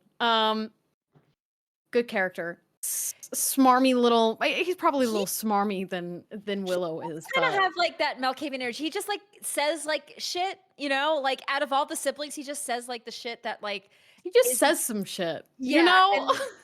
And I think Willow has that in like her Malkavian vibe. So I just love that. Again, it's not like it's like a 1-to-1 the way Kendall and Dorian are in my mind, but like there's just like that inspiration that's yeah, that's there, and I love it. And for clan, kind of on that, I immediately knew I was going to do a Malkavian. To speak on bloodlines, mine was very similar in the first run through I ever did. I remember reading through them, and someone had told me before I had played VTM Bloodlines, like, hey, if you play Malkavian, the game is actually completely different.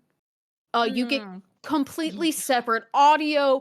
All of your dialogue is different from every other clan. And I was like, huh? Well, obviously I'm gonna play that one. I'm gonna play.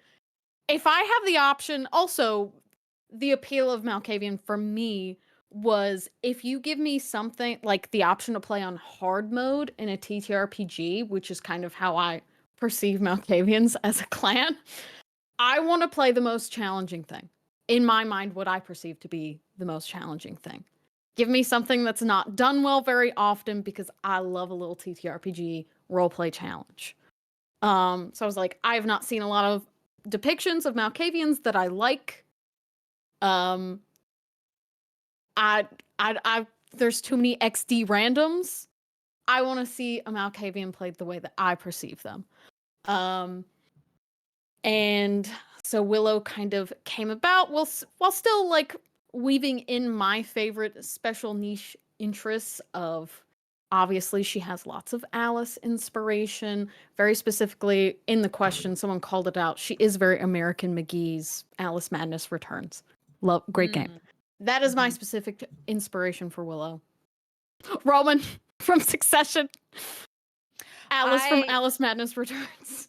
We also we gave Willow a Famulus, which didn't start as a Famulus, by the way, because Malkavians don't have animalism, and that was kind of why I introduced Adder, which also Bruja don't have animalism, but he got it from his gangrel. He got it from a gangrel friend, yeah, and he passed it on to Willow so that she could get Bon Famulus. But I am curious where the name Machiavelli, how did Machiavelli come to your mind? Yes. I remember Maki also as a concept came about because Tracy and I were talking about having a little rat as Willow's sanity blanket. It's my way of playing a Malkavian compulsion without, again, doing unjust harm to Malkavians in general. And Machiavelli, I'm gonna be so real, I truly chose it for which kind of in a succession way for the the quote, "It's better to be feared than loved if you cannot have both." And that to me is very Lysander coded. And therefore, I may be quoting this. I'm sure the quote is a little different, but I think that's from The Prince by, I think that's the book, The Prince by Machiavelli. So that's, Oh, I think so. yes. I love that. That's great. Yeah, I chose something that embodies the Lysanders. And Bijan, then Machiavelli's the best. Machiavelli And is then the best. And then He's the best Machiavelli Lysander. became the most beloved Yeah, right? character in the Chronicle. And I did vow, I was like, Machiavelli, if you guys all die and the Methuselah kills you all, Machi won't. Machiavelli will live. Machi never betrayed any of us. He never failed. He saved my life multiple times. Yeah, like Machi MVP, easy clear for MVP. He game MVP. He saved us from Jude. He fucking saved us from Dad in that fight right there. He's the only reason Dorian and I could fight. Yeah, and he can fly. And he can fucking fly. That's the best Lysander. It's more of a very far leap, but yes. So I had to put a little Silas in it for you. You know, he's flying. That's not actually flying. He doesn't fly. He's no flying squirrel. He's a rat. Yeah. Bijan, did you have? I almost called you Dorian. Bijan, did you have something to? Dorian. You brought something up. So when you were talking about your character, I wanted to ask you if there was any specific inspiration when it came to how you played the Tremere aspect of your character, because I wanted to, when you were asking about like favorite moments, one of the things, it's not a moment, but one of my favorite things about this Chronicle is you in your Tremere mode.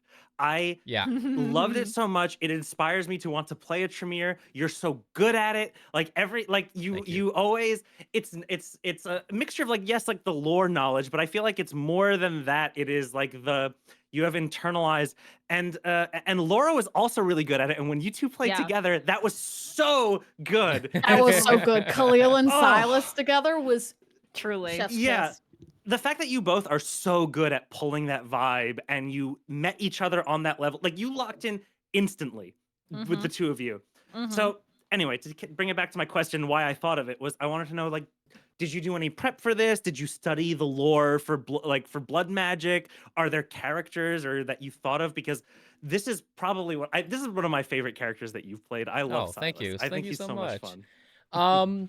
Yeah, so I definitely, when looking to play a Tremere, there's obviously, you start at the basics, like, oh, they're like the newest clan. They were originally mages and they captured a vampire and they did some stuff.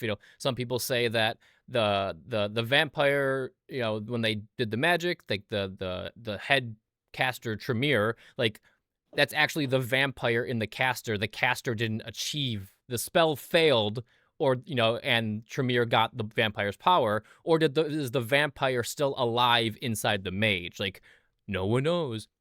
And so there's one thing I really took, I wouldn't even say inspiration from. It's a lot of just looking at the clan bane of perfectionism, like tapping into that clan bane, because obviously with the beast, your bane is always like lingering. It's always there. Like any bestial failure and your bane comes out and stuff like that.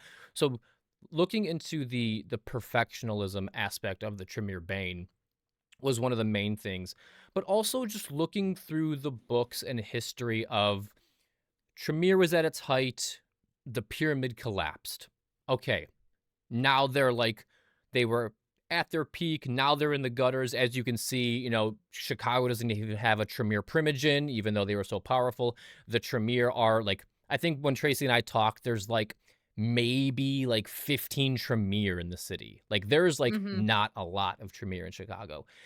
And so taking that into account of like, we are an endangered species, as well as looking at the lore of like the famous Tremere. And some of them are undesirable people in history, but like the weirdness of Aleister Crowley, and just reading a little bit about Crowley and his weirdness. I will just say it like that, because I don't want to say anything else, but just every level of Silas was like, he almost didn't want to be there at all. Like I would rather be home doing my nerd shit. And the way that I would, as you said, go into Tremere mode was kind of something like, it was a personal thing of like, when we're out in our lives and we're living or doing our jobs and living our lives, we have a literal mask. Like you are Bijan, I am Chris, you are Momo. But when we go home or we go out with our friends and we just talk about Warhammer or Lord of the Rings for 4 hours, like we couldn't do that out in the real world. And so I took that and I applied that to Silas. When he is in the Chantry, he is talking. What's so funny, Like, I know, I love it. It's just so good. It's only funny because we would. Yeah, like about that in the real world. Exactly. So like when you're at work, you have to put on this mask, and Silas, like the real Silas, is in the Chantry. When Silas leaves the Chantry, he has to put on his big boy shoes and go out into the world. But when he was in the Chantry, he's like, wait, you're telling me I can wake up at 8 p.m., I can crack a grimoire, I can, have a cup of blood, light a candle, and read this grimoire, and no one is going to judge me? Like, that is his cup of tea. That is his cup of O negative, And so that is really what I touched on, is like personal nerdisms of like, all right, got to go to work, do some marketing stuff, put on this professional face, and then I get home and I'm like, you take the shoes off, you jump into Discord. Yeah, what are you guys talking about? Oh, yeah, VTM, let's talk about VTM for 5 hours. And so that was kind of like a realistic version of someone who, instead of, VTM or 40K, this is someone who grasped blood sorcery and was like, I can walk down these halls, knock on a door, and talk to someone about blood sorcery and have a 4-hour conversation and be completely okay. But then leaving the Chantry, he had to be like, I can't talk to Dorian, I can't talk to Willow about this. Not only because they wouldn't get it, but because also it's not allowed, because I can't teach them blood sorcery. So he was uncomfortable in a sense. So that's kind of how I would turn it on and off, is a real life uncomfortable being around people, and being around people that you're uncomfortable with, or maybe not uncomfortable, but just not in the click with, and then coming home and being with your buds and just vibing and talking about nerd shit for 5 hours. That was the vibe. I just remember when at the beginning when I had you recite the Tremere. Oh my God, that will always. Oh my God, yes! For those that don't know, this is back in like the first episode of like after the mini series. Silas gets into the Chantry, and Tracy's like, "Hey, I want you to read this. This is like the Tremere Creed," and she's like, "Have fun with it, get into it." And I'm like, "Hell yeah!" Like Silas would eat this shit up. Like he is taking a creed with his fellow nerds. And I start reading it and RPing it. And then Tracy realizes that, oh shit, we're gonna be here for like 12 minutes because this is a speech. Wrap this up. And she on stream, she goes, actually, let's just skip to the end, And I'm like, fuck the Tremere creeds. I was like, I had it up on my teleprompter. I was ready to like be prepared. And Tracy was like, wait a second. 35 seconds in, he's only on the first paragraph. We gotta keep going, bud. Let's wrap this going. Yeah. That was funny. That I was felt good. so bad. I was like, I'm so sorry, Chris. Because you like gas me up. You're like, hey, I want you to read this, have fun with it, get into it. And then It was a cool code, but I did realize it was very long. And lovingly, Chris was like reciting it very like slowly and in depth. Like, and I was like, I thought he was gonna kind of speed read it, and let's put 2 times speed on. Yeah, exactly. So there's actually one from Vampire in the Discord. Not counting debriefs and check-ins, how much behind-the-scenes pre-planning was done by both Tracy as storyteller and the players? I know that all TTRPGs are a significant amount of improv, but I was wondering how much coordinated pre-planning was put into the preparation. Yeah, so I feel like among us there was maybe some pre-planning, but not always. Like I feel like a lot of things I just kind of through at you live. A lot of times, Bijan, every time before we start a game, will be like, "So what are we doing tonight?" And I'm like, "Bijan, Every time. Can you just wait? Like, can you just like you have to ask? So like, so what are we doing tonight, guys? Like, what's the plan?" I'm like, I have things ready, Bijan. You can just wait. You don't have. I think that is so Bijan's Bijan coded. Yeah. That's so Bijan. That's so Bijan. I was like, I always had things prepared. What's the plan tonight? Like every episode, I had scenes that I wanted to hit, and I feel like we usually hit them. I do feel like sometimes I think about the story, and I did definitely guide it. It wasn't so open world. I'm gonna be real. Or like it was open world where if you guys wanted to do what you want to do, you could. But I feel like I was kind of like guiding the story of like, okay, we're doing this scene, then we're doing this scene, then we're doing this scene. There were times where I was like, what do you guys want to do? Sure. But I feel like it wasn't so like just with the way our story was. It was like very much like setting up scenes and you guys just kind of reacting to it. Yeah. And we talked about things, but more in the sense of like, how do you feel about how things are going, or like, what do you like? Like, is there something that you want to do that you're like trying to do, like more in the sense so that the storyteller doesn't overlook something that we want to do in a session, not so much like pre-planning, more like checking in. I feel like we had a really good line of like I would not just before the game, but like I would often message Tracy and be like, hey, I have this idea, and then I'd be like, wait, don't tell me anything. Like we had a pretty good idea of like a line of where I know, I'm sorry, you Tracy. do that all the time. You're like, so much. Would this happen? I was like, why don't you just wait to see if it happens in the game?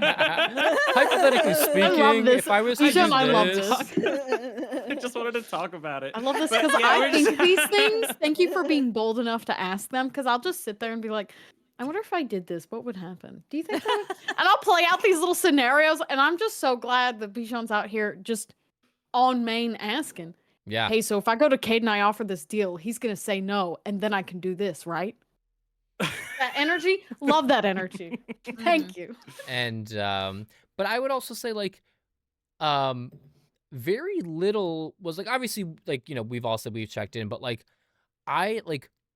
we had full faith in Tracy to just drive that car to where we needed to go. I only a few times that I can remember, Tracy would be like, hey, like very recently, I'll just talk about it, but like I remember when you messaged like 2-3 episodes ago when we were all like kidnapped, Tracy had messaged me as like, hey, Silas is going to be put through the ringer. Are you okay with that? And I was like, absolutely. I trust you as a storyteller. I didn't ask like, what do you have planned? Like, what should I be prepared of? Like if Silas was like viciously wounded, I would be like, Tracy has a reason for doing that. But, she checked in and was like, hey, this might be a tough episode for Silas. Like, are you okay if this happens? And I was like, totally, let's do it. That was really the only like little bit of like preparation you kind of gave us. Like, you never like held our hand or like was like, hey guys, like I'm thinking about doing this and this and this. Like, how do you feel about it? Like, it was kind of like, we trust you. We trust you as our storyteller to do the right thing and take us down the right path.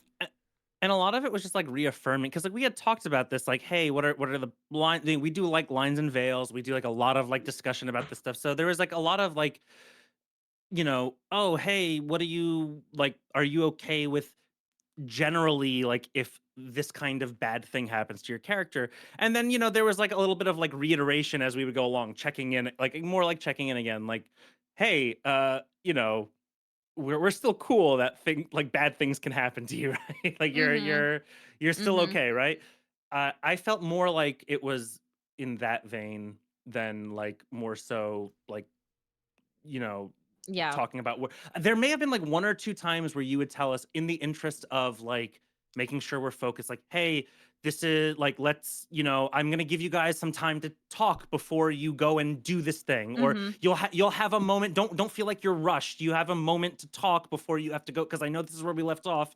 And that's just more like giving us the tools to know that like, hey, we can like flex. Like we're not, we're all trying to like tell a good story together. And sometimes I think you can improvising is hard. It's really difficult, and just having Yeah, a it little is. bit of direction to say like, "Hey, don't worry, you guys can talk for a little. If you want to chat for 20 minutes, that's okay." It Mhm. really does go a long way, you know. Mhm. Mhm. Yeah. And just one more Yeah. thing. Oh, sorry. Like Bijan and I checked in on each other tonight. Like after Mm. our fight, Oh, Bijan was like, sweetlings. "Hey, are you okay with this being like the remaining animosity between us?" And I was like, "Absolutely." And I forget what you said, but it really stuck with me. You were just like, you said, you said, "I don't want things to end nice." And That's so Bijan. I and, love it. and then I was Things like, to end "Hell yeah, nice. let's keep going." You It's know, like but thumbs up. I love that. that was quite a normal thing for Bijan and I to do, like because we talked about it, but because Dorian and Silas would be at each other's throats all the time, as soon as as soon as we went to break or we ended for the night, like me and Bijan would be like, "Oh my god, that was so good. You were so good. You were so good." Yeah. Like knowing your players' limits and knowing what they're into is also so important because Yeah. and like checking in like, "Hey, does Silas want a happy ending? Like, are you okay with us bantering still?" And then when we both when I was like, "No, I'm 100% on board," and Bijan said, "All right, great. I don't want this to end happy." I think that's where we both clicked and we were like, Let's go. not like it was like a versus screen in a fighting game, like I still remember that one picture, the business versus science or whatever it was. That was posted. I pinned it in Yes. our Discord because it was so fucking funny. It was like medicine versus business, and it was like a doctor guy fighting a business guy, and I was like, "This is Silas and Dorian." Medicine versus business, and yeah, that was you guys the entire chronicle. Yeah. And it was Um, so good. So good. I real quick before I forget, I'm sorry, Bijan. I just love how you had the callback to a Pexinol. Like the first thing we did together Pexinol. as like a coterie, like the first big thing of like, fine, we want to save the business. I got some werewolf blood. I can synthesize it and make a drug and yada yada yada. If blah blah blah. Like these are people that are rioting because of Pexinol. When you said that. Sorry, I got smackins in my mouth. I'm snacking with some smackins over here. Are you smacking? Let me just put that up there real quick, But yeah, when you tied it back to a Pexinol, I was like, holy shit, I would never have like guessed that. So that was so good. That was so good. Oh man. Yeah, okay. I feel like I have way more to yap about. So I may do something this weekend where I do an impromptu stream of just yapping. Because I Ooh. Impromptu stream. Yeah. Mhm. I Yap stream. I have like a pretty free weekend, so either Saturday or Sunday, I might do impromptu yap and stream. So if any of the players want to jump in and pop in and yap, I feel like we can yap some more because I realize it's 2 a.m. And we've been Yes. on for like 5 It's 2 a.m. hours, and I want to keep going. So I have many more thoughts I still want to share. So let's do another. I will say there's one last question that was in the chat that I saw a couple of people ask about like for the players, and feel free to divulge or not. Do you have thoughts on what clan you would want to play next?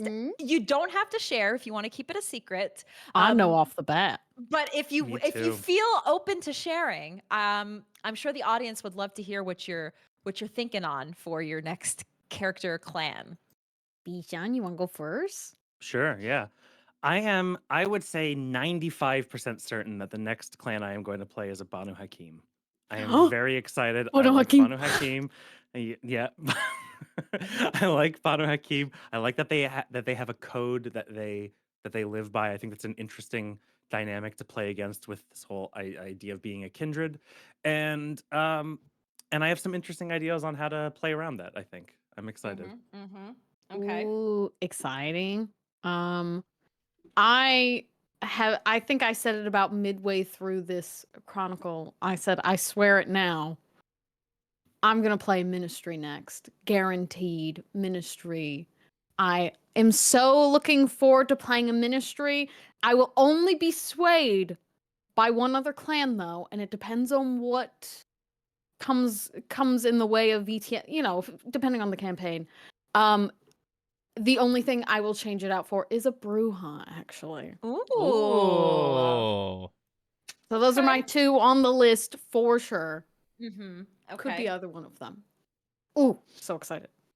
I want to have a little fun. Who do you think, chat? Who do you think I'm gonna play next? I want them to put me in a box. Can I put in here? I want to type in here. Can we do a poll? Can we do? I know what I want you to play. I don't know if it's what you're gonna play though. Oh. While anybody in chat guesses, I will say based on these current clans, I am very happy with this because I really want to do. I want the next Chronicle. I would really love, and it doesn't have to be this, but I would really love to play some of the. I don't want to say outer clans, but there's like, and it really all depends. You can say high clan, low clan, blah, blah, blah, blah, blah, blah, blah. But like, I say like the core clans, like Toreador, Ventrue, Brujah, Nosferatu, Tremere. Those are like in the core rule book, the base clans, in my opinion. I really want to explore some of the other clans like Banu Hakim and Ministry and others. So I am very happy if everybody plays something that isn't like the base clans in the core rulebook. Okay. There are two people who are correct. Am I one of them? What did you say? You're not, unfortunately. But Raven Poop and Vampire Bites, you are correct. The next clan will be a Hakata. Yes, a Hakata. That is also very you. There's one thing keeping me from playing as Amici, and it's the like everything rusts around you. Or is that Hakata? Yeah. Is that Hakata? Oh no, Hakata is the painful kiss. Painful kiss that's what it is. around you. It's the Zamichi like decaying thing. I just think that'd be very hard to like play around. You'd have to play it in like a Dark Ages game. Yeah, or like find like a haven that like is gross. Or find a haven. Yeah. There's no. I don't. Yeah. Is it the Hakata? Is that the Hakata clan bane? Is stuff decays around you? Yours is everything. Your clan bane is there's two clan banes now, so you don't have to pick this. But yeah, got it. The painful kiss, where the alt Hakata, got it. That's the alternate Hakata, because their first is. I remember looking at it's the painful kiss. Yeah. Honestly, a lot of the clan banes are like Ravnos. Rough, you gotta be moving around all the time. Yeah. Like some of the clan banes are a little tough, but there are alt clan banes now, so you can pick your poison, I suppose. Yeah, I read the alt. Yeah, so I'm most likely doing a Hakata. Below that would be Zamichi, but yeah, I think Hakata I'll take is that. Yeah. Whomstepper we have as our fourth player, I secretly hope they play Zamitsi because I really do want to play some of these like outer clans. I think that would be a great dynamic. So because I'm kind of tired of like the same old with like Ventrue, Toreador, et cetera. Like I want to do some stuff with these other clans that I don't explore as much. I really want to challenge myself as a storyteller. Like having a ministry, a Banu Hakim, a Hakata, and hopefully maybe a Zamitsi, but whomever wants to play, they can play whatever they want. But that would be my goal. So yeah. Okay. We've talked a lot, everybody, and there's still more to share. We'll probably be yapping in the Discord, so if you want to join us, discord.gg/magirpg. That's where we are outside of all of this. We'll be cooking on what's next, but it probably won't be for a while. I'm probably going to do a couple of like short things. I have my cyberpunk crew that I play on my cyberpunk podcast have wanted me to run VTM for them forever, and I was like, guys, let me just get through my current chronicle and then we will run something. So there may be some other things on the channel that are like little short series, and then we will talk about what's the next big thing. So we have time to cook But in the meantime, we're going to have Warhammer 40k Wrath and Glory on Friday nights in April. April GM'd 11th, by baby. Stormbeard, April 11th, Warhammer 40k Wrath and Glory. Join us for that. If not, then Ashes of join the it- Lost. Let's go. Yes, a great name, great reveal. So that's happening on Fridays in the interim. And on Tuesday nights, we have our Forged in the Dark games, which currently we're running Girl by Moonlight Tuesday nights at 6 p.m. Pacific, 9 p.m. Eastern. Join us for our Girl by Moonlight campaign. If you're a fan of Forged in the Dark, fan of magical girls, you should absolutely join us for that. But that's all for us, gang. It's been a hell of a night. We're going to all decompress. I will probably do an impromptu stream this weekend to just yap. Don't know when. I'm not going to commit to a time yet, but I will let you guys know. So join the Discord. And we'll chat about it. So thank you so much, everybody. Oh, my God. We did it. We did Bye, it. Ancestral Blood is done. We did it. Bye, everyone. God. Take care. Don't let the beast Have a good night, win. everybody. Don't let the beast win. The beast did Goodbye. win.